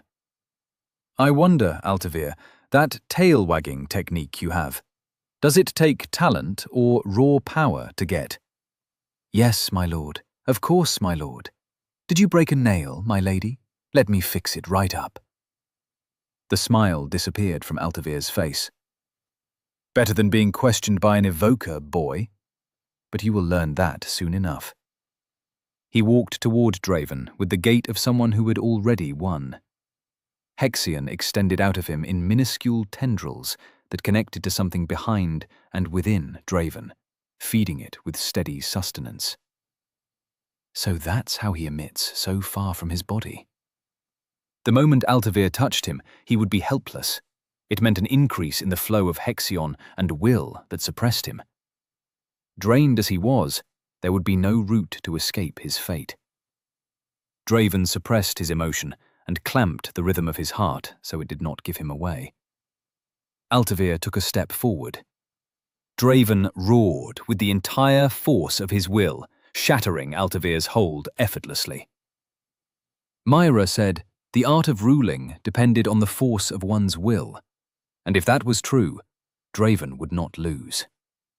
Hexion coursed through him in a flood, extinguishing the force that held him suppressed. Falling to his knee, he rolled to the side and narrowly avoided a blood spike that pierced the ground. He raised his hand toward Altavir, a grin on his face. "That much will?" Altavir grunted at the backlash of his hold being broken. What kind of monster are... The crimson dome surrounded him in an instant, but that only made Draven's smile deepen. Altavir was not his target, after all. He pointed to the light spheres illuminating the ceiling, and a blood sphere shot out. Darkness fell into the corridor. Draven was drained both of will and Hexion. He fell to his knees, weak, dizzy. Altavir looked up, then from side to side. Petty tricks. Now we are both blind. Well done. His shield fell from him. Your heart beats weak, boy. Let me guess. No Hexion to aid the flow of strength through your body. Draven crawled beside him, intent on not making a sound. Altavir moved faster than he could react. A hand gripped Draven's neck with enough strength to break it. Did you forget I can hear your blood? He pulled his hand back, a dagger congealing in his palm, before plunging at Draven's leg. The bald man twisted it when no yell came. Draven grunted, which made Altavir hesitate for a moment, before turning into a stab to the gut. I got you now, Primus, he spat. No, Altavir. Draven smiled in the darkness. I got you. Dyad Vessel unleashed all its store pain upon the hand that held Draven by the throat. The grip on his neck loosened as a soul-piercing scream echoed in the unlit corridors, loud enough to deafen a miner. Draven looked down at the unconscious man, blood pouring out of him from countless little holes in his body, from a deep stab in his gut and leg, from slashes in his chest. He left Altavir to fate as he walked deeper into the corridor. 6 heartbeats stood motionless in the tunnel ahead. 2 of them beat with less power, faint but not unhealthy. His family. Hold on, Mom, Dan. I'm coming. Draven did not look back at the trail of blood he left. The corridor stretched farther than he imagined, but the dense concentration of Hexion in the air confirmed his direction. Whoever waited at the end knew of the battle that had just ensued, and they would most certainly be ready. Draven was not. Dyad Vessel was emptier than his Astra. His will was drained. Blue light made him falter as the corridor opened into a vast room. Runes. The ceiling stretched far above, with a single pillar jutting down from it and connecting to a silver box in the form of a room. A massive remnant, square, not much taller than 2 sovereign put together. Solidified, transparent Hexion and metal formed its walls. But none of that mattered. There were 4 altars inside, 2 of which held a child and a middle-aged woman. Dan! Mom! Draven wanted to bash himself against the wall, tear it apart, rip it to shreds. But he knew that would have been fruitless, for the men inside breathed with confidence. If it were possible to get in, at least one of them might have looked concerned. With deadly stares, Paradius and Arzan glared at Draven. They had sensed the earlier battle and resented his victory. Nerovian's eyes were about to pop out of their sockets as he stared in silence. Seraphina wrestled her surprise much better. Draven? Nerovian blurted. What happened? Paradius silenced him with a look. What have you done to Altavir? The Virian lord snarled at Draven. To think that the other houses would fall so low as to send an assassin. They will regret this day dearly. Nothing less than he deserved, Draven told him, buying time. The ritual had not started yet. He looked around for entrances or any sort of mechanisms to deactivate the Hexion. No luck. He had to make them do it. The same thing will happen to Lady Oren if you don't hand over the ratlings. Paradius froze. Nerovian and Seraphina's surprise turned to hatred. Lies, Arzan rasped, unaffected by the bluff. My specters protect her shadow with their very existence, and that is not the full extent of the measures put in place to keep the ladies safe. What is the meaning of this, Draven? Nerovian pointed at him. Have you not embarrassed me enough? Silence, boy! Paradius punched the Hexion wall. Smoke drifted out from his fist as the flesh burned in contact with the luminous barrier. First you make a low-blood your Primus, and now he is revealed to be an assassin. Pah! It sounds even more ridiculous when I say it. Commence the ceremony, Arzan. The punishment for this cretin can wait until my sons are Empyreans. Paradius walked to the altar where he held Draven's family and tightened their restraints. It will all be over soon. No! Draven rushed at the wall, at the metallic corners. There must be some sort of device to deactivate the barrier. Where's the runic circle? It needs to be accessible. He palmed through the crevices, ignoring the glowing runes carved into the material. There must be something. Come on! Nerovian and Seraphina removed their clothes and laid down on the altars. Damn it! He threw a punch at the wall. His wrist cracked. The smell of burnt flesh invaded his nostrils, but Draven did not feel the pain. Pointless, Arzan remarked with a shake of his head. The room trembled as Hexion roared. Paradius knelt next to a rune, shielding his eyes with a hand so the inscriptions did not dazzle him, and placed a cube of iridescent power onto it.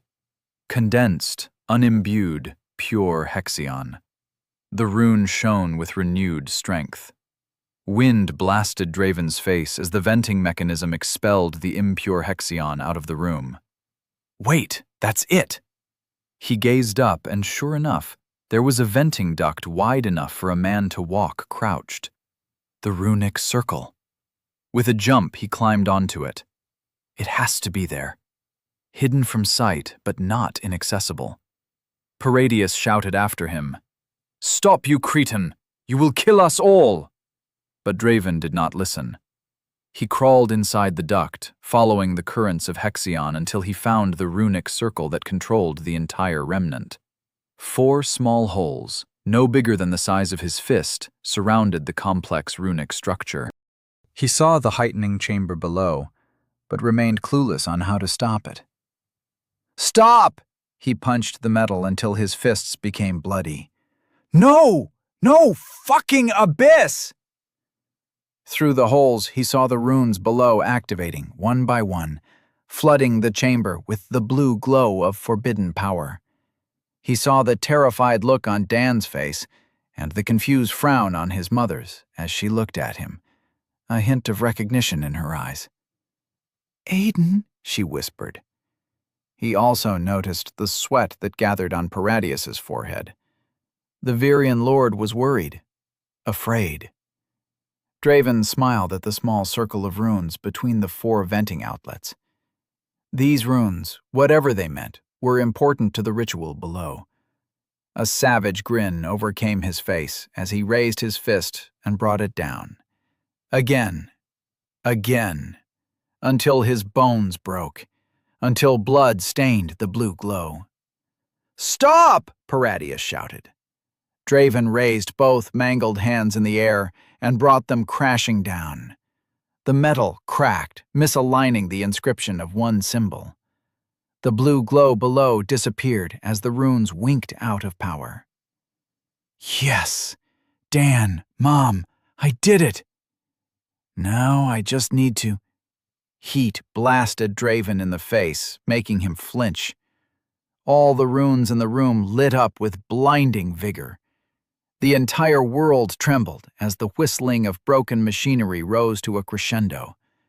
The blue light became darker, deeper, angry. The noise dwindled for an instant, a fragment of a second long enough to stretch into hours. Then it roared like a dying beast. Draven's eyes met his mother's for a moment, before the light consumed her and Dan in a cloud of smoke. "No!" Overwhelming heat exploded in his face, throwing his body up with the strength to shatter bone. Darkness crept into his vision. Chapter 36.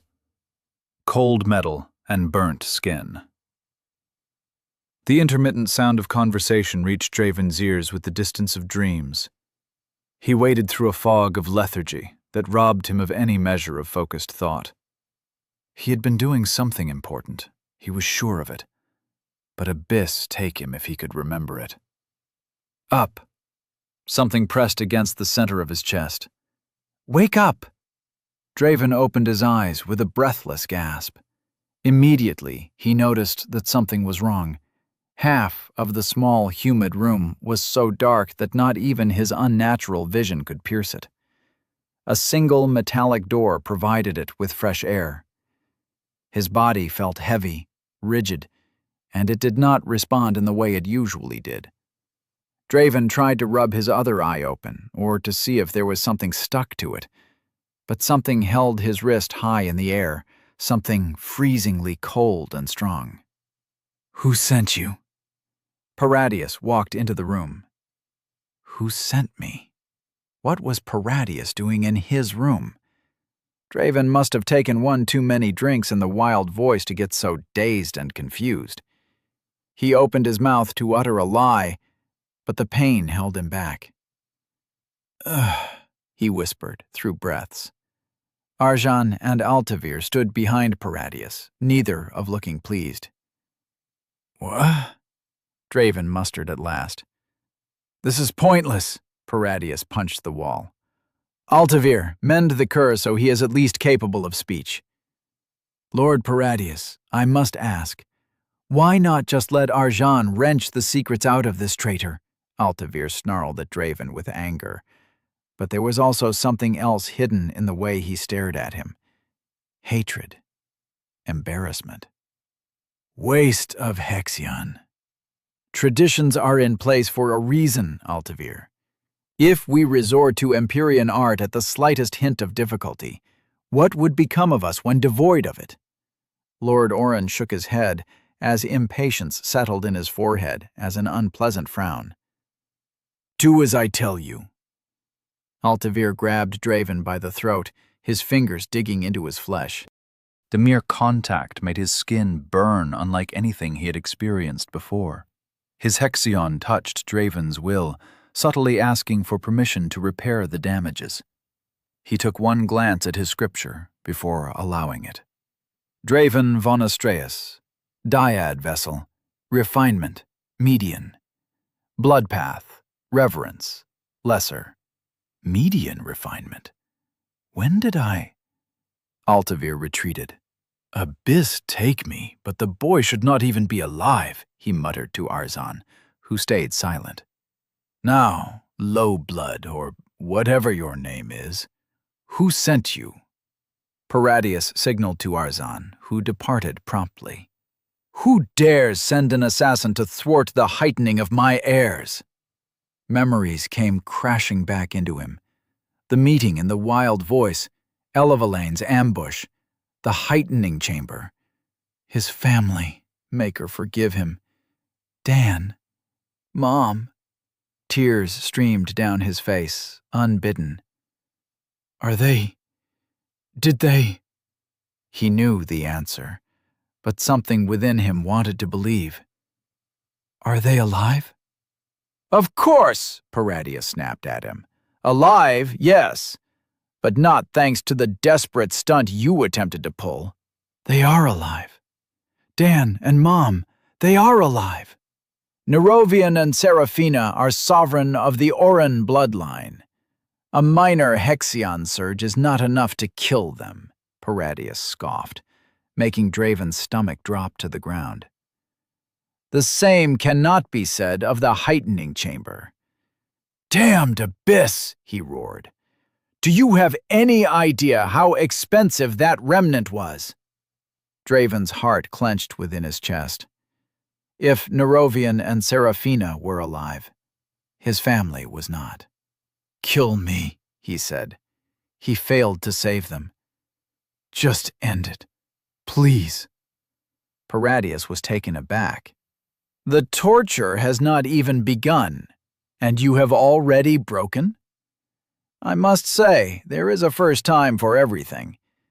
Regardless, I fail to imagine what methods Altavir could employ to make you lesser than you already are. You would be surprised, Lord Paradius.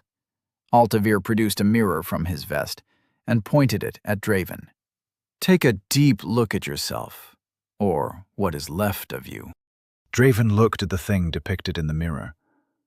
Black, charred flesh consumed the remnants of melted clothes in an abhorrent mixture of dried blood and soot.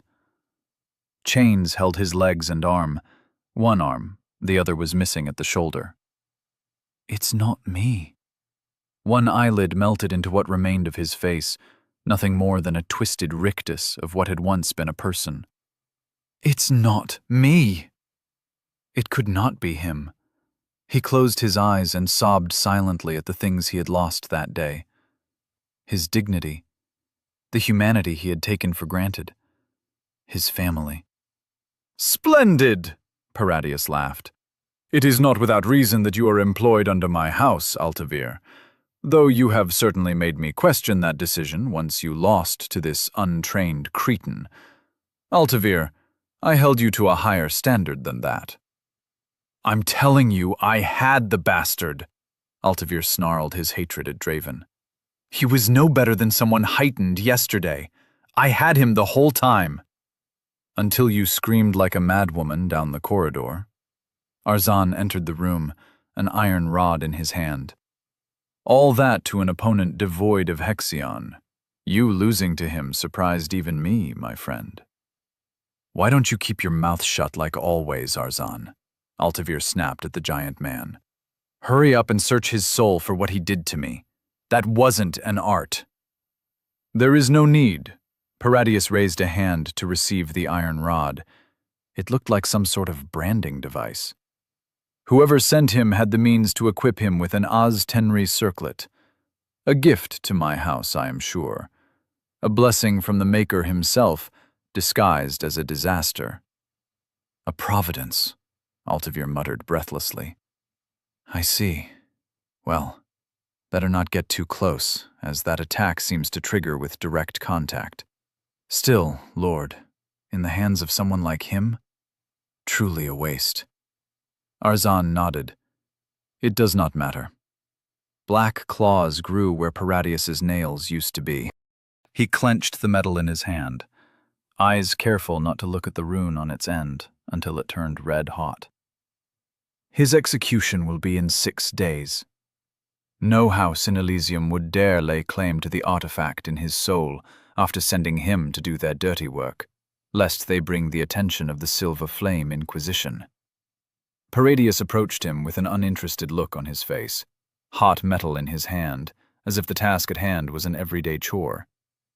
The shape of the rune became clearer and more distinct than ever before. It spoke to Draven in impressions rather than words. It made what was less become more. Amplification. Draven Orisanth, or whatever it is your name, to walk amongst mine in pretense, is an act not unlike the customs other families employ. Were you but a spy, your punishment upon discovery would have been a swift death, but that is not what you are, what you attempted to do. Paradius's hand blurred as he pressed the hot metal against Draven's flesh, under his remaining eye. Dyad vessel absorbed all of it, as always. Distant, shallow, warm.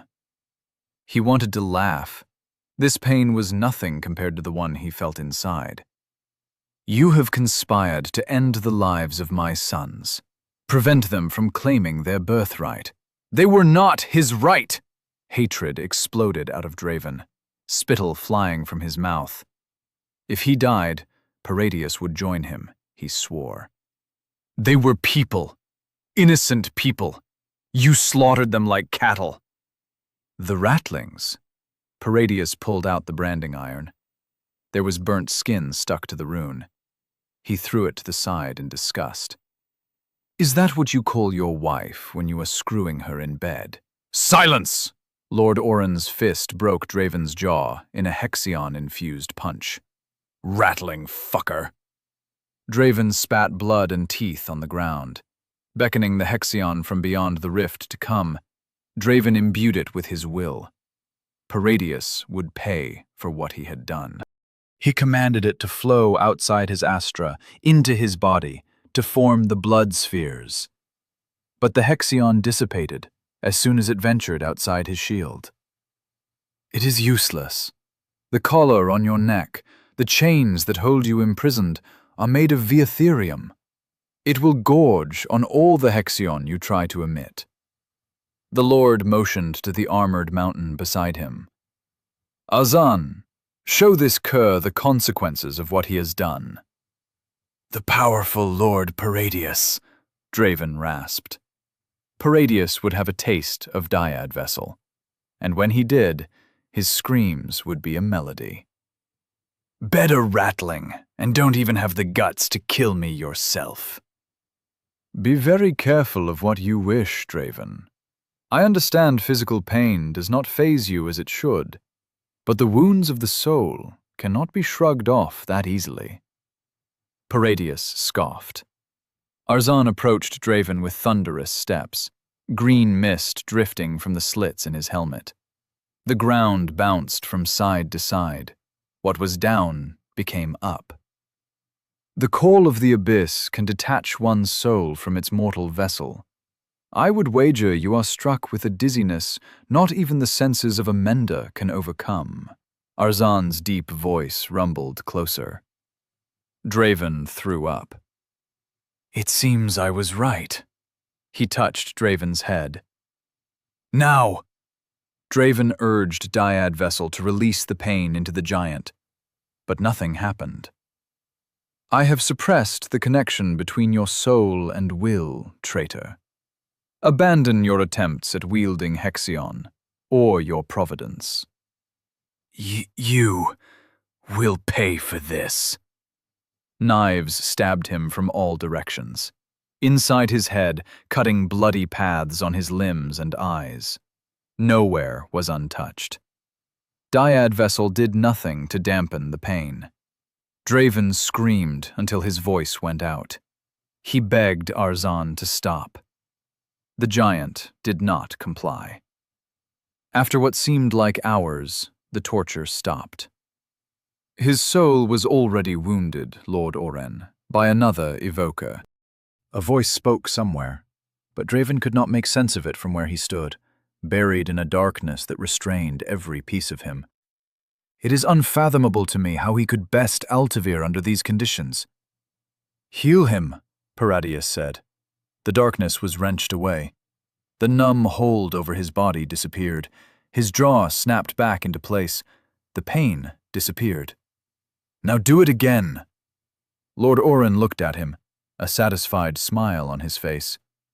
"We will only glimpse the full truth once his shell has been thoroughly broken."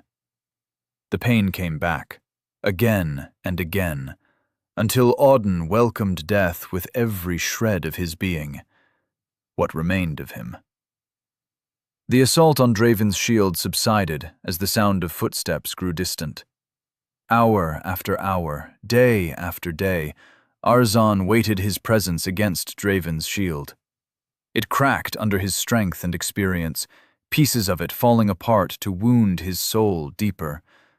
But it did not break. Breaking it meant death. Draven hoped Aemon had fled, for he knew he would not last much longer. Unbreakable Veil might have grown stronger under the stress, but his will to endure only eroded with time. Nothing mattered anymore. He had failed. The flimsy hope he kept was a hindrance. It only led to more excruciating pain. But he feared what he would become if that last light faded.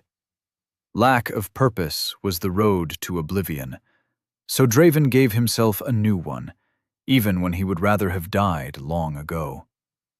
Train. Resist. Just long enough so Aemon escaped the same fate. He imbued his will into the Hexion, collecting it in his reserve until another cycle of it began. Over and over and over again. Channel, imbue, channel, imbue. He leveraged his will to compress the refined Hexion, refining more until his astra began to grow. It was painful, but it did not compare to what Arzon could inflict. Emitting might be a hopeless endeavor, but the other two tenets were the pillars upholding his sanity. He dared not break his shield to rebuild it, for he knew Arzon lay in wait. Sometimes Draven heard his heartbeat beside him, an illusion or dehydration. He did not care. Do not approach him, young lord. Draven froze in fear for a second, but exhaled a sigh after not hearing Arzon's footsteps. Shackled as he might be, the traitor is still a threat. It was just Altavir. Draven! The sound of choking and vomit brought Draven back. He opened his eyes to see Nerovian doubled over on the floor, vomit dripping down his chin. Wild eyes filled with guilt and disgust. It was not how Draven imagined his reunion with the Lord. Nerovian. His voice sounded distorted. Come to gloat? Or is it another one of your lessons? Are you all right? Nerovian spoke like a child, unlike someone born of higher blood. Where is Mom? I didn't take you for a coward. Gonna cry to your rattling mother? Mommy, help me! Draven laughed until tears streamed out of his remaining eye. The great and proud Nerovian was reduced to a sniveling child. There's justice in this world. Shut up! Nerovian roared, his voice assuming a commanding tone for a second. A moment later, confusion overtook clarity. Mom? Draven's heart stopped. It can't be. That almost sounded like his brother. Dan? He whispered. Nerovian raised his head at the name. Bro? There was recognition on his face, almost as if he was responding to someone calling him. Dan! Draven drew Nerovian's attention. There's no mistake. It's me, Dan. It's Aiden. You don't look like my brother, Nerovian said. Ah! Get out of my head! He thrashed on the ground, hands gripping his temples. I know I look different. You look like a corpse, you damned traitor.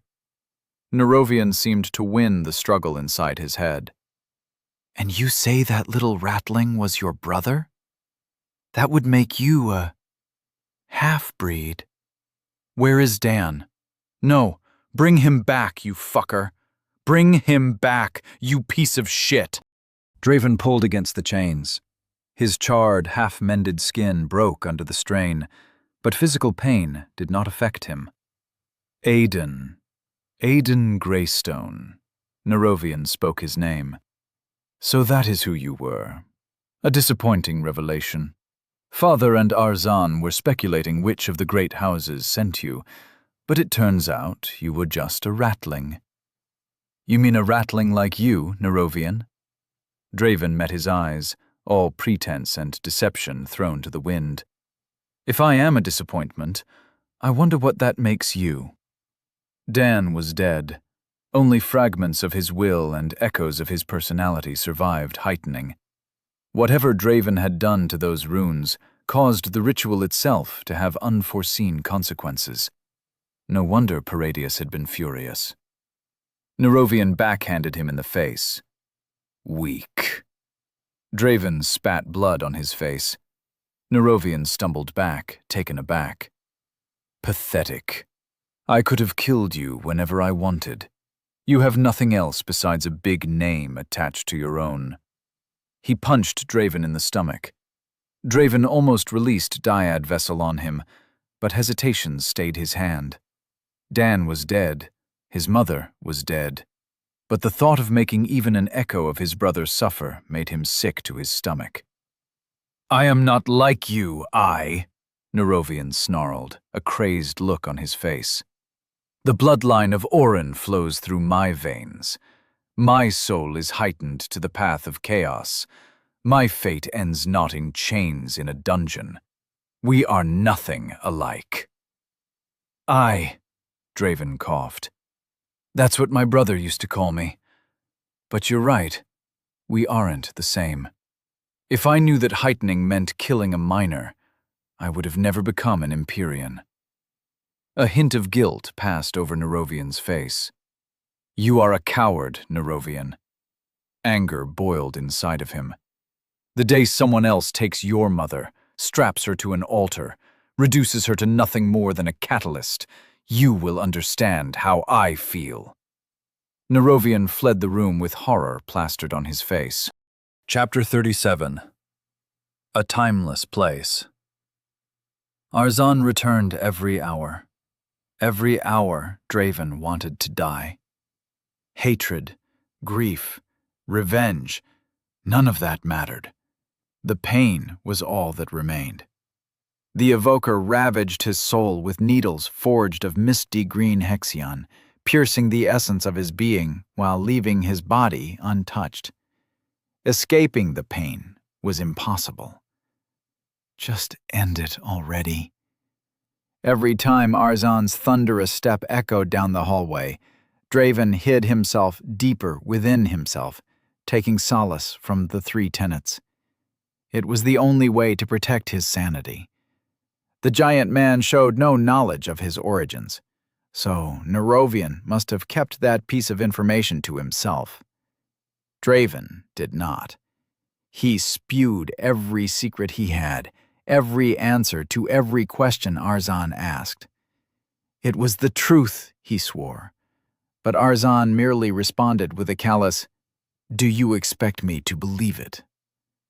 The only things Draven kept to himself were Amon's part in this, and his ability to see the runes. Everything else he told. But it was not enough. It was never enough. The pain came again, stronger than usual, intent on finally breaking the shield surrounding his astra. His throat had long since stopped making sounds. His consciousness retreated inside his astra, hiding amidst the giant lake that had become his reserve. Yet the pain still followed. He hid further inside the lake of Hexion, shivering inside the fruits of his training. The torturous stabs did not relent. Draven looked at the rift that floated inside of him, the bridge between himself and the Crimson Realm. He had never attempted to pass through it before. The consequences of it might have once made him hesitate. He had so much to lose once. Not anymore. Draven jumped through it. The pain vanished. Space distorted around him. Draven lost all senses and thought for a second. For eternity. Cold stone pressed against his back. The pain was gone, he realized. With a startled gasp, he came to himself.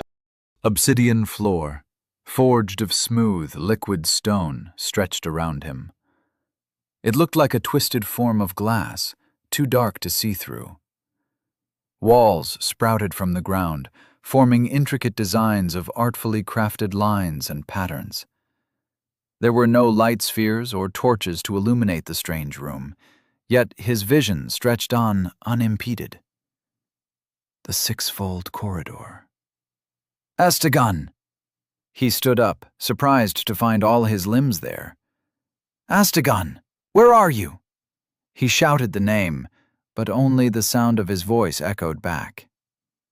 Minutes passed, and the strange man with silver skin and golden hair never showed himself. The hallway that led to the corridor itself was nowhere to be seen. There were no exits to this place. A plain, square room with nothing else but empty space and his soul. The thought of being trapped in it for all eternity was terrifying, but it somehow paled compared to the prospects of returning to his body. Draven closed his eyes, feeling the tiredness that spread throughout his entire being, and let the whispers of sleep take him to a place where he had nothing to worry about. He slept for hours, or even days, no way of telling without the torches. For the first time in weeks, he felt like a person again. No sovereigns to torture him, no goal to drive him to insanity, no family to call his own. He hugged his knees and sobbed. Dan and his mother were gone. He had failed. By the Maker, he had failed them all. Helven had failed him. With all his power, aided by the vast network of the witnesses of the beyond, that heartless man still fell short of keeping his word. Abyss take him and tear his soul to shreds. All it would have taken was Helven and another Empyrean to rescue Draven's family. It was all so simple, but he still failed. The elderly sovereign never cared to try. I hope he dies a horrible death. After everything he put Draven through, he was not even man enough to fulfill his end of the bargain. Bastard. Piece of shit. I hope you die screaming.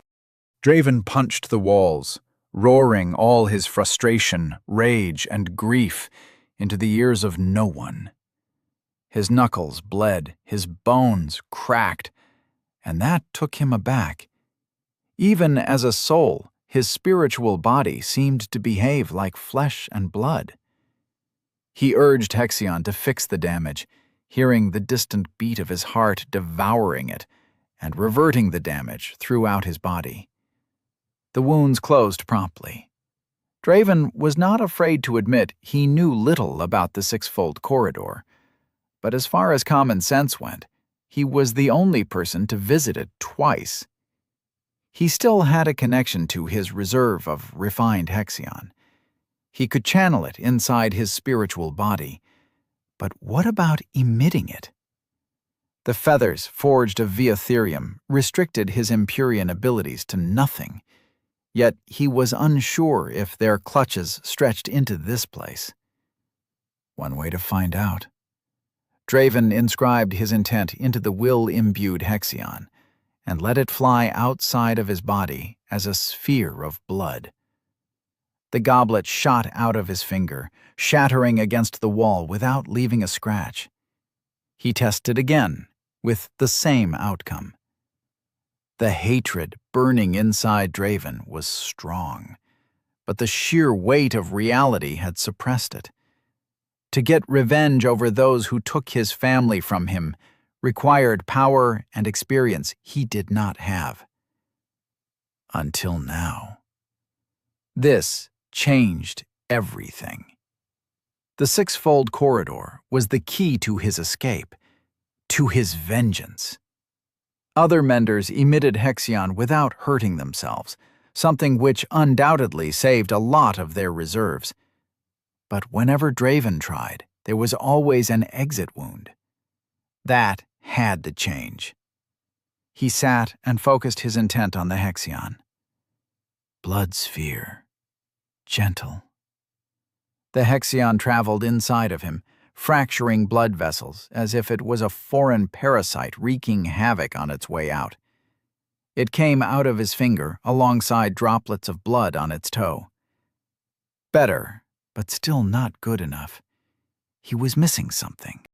Again and again he tried, the attempt not even making a dent in the giant reserve he had secured.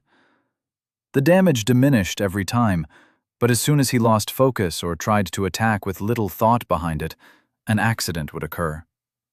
Shit! Draven looked down at his finger, or what remained of it.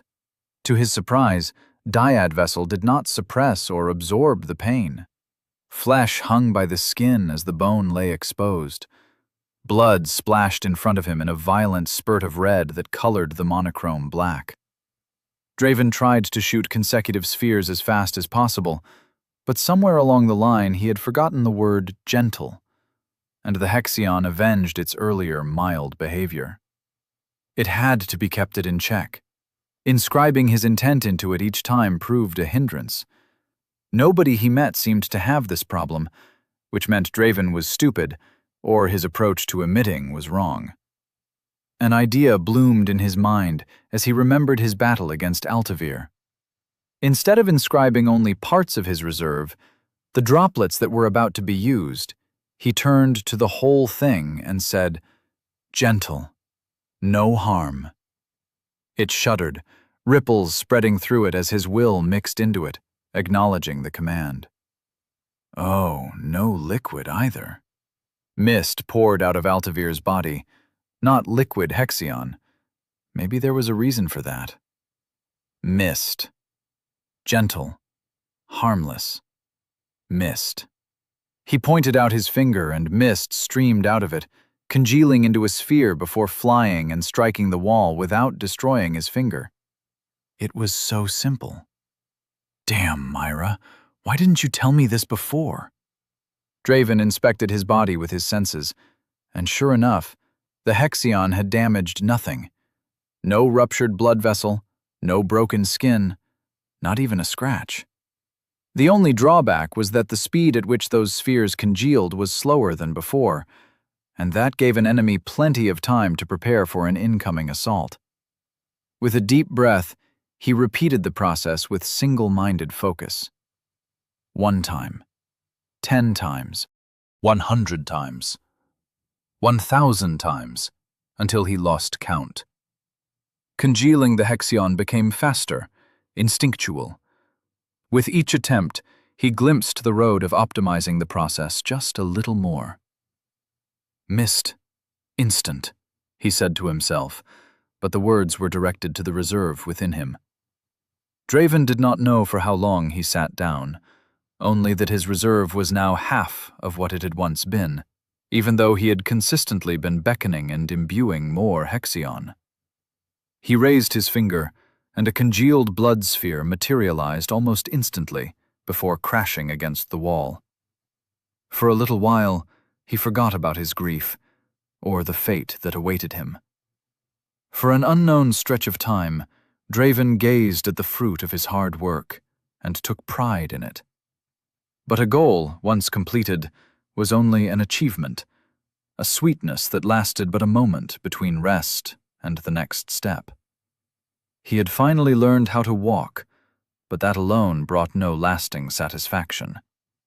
To accomplish his revenge, he would need to learn how to sprint faster than anyone else. Hunger never came. Even after what must have been weeks, his stomach never rumbled or asked for food. Draven remembered little of his previous visit to the six-fold corridor, only that it had been long enough to drive a normal person insane. Years, perhaps. He might not be the average sovereign or miner, but keeping his sanity had to be a feat aided by the timeless place where he stood. The corridor preserved it somehow. No hunger, no exhaustion, no insanity. Tendrils of streaming mist stretched around him in all directions. It was harder than he thought, much more difficult than shooting blood spheres. The action required precise control and a great deal of experience. Draven lacked both. Intent traveled through one tendril, far from his body, and a blood spike shot toward the floor after a few seconds. Slow, far too slow to be of any use, but there was potential in it. As reluctant as he was to admit it, Altavir taught him more than Myra in all her lessons. The man was a master in all regards. To beat someone like him, Draven had to at least approach his level. Dyad Vessel was unlikely to work again. Altavir knew of it. He sat down in the middle of the room, letting the tendrils spread from him like blood vessels eager to irrigate the obsidian confines of the obsidian chamber. There was no sensitivity to the network of woven Hexion, so it failed when used to perceive incoming objects. It was immaterial, after all, just a glorified stream of mist that somehow held its shape. The issue with emitting so far outside his body was that his will took too long to reach the ends. It traveled with a speed almost visible. But he wondered if that was the right approach. Whenever Altavir used the technique, it was as if his presence was stretched throughout the entire hallway. Myra once said that a presence was the manifestation of will outside the confines of one's soul. Draven let his will spread throughout the room. The gigantic fog visibly diminished, and a tightness in his forehead struck him, the start of a headache. Spike! The thought spread from his soul to his presence like an exploding spark. A crimson spike congealed in the far ends of the room and shot at the wall, exploding in a shower of crystalline shrapnel that soon dissipated into mist. It was instant, but it also drained his will, leaving him more susceptible to succumbing to any psychers or suppression from other Empyreans. No wonder Myra had said to use it sparingly. It was a double-edged sword. Time continued to pass. Or perhaps it did not pass at all. Draven wondered if it was possible to return at all. Was he entrapped in the corridor forever? Replicating the same process used to get here did not wrench him back to Elysium. He was trapped, having escaped from one prison to another. At least there's no pain in this one, he thought. Training was an efficient way to keep his mind away from what happened in the chamber. Empyrean art became his solace in solitude. Draven continued to refine what he had seen, what he had heard about what menders were able to do. Spheres, spikes, tendrils, domes of protection. It all came easier after thousands of failures. The art of ruling and the forging of a blood armament still eluded him, as there was no foreign blood to rule in this place, and he was still not one bit better at wielding weapons. When his abilities as an Empyrean plateaued, he began amassing Hexion inside his Astra. Refine, compress, repeat. Draven went through the motions, powering through the pain, forcing his Astra to expand. Lesser reverence would get him nowhere. His enemies were stronger than that. Surprising them again was wishful thinking. I need power. He gritted his teeth as his Astra expanded. Blood seeped out of his mouth as he forced his will to push the refined Hexion against the insides of the crimson sun that burned within himself. More. It's not enough. Days passed in motionless silence, in single-minded focus, until he felt a change within himself. Projecting his consciousness outside the small sun, Draven realized it was much larger than before, at least double its original size after heightening. The scripture appeared in front of his eyes, confirming his suspicion. Draven von Astreus, Dyad Vessel. Refinement, median. Blood path, reverence, median. Not enough. Draven closed his eyes again, resuming his training regimen. Each realm had a barrier that prevented progress at the end of its road, but he was far from it. Until he reached it, stopping was foolish. The flows of time did not touch flesh or signal a new day with any noticeable changes to the environment. But Draven knew months had passed. It did not matter in the end. As long as he was stronger by the time an opportunity came, his hard work would pay off. The gigantic cloud of his will forced the refined Hexion against the boundaries of his Astra. Faster. Continuous. Draven willed the Lake of Red to revolve into a whirlpool, leveraging the raging liquid to shave away at the insides of his small sun.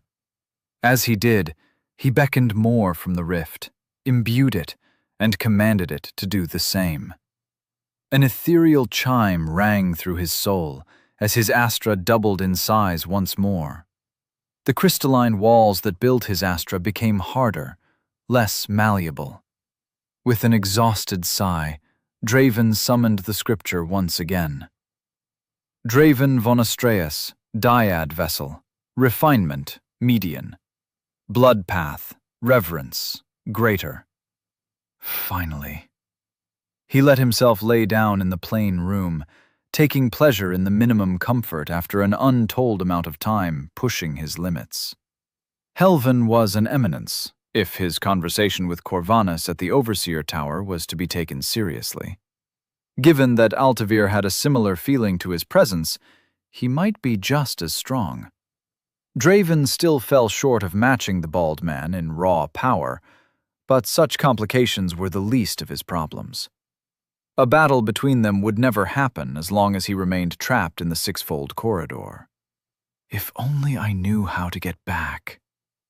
Aiden! A faceless man appeared out of nowhere. His voice was frantic and muffled. "Where are you?" he insisted, pivoting his head from side to side as if looking for something. "Who are you?" He pointed a finger at the faceless man, but it was a tendril behind his back that spelled his doom. A blood sphere congealed instantly and pierced through where the creature's head had just been. Bet you didn't see that one coming. Aiden! The faceless man resembled Eamon the more it talked. "Can you hear me?" He looked around, but there was no recognition on his face. His eyes blinked and squinted as if he had trouble seeing. "Guess I'm crazy now, Eamon." Draven sat down with his back against the wall. The figure did not seem to hear him. Maybe the sixfold corridor can only hold insanity for so long. An errand thought brought Draven back to the time where Helven warned him about speaking the Maker's name out loud. A dreamer could hear their name being spoken, depending on how powerful they were. "Eamon," Draven tried, but the figure still looked confused. "That's not your name, is it? You've always hated it, Finn." Finn's eyes snapped to him with undisguised surprise. A smile blossomed on his face, but none of the playfulness that he once had accompanied it. "Are you deaf, man? I've been looking for you. For 4 days. Where is this place? Where are you?" Finn tried to move, but something held him still. "Well, Finn, it's a long story. They captured me. Tortured me." Draven hesitated, the memory of what followed bringing back the pain he had been trying to bury. "Killed my family." Maker's mercy. Finn looked at him, and Draven was glad to see no pity in his eyes. Otherwise, Draven might have just broken down into tears. "What's a soon-to-be dead guy gonna do about it?" Draven laughed to himself. "As for where this place is, it might be the sixfold corridor. I've been here for a long time now. I'm probably dead, and this is all a hallucination. Maybe this is the abyss. It's not as cold as they said, though." "Snap out of it, man!" Finn roared suddenly. "I'm here to get you back, and I'm real, all right." "We've been looking for you for days, Aiden. 4 days. Wherever they hid you, none of us can find. Someone is blocking Myra from tracking your blood, and even the evoker Helven hired lost track of your soul just before we tracked you down. But I found you, and I'm gonna bring you back. There's nothing left for me to go back to, Finn." The surprise on Finn's face shamed Draven to the core. Finn had not given up on him, but Draven had given up on himself. Nothing but pain. Finn roared, shattering the restraints that held him in place, and walked toward him. "If you want to stay here, I'm okay with it," Finn said, surprising him. "The world is an ugly place, Aiden. You and I know that damn well." Finn sat beside him, eyes looking ahead. "Sometimes I just want to watch it all burn. That bastard who forced himself on my mother, the ones that treat us like cattle. Everyone can just drop dead. Or that was what I used to think. Theodore is strict, and he beat me up with the ladle a few too many times. But whenever I got tired, He's the first one to tell me to get some rest. Weird, right? You know, Eridol risked his own skin to get that girl out of the city. Finn spoke with a collected voice devoid of bluster. The world is only as ugly as the people in power make it to be, man. That's what I realized. His voice cracked. Sovereigns, low bloods, minors, we are all the same deep down. Or are you going to tell me there are only good people in your district? I'm not going to forgive what my father did, but I'm not going to turn my back on everyone else just because I can. You're making me sound like an uncaring asshole, Draven chuckled. You're strong, Aiden. Stronger than me, or so I'm told. Whatever happened to your family, we can make sure it doesn't happen to others. Finn looked at him with a blinding purpose. Together, we have a shot at changing things. He stood up and offered Draven a hand. Time to go back, Aiden. His cheeky smile returned. Draven closed his eyes. Was it acceptable to hope again? To live for a purpose greater than revenge? The deaths of Dan and his mother had reforged who he was, shattering the naivety through which he had once perceived the world. But it did not need to snuff out all hope. He refused to let it. They might have broken him, but Draven was a mender. No matter how many times he fell apart, he would mend himself back together. No matter how many times it took. Until nothing else could break him. Draven took Finn's hand, and the world shattered around them. Chapter 38.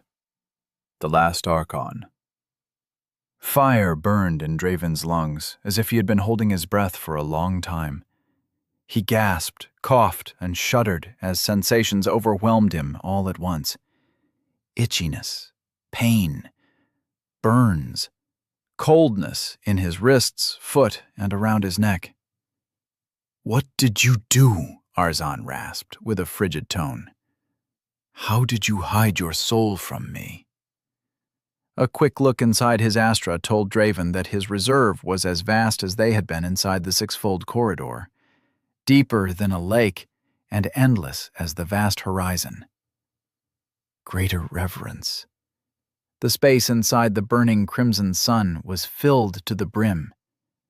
"Answer me," the giant demanded.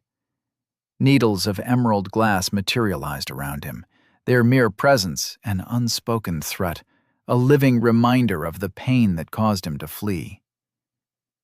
"Do your worst, big guy," Draven mustered a smile. When the pain came, he was ready with renewed purpose, and the resilience birthed from escaping the brink of collapse. The needles pierced him, dug holes into his soul, their torture unimaginable and inescapable. He suffered through it, embraced it, and focused his entire being on not uttering a sound. Arzon left hours later, and Draven thanked the Maker with tears of relief. New purpose or not, enduring this sort of trial shaved away any kind of mental fortitude. He knew it was impossible to keep himself together for long, but he did not need to wait forever. The powerful sound of a beating heart broke the silence in the prison, appearing from nothingness to chase away the building insecurities that festered in his resolve. He did not need to look up to know who the man in front of him was, or his purpose in being there. "Hilvan," Draven snarled out his name. "Aiden is dead," Draven interrupted. "You can call me Draven. Draven von Astreus." The elderly man dressed in black robes nodded. Though his demeanor was collected, his eyes betrayed alarm as he observed Draven's mangled, broken state. I could apologize or beg for your forgiveness, but I suppose that would not appease the rage you feel at the loss of your family. "You suppose?" Draven chuckled humorlessly. "They died when you could have stopped it, you bastard. You gave me your word. Everything you said was a lie. You want the truth, Draven? Very well. Helvin sighed, suddenly looking tired, utterly spent. Months ago, I ventured into the beyond. For all the power you believe I hold, I was powerless out there. Only the shreds of my former strength allowed me to survive the way back. But I knew the outcome before the journey started, ever since I learned about the illness that shaved away at the Maker's life. That was 30 years ago. You knew, Draven whispered in disbelief. He knew all along the Maker would die. Why did you send me here, then? I ventured outside of the Haven to acquire the tools to forge a weapon, Draven. A living armament, stronger than any Empyrean art alone could create. Helvin raised his head, not one hint of reluctance on his face. That weapon was you. The dryness in Draven's throat became uncomfortable. I did not send you here, Draven. It was your father, Corvax von Astreus, who orchestrated this plan in the hopes you secured the tools necessary to walk further than any Empyrean ever could, into the ground that not even Archons have dreamed of. I always doubted your father's wild prophecies. Some even deemed the man insane.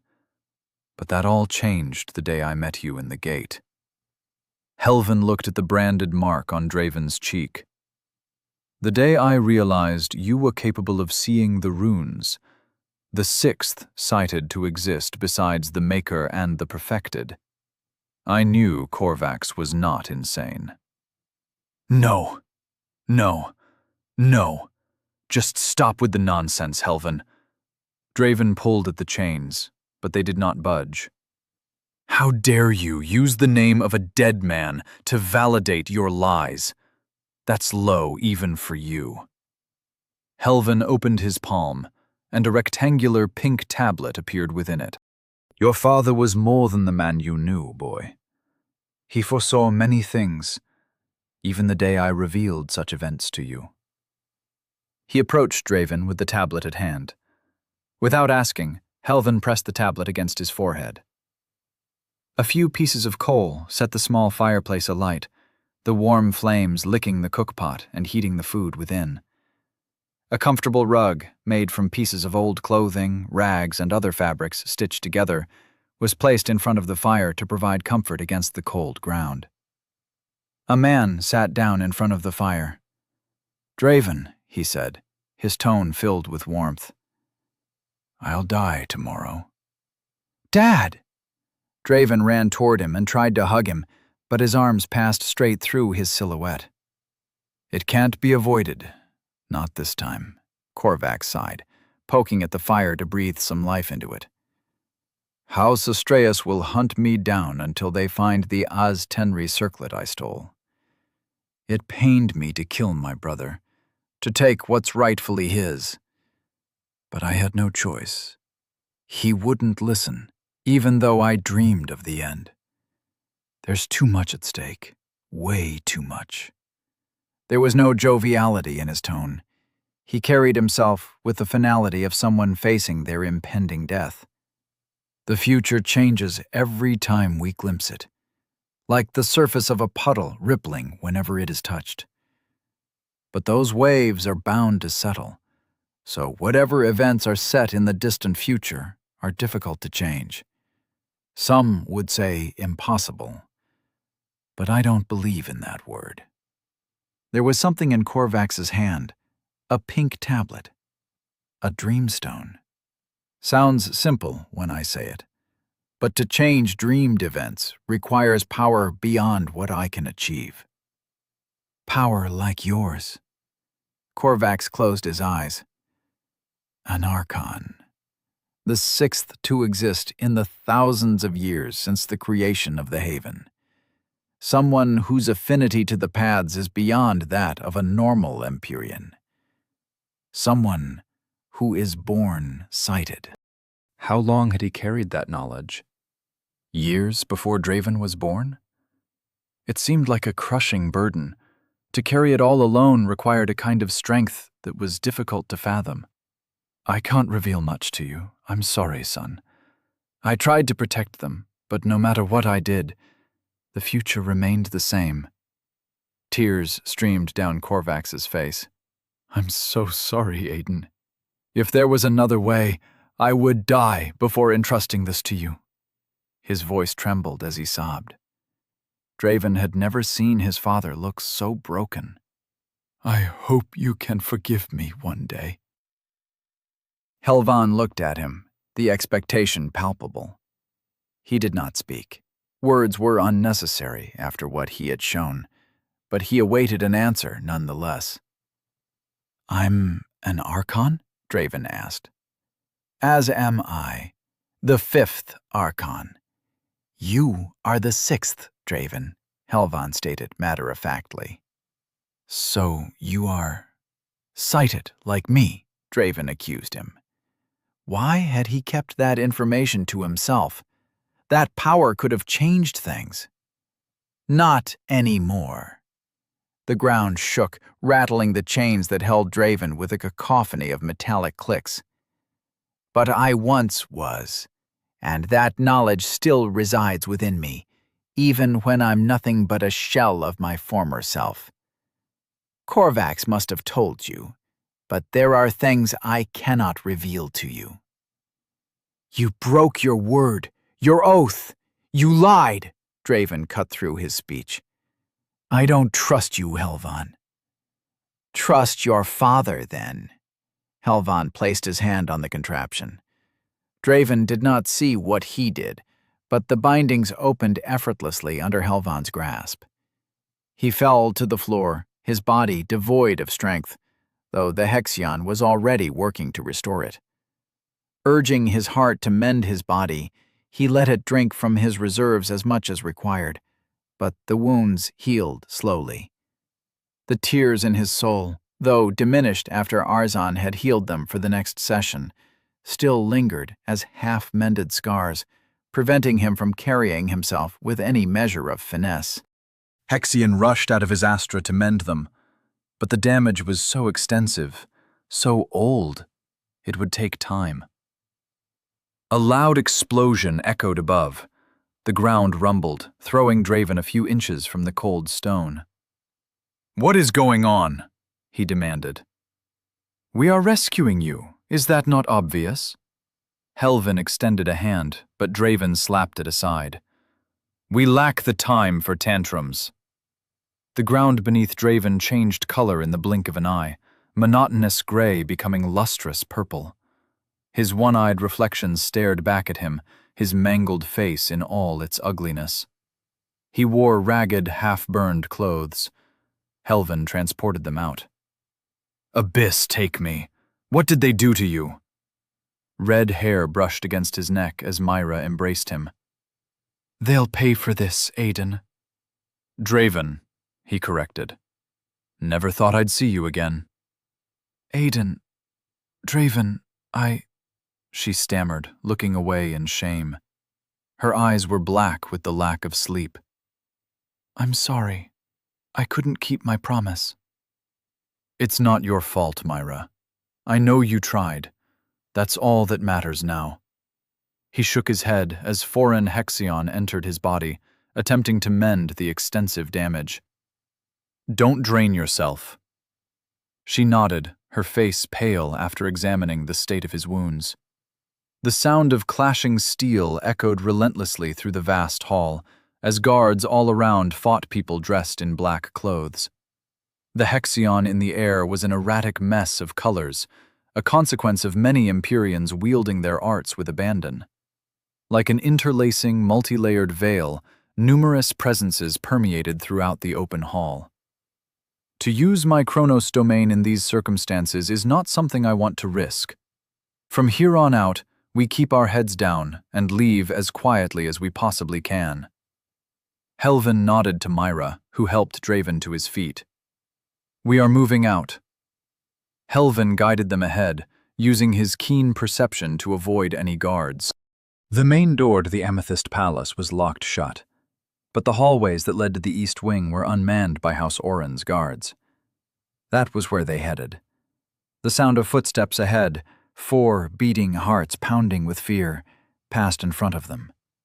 Dark purple armor adorned the guard leading 3 people away, Nerovian, Seraphina, and Lady Oren, while another followed closely behind. Helvin pressed his body against the wall to minimize their exposure, and Myra followed suit. His efforts were in vain. Nerovian's eyes widened as he spotted Draven. His mouth opened, undoubtedly to utter a warning.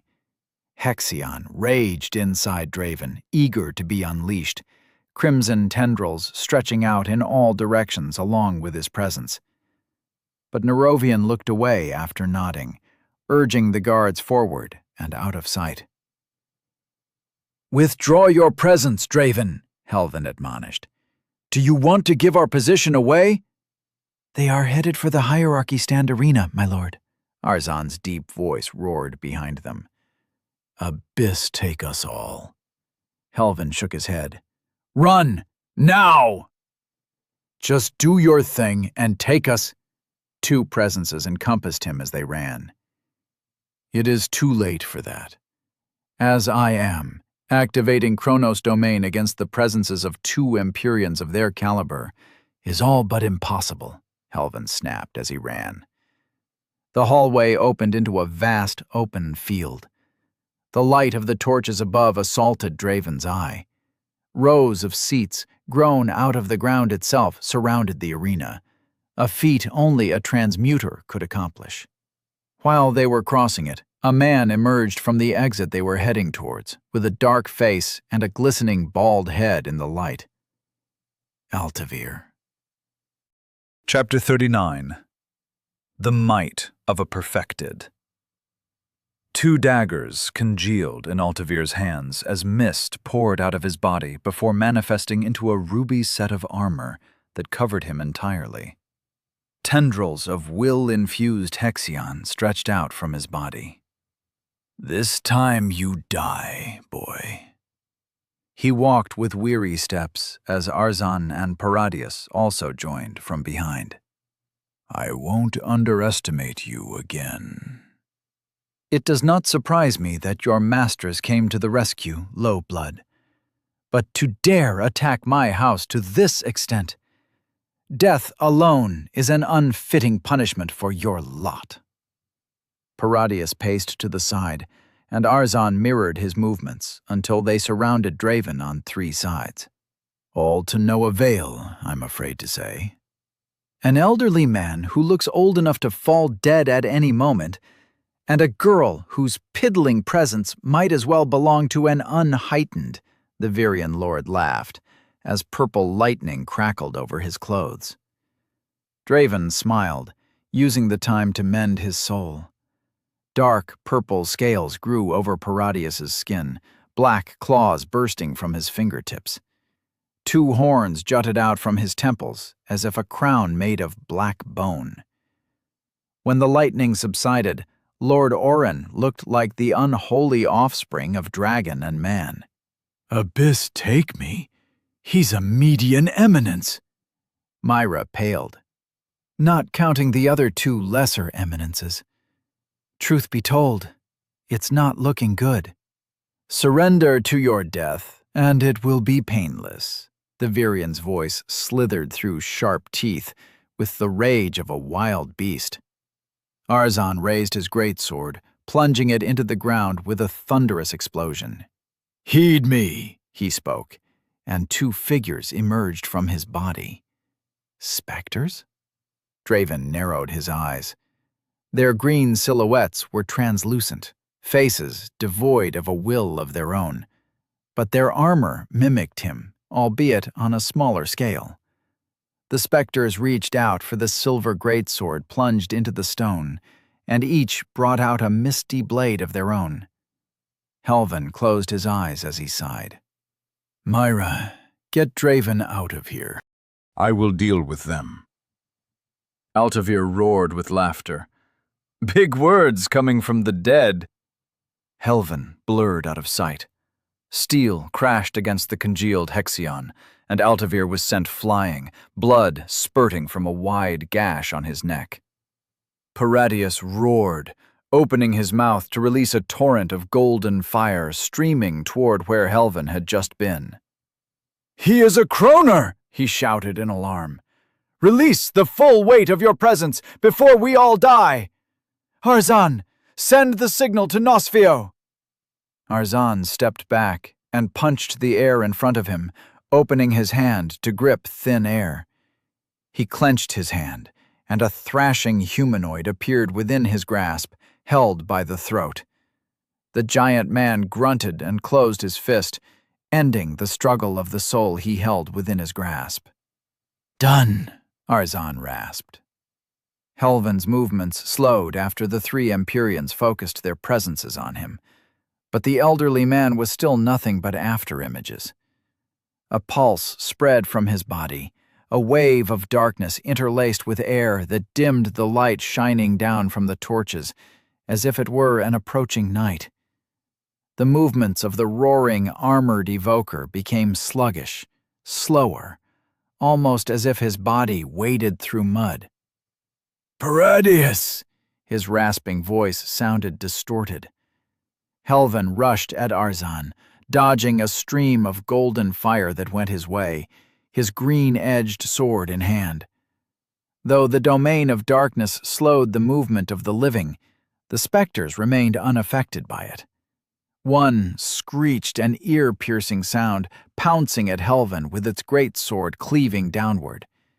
The old man sidestepped with ease, letting the blade fall a few inches to his side, and brought down his sword at the creature's neck. The specter fell headless against the floor, its body dissipating into the air. Arzan stumbled, but regained his momentum an instant later. With a roar, the mist emanating from the felled being swirled in a torrent until it coalesced into chains that darted at Helvin's body. A cloud of fire crashed against the ground, turning the stone red-hot. The remaining specter burst out from the flames, its body intact, and brought its sword down at Helvin, who parried the incoming attack with his blade. The stone beneath his feet shifted, becoming soft mud. Helvin's heart beat with alarm, but it was too late. His feet sank into the stone, which turned solid soon after, courtesy of Paradius's transmutation. Chains of emerald glass sank into his body, tying him to the ground, as Arzan brought the greatsword slashing at his waist. Helvin closed his eyes. A bronze shield manifested in Helvin's other hand, blocking the sword with a clang as he activated his providence to retrieve the item from thin air. But Arzan was stronger. One look at him was enough to know that. The force of the blow spun the shield from the old man's hand, while simultaneously deflecting the greatsword. Draven had been waiting for this. Though his wounded soul was lethargic, a flicker of his will sent 3 blood spikes shooting at Arzan from different directions. One pierced his left knee, but the others struck his armor without effect. The giant roared in pain, but ignored the attack. A green pair of translucent arms holding a sword emerged from his back, slashing at Helvin even as more blood spikes shot at him. "No!" Myra shouted, her presence reaching Arzan too late. There was no escape.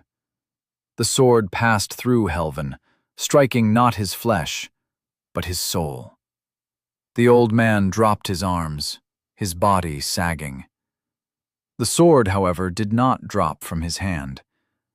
The giant froze for a second, constricted by the art of ruling. He gritted his teeth and roared.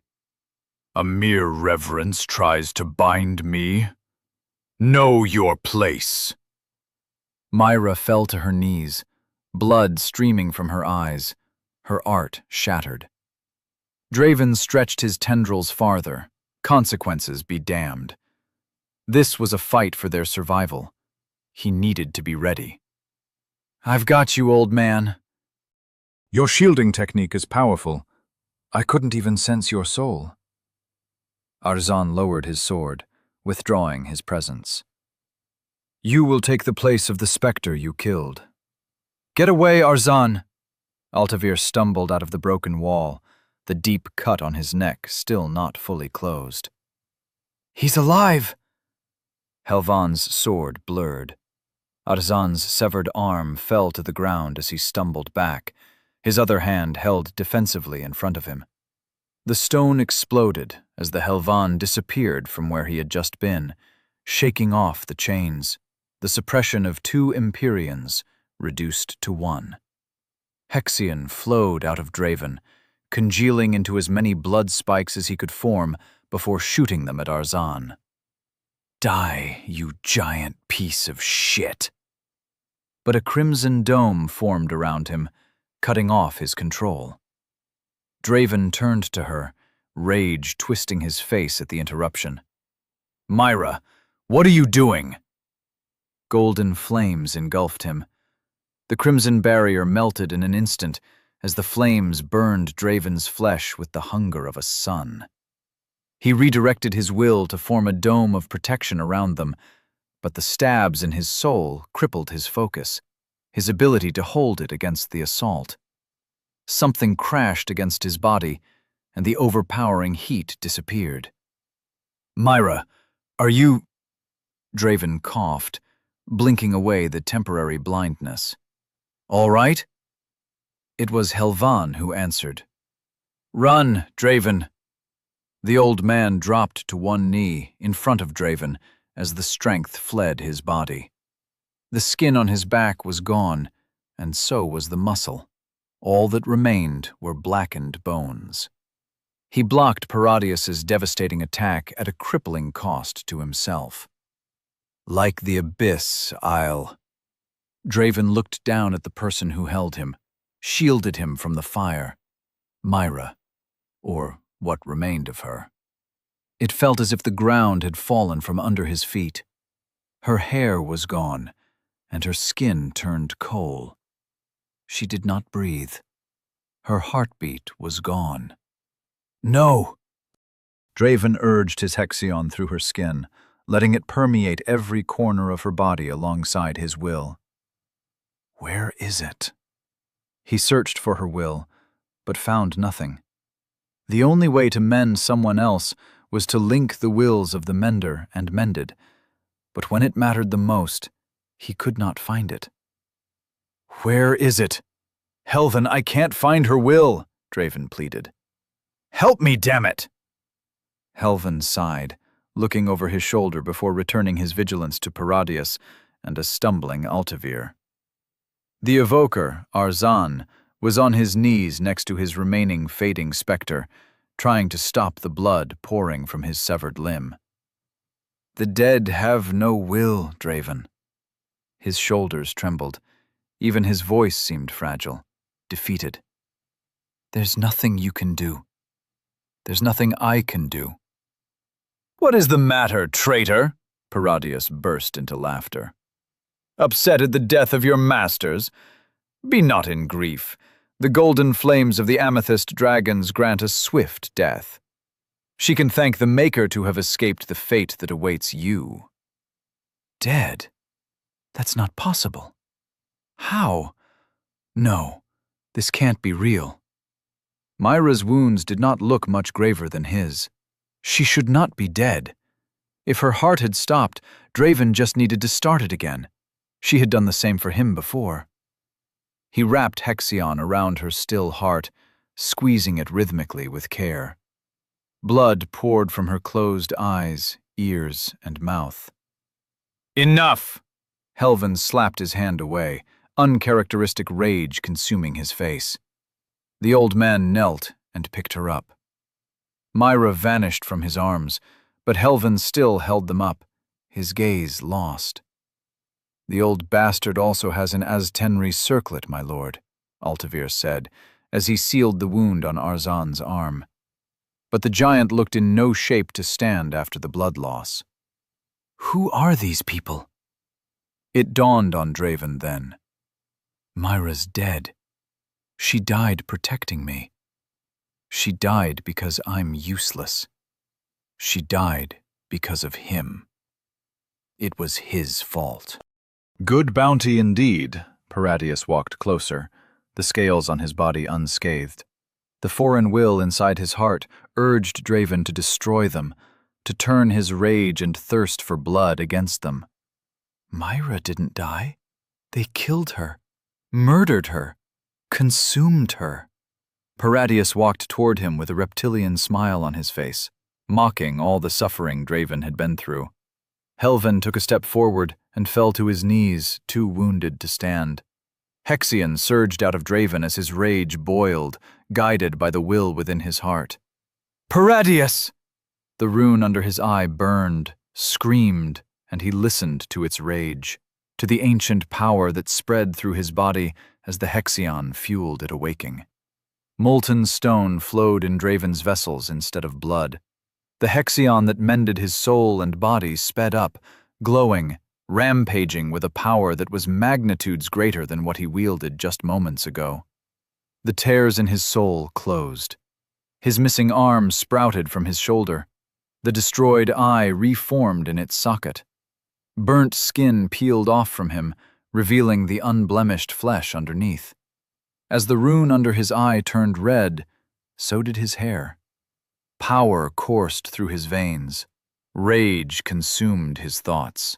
Darkness swallowed him whole. When the hemomorph stood up, mended in an instant, Paradius took a step back.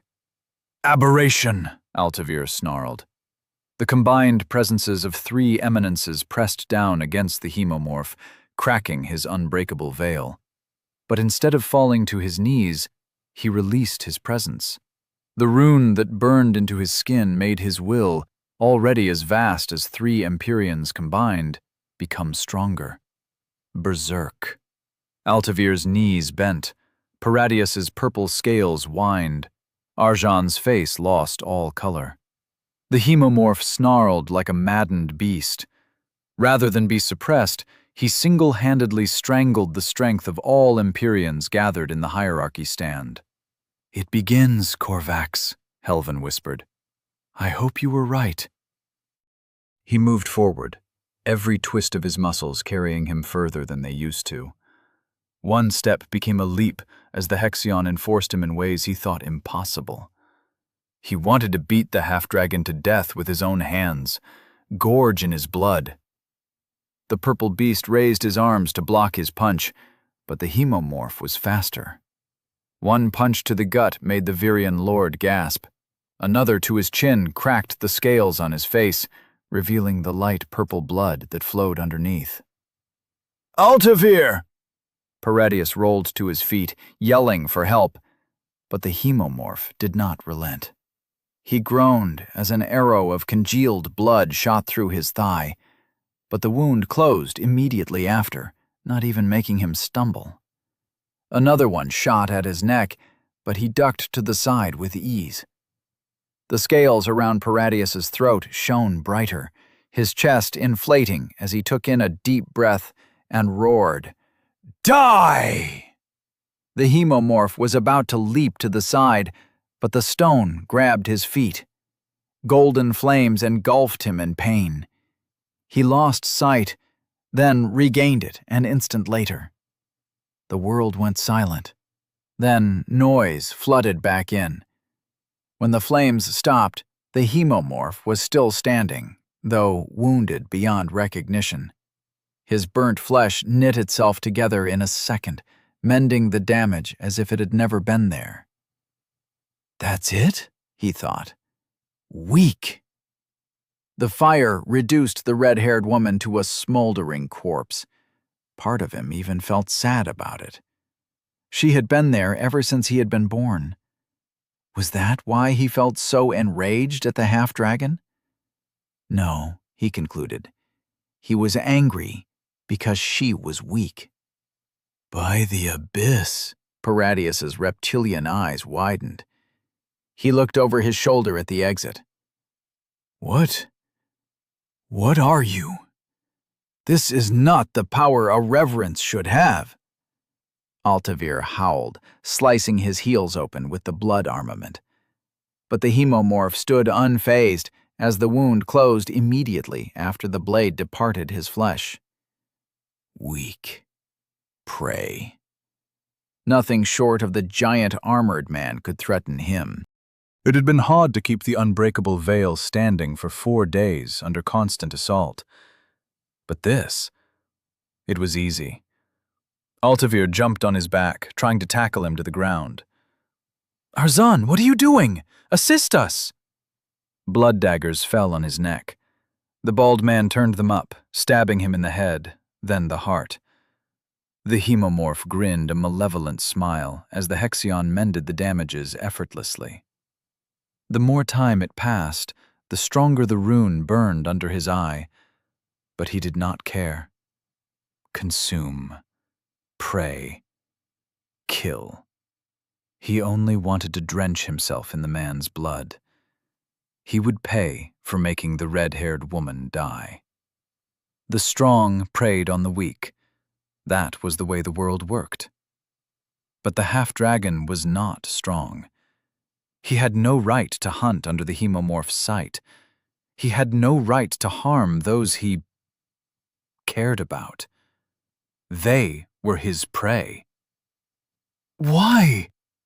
Altavir brought the dagger down, trying to sever his head. Won't...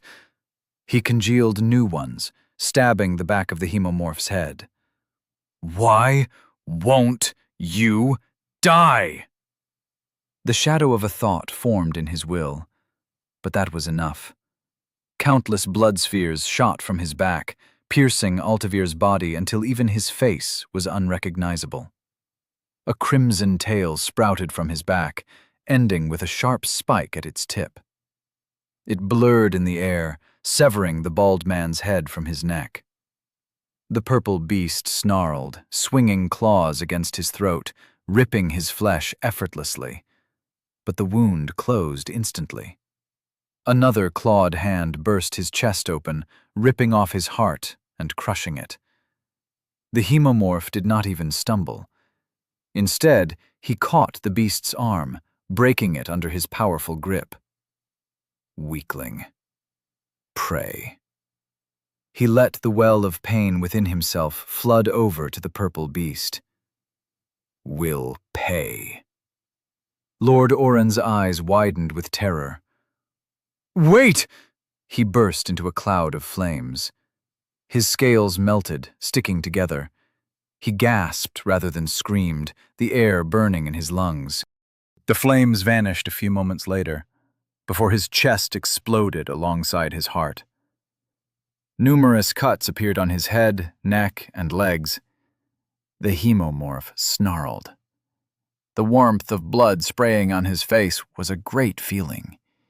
He did not want it to end, so he let his rampaging Hexion surge within the beast's body, offering aid. Salvation.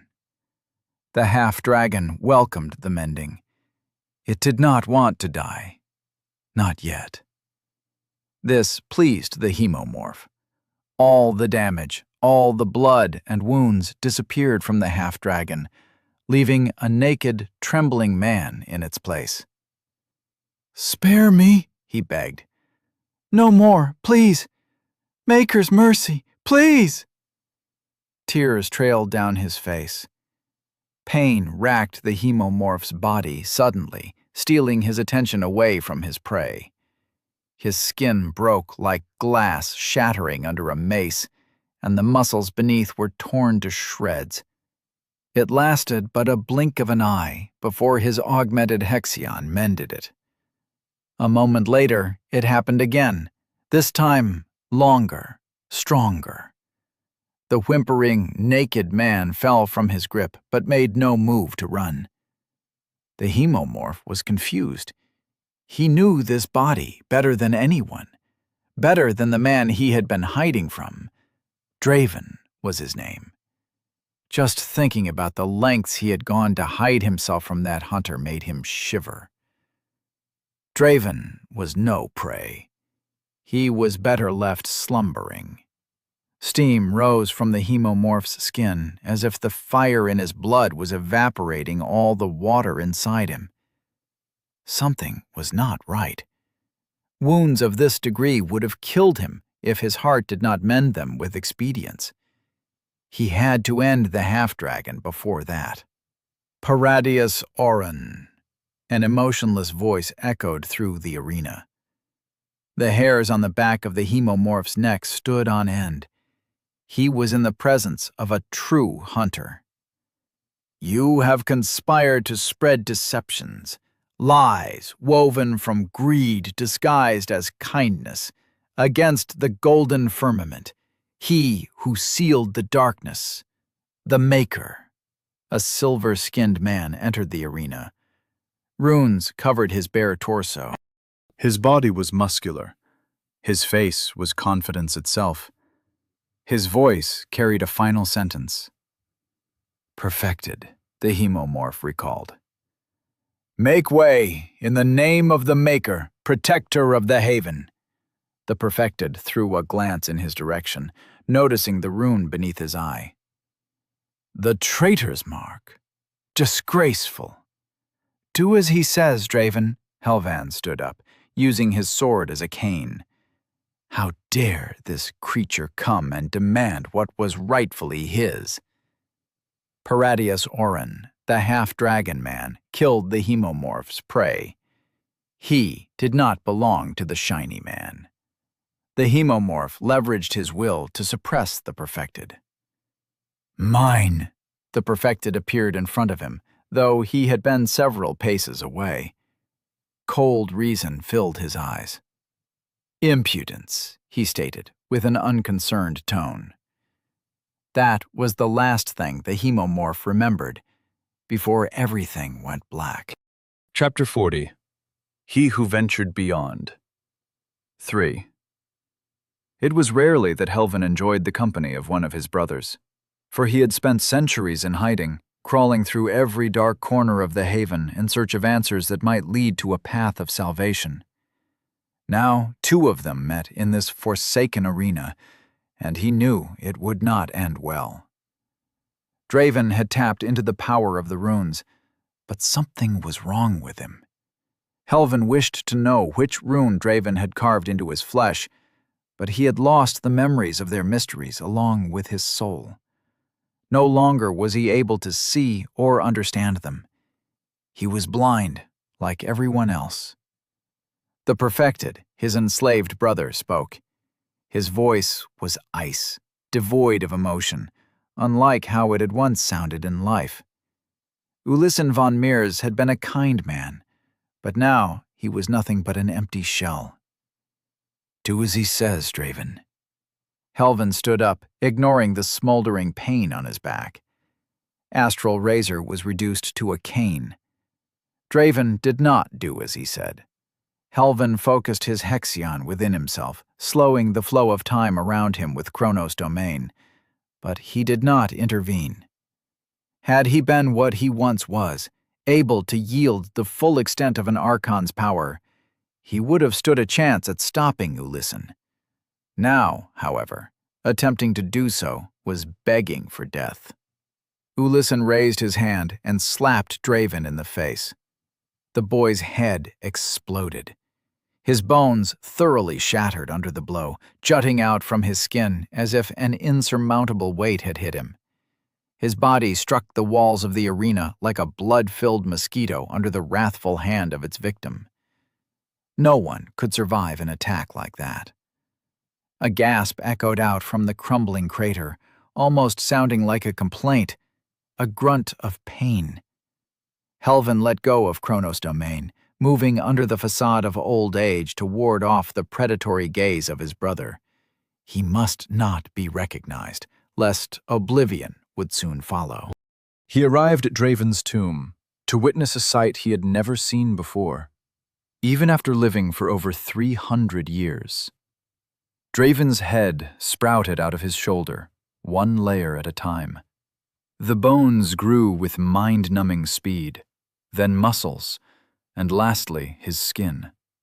However, the impression of wellness only lasted a second, for his bones shattered once again, his skin destroyed, and steam rose from his body as if molten metal ran inside his veins.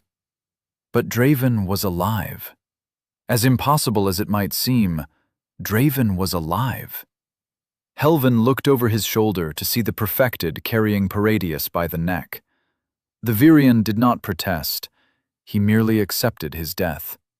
He forfeited his life, but his family's lives might still be saved with the help of the missing evoker. What mattered was that no one was left to see what unfolded next. Helvin tapped into timeless void, letting his will wrench an object wrapped in bandages back into reality, into the palm of his hand. He unwrapped the artifact, a giant silver finger covered with blurred runes. Asthagon's finger. It was time to use it, old friend. Draven was the one. There was no doubt about it anymore. If Helvin let him die, then the haven would be lost. Helvin took a deep breath, facing the echoes of fear that threatened to emerge in his soulless will. He infused his Hexion into the artifact and crushed it into a silver powder that spread around him and Draven as a dome, isolated them from time, space, and dreams. Elisandor White. The world trembled under the name only a few still lived to recall. Elisandor White. Cracks in space surrounded Helvin as a presence as vast as the unfettered sky crushed him to his knees. Elisandor White. After all this time, you are the one who seeks me, my son. The Maker spoke, and his voice almost shattered Helvin's will. His skin was alabaster white, with long silvery hair that fell to his waist.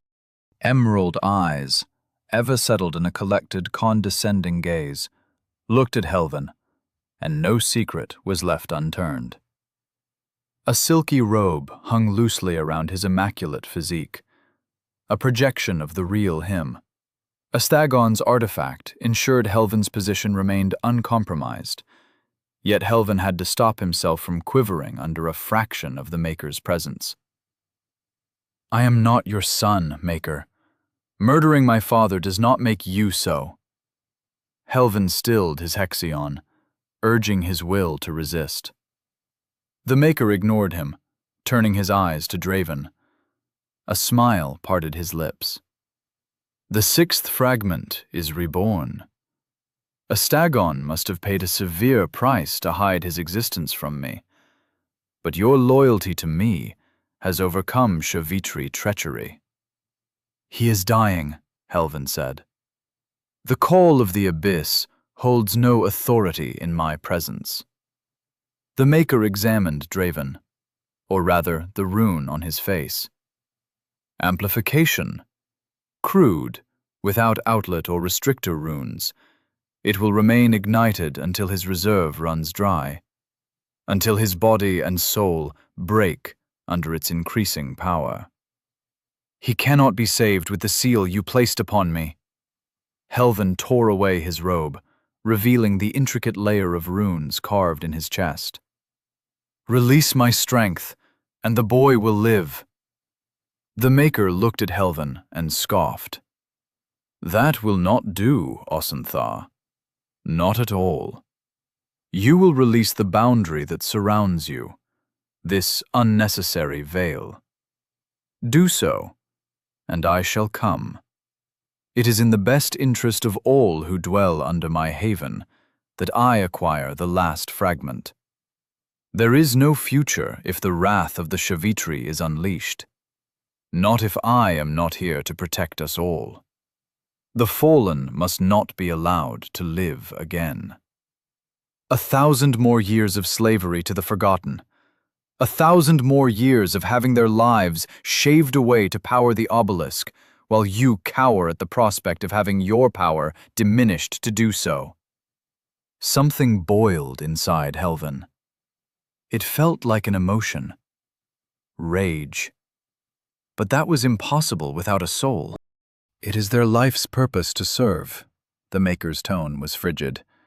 What difference does it make if a few ratlings die each year? The haven stands strong, does it not? The Shavitri are sealed away, are they not? It is their sacrifice that provides a life to the rest of us. Why should I weaken myself needlessly when others were born to do so? Helvan raised the astral blade and stabbed Draven in the heart. The wound closed around the sword instantly, but the damage to his soul echoed like a wailing animal in its death throes. "What are you doing?" For the first time in eons, the Maker lost his composure. "Release the seals you placed on me, or I will destroy his soul," Helvan demanded. "You would not dare." Elisandor did not seem quite as sure as his words implied. "If the last fragment dies, then there will be nothing standing between the Shavitri and the Haven." "Do not test me, Elisandor." Helvan twisted the blade, carving a larger portion of the boy's soul away. "Fear, anger, hesitation. I lost all those when you ripped away my soul to claim my fragment as your own." The Maker stared at Helvan. "A truce, then." The glow in his eyes flickered, and the runes on Helvan's chest wavered. He did not release the seal, merely loosened it temporarily. But Helvan knew better than to test his patience. The Maker was a man who would rather die than kneel. "Savor your victory today, Osanthar, for it will not be long until I find you." He vanished without a trace. The Hexion within Helvan ran through his veins as his presence stretched out without shackles. The restraints placed on his will were gone, though not for long, and it felt as if he could breathe again, really breathe rather than gasp for air. He touched Draven's forehead, pulling his body against the flow of time to a state it had been before the rune on his face had ignited. The boy looked like an armless, mangled mess of flesh and burns. Wounds an archon such as him could mend, given the time. He did the same for his soul, erasing the wound the astral razor had dealt upon him. It was a better alternative than death. Before the shackles tightened again, he focused his entire will into his flesh, rejuvenating it, reverting the effects the Beyond had wrecked into it. White hair became dark and full of life as Helvan regained his youth. The shackles tightened around him. He did not have long. Maybe, with his power back, he had a chance, measly as it was, to bring Myra back. She appeared in his grasp, or what remained of her. He leveraged all the power at his disposal to revert time. He had to bring her back. She deserved better than this. His Astra roared as Hexion vanished at an incomprehensible pace. He was close. He could feel it. A little more. Something blocked her soul from returning. Someone. Elisandor White! Helvan roared as the surrounding boundary collapsed. Myra's body looked immaculate, reverted to a state devoid of damage. But her soul was gone. The Maker ensured it stayed that way. He would pay for that. One day, Helvan swore. "Halt!" A Chronos domain froze Helvan's body in time. "What has happened here? Where is Paradius Oren? Answer me!" Helvan shattered the Chronos domain with no more effort than lifting a finger. The shackles tightened further. "Nosfeo, the blade of aeons, if I'm not mistaken." Nosfeo widened his eyes, channeling Hexion to escape. Helvan locked him in time, frozen in a tighter grasp than the other Empyrean could ever achieve. "Ascendants, who are you?" Timeless void recalled Myra into its grasp, and Helvan picked up Draven from the ground. The boy was alive, though unconscious, which was more than most were lucky enough to claim. "I am Osamthar von Karth, Archon of Time." The sweat on Nosfeo's forehead and the paleness of his face told Helvin that he recognized the name. Flee this city, for it will soon fall to ruin. Helvin threw him a refined blood crystal. Keep it close. Dark times are coming. We will need all the strength we can muster. The torches winked out. Darkness fell on Anavarith. Helvin wished this place alone had to suffer for what happened today, but he knew destruction would not stop there. The Maker was dying. The Shavitri were on the verge of escaping. The Haven was on the brink of collapse. The Fallen stirred. Helvin remembered the promise he had made to Korvax. He would forge Draven into a weapon strong enough to ward off the prophecy, or die trying.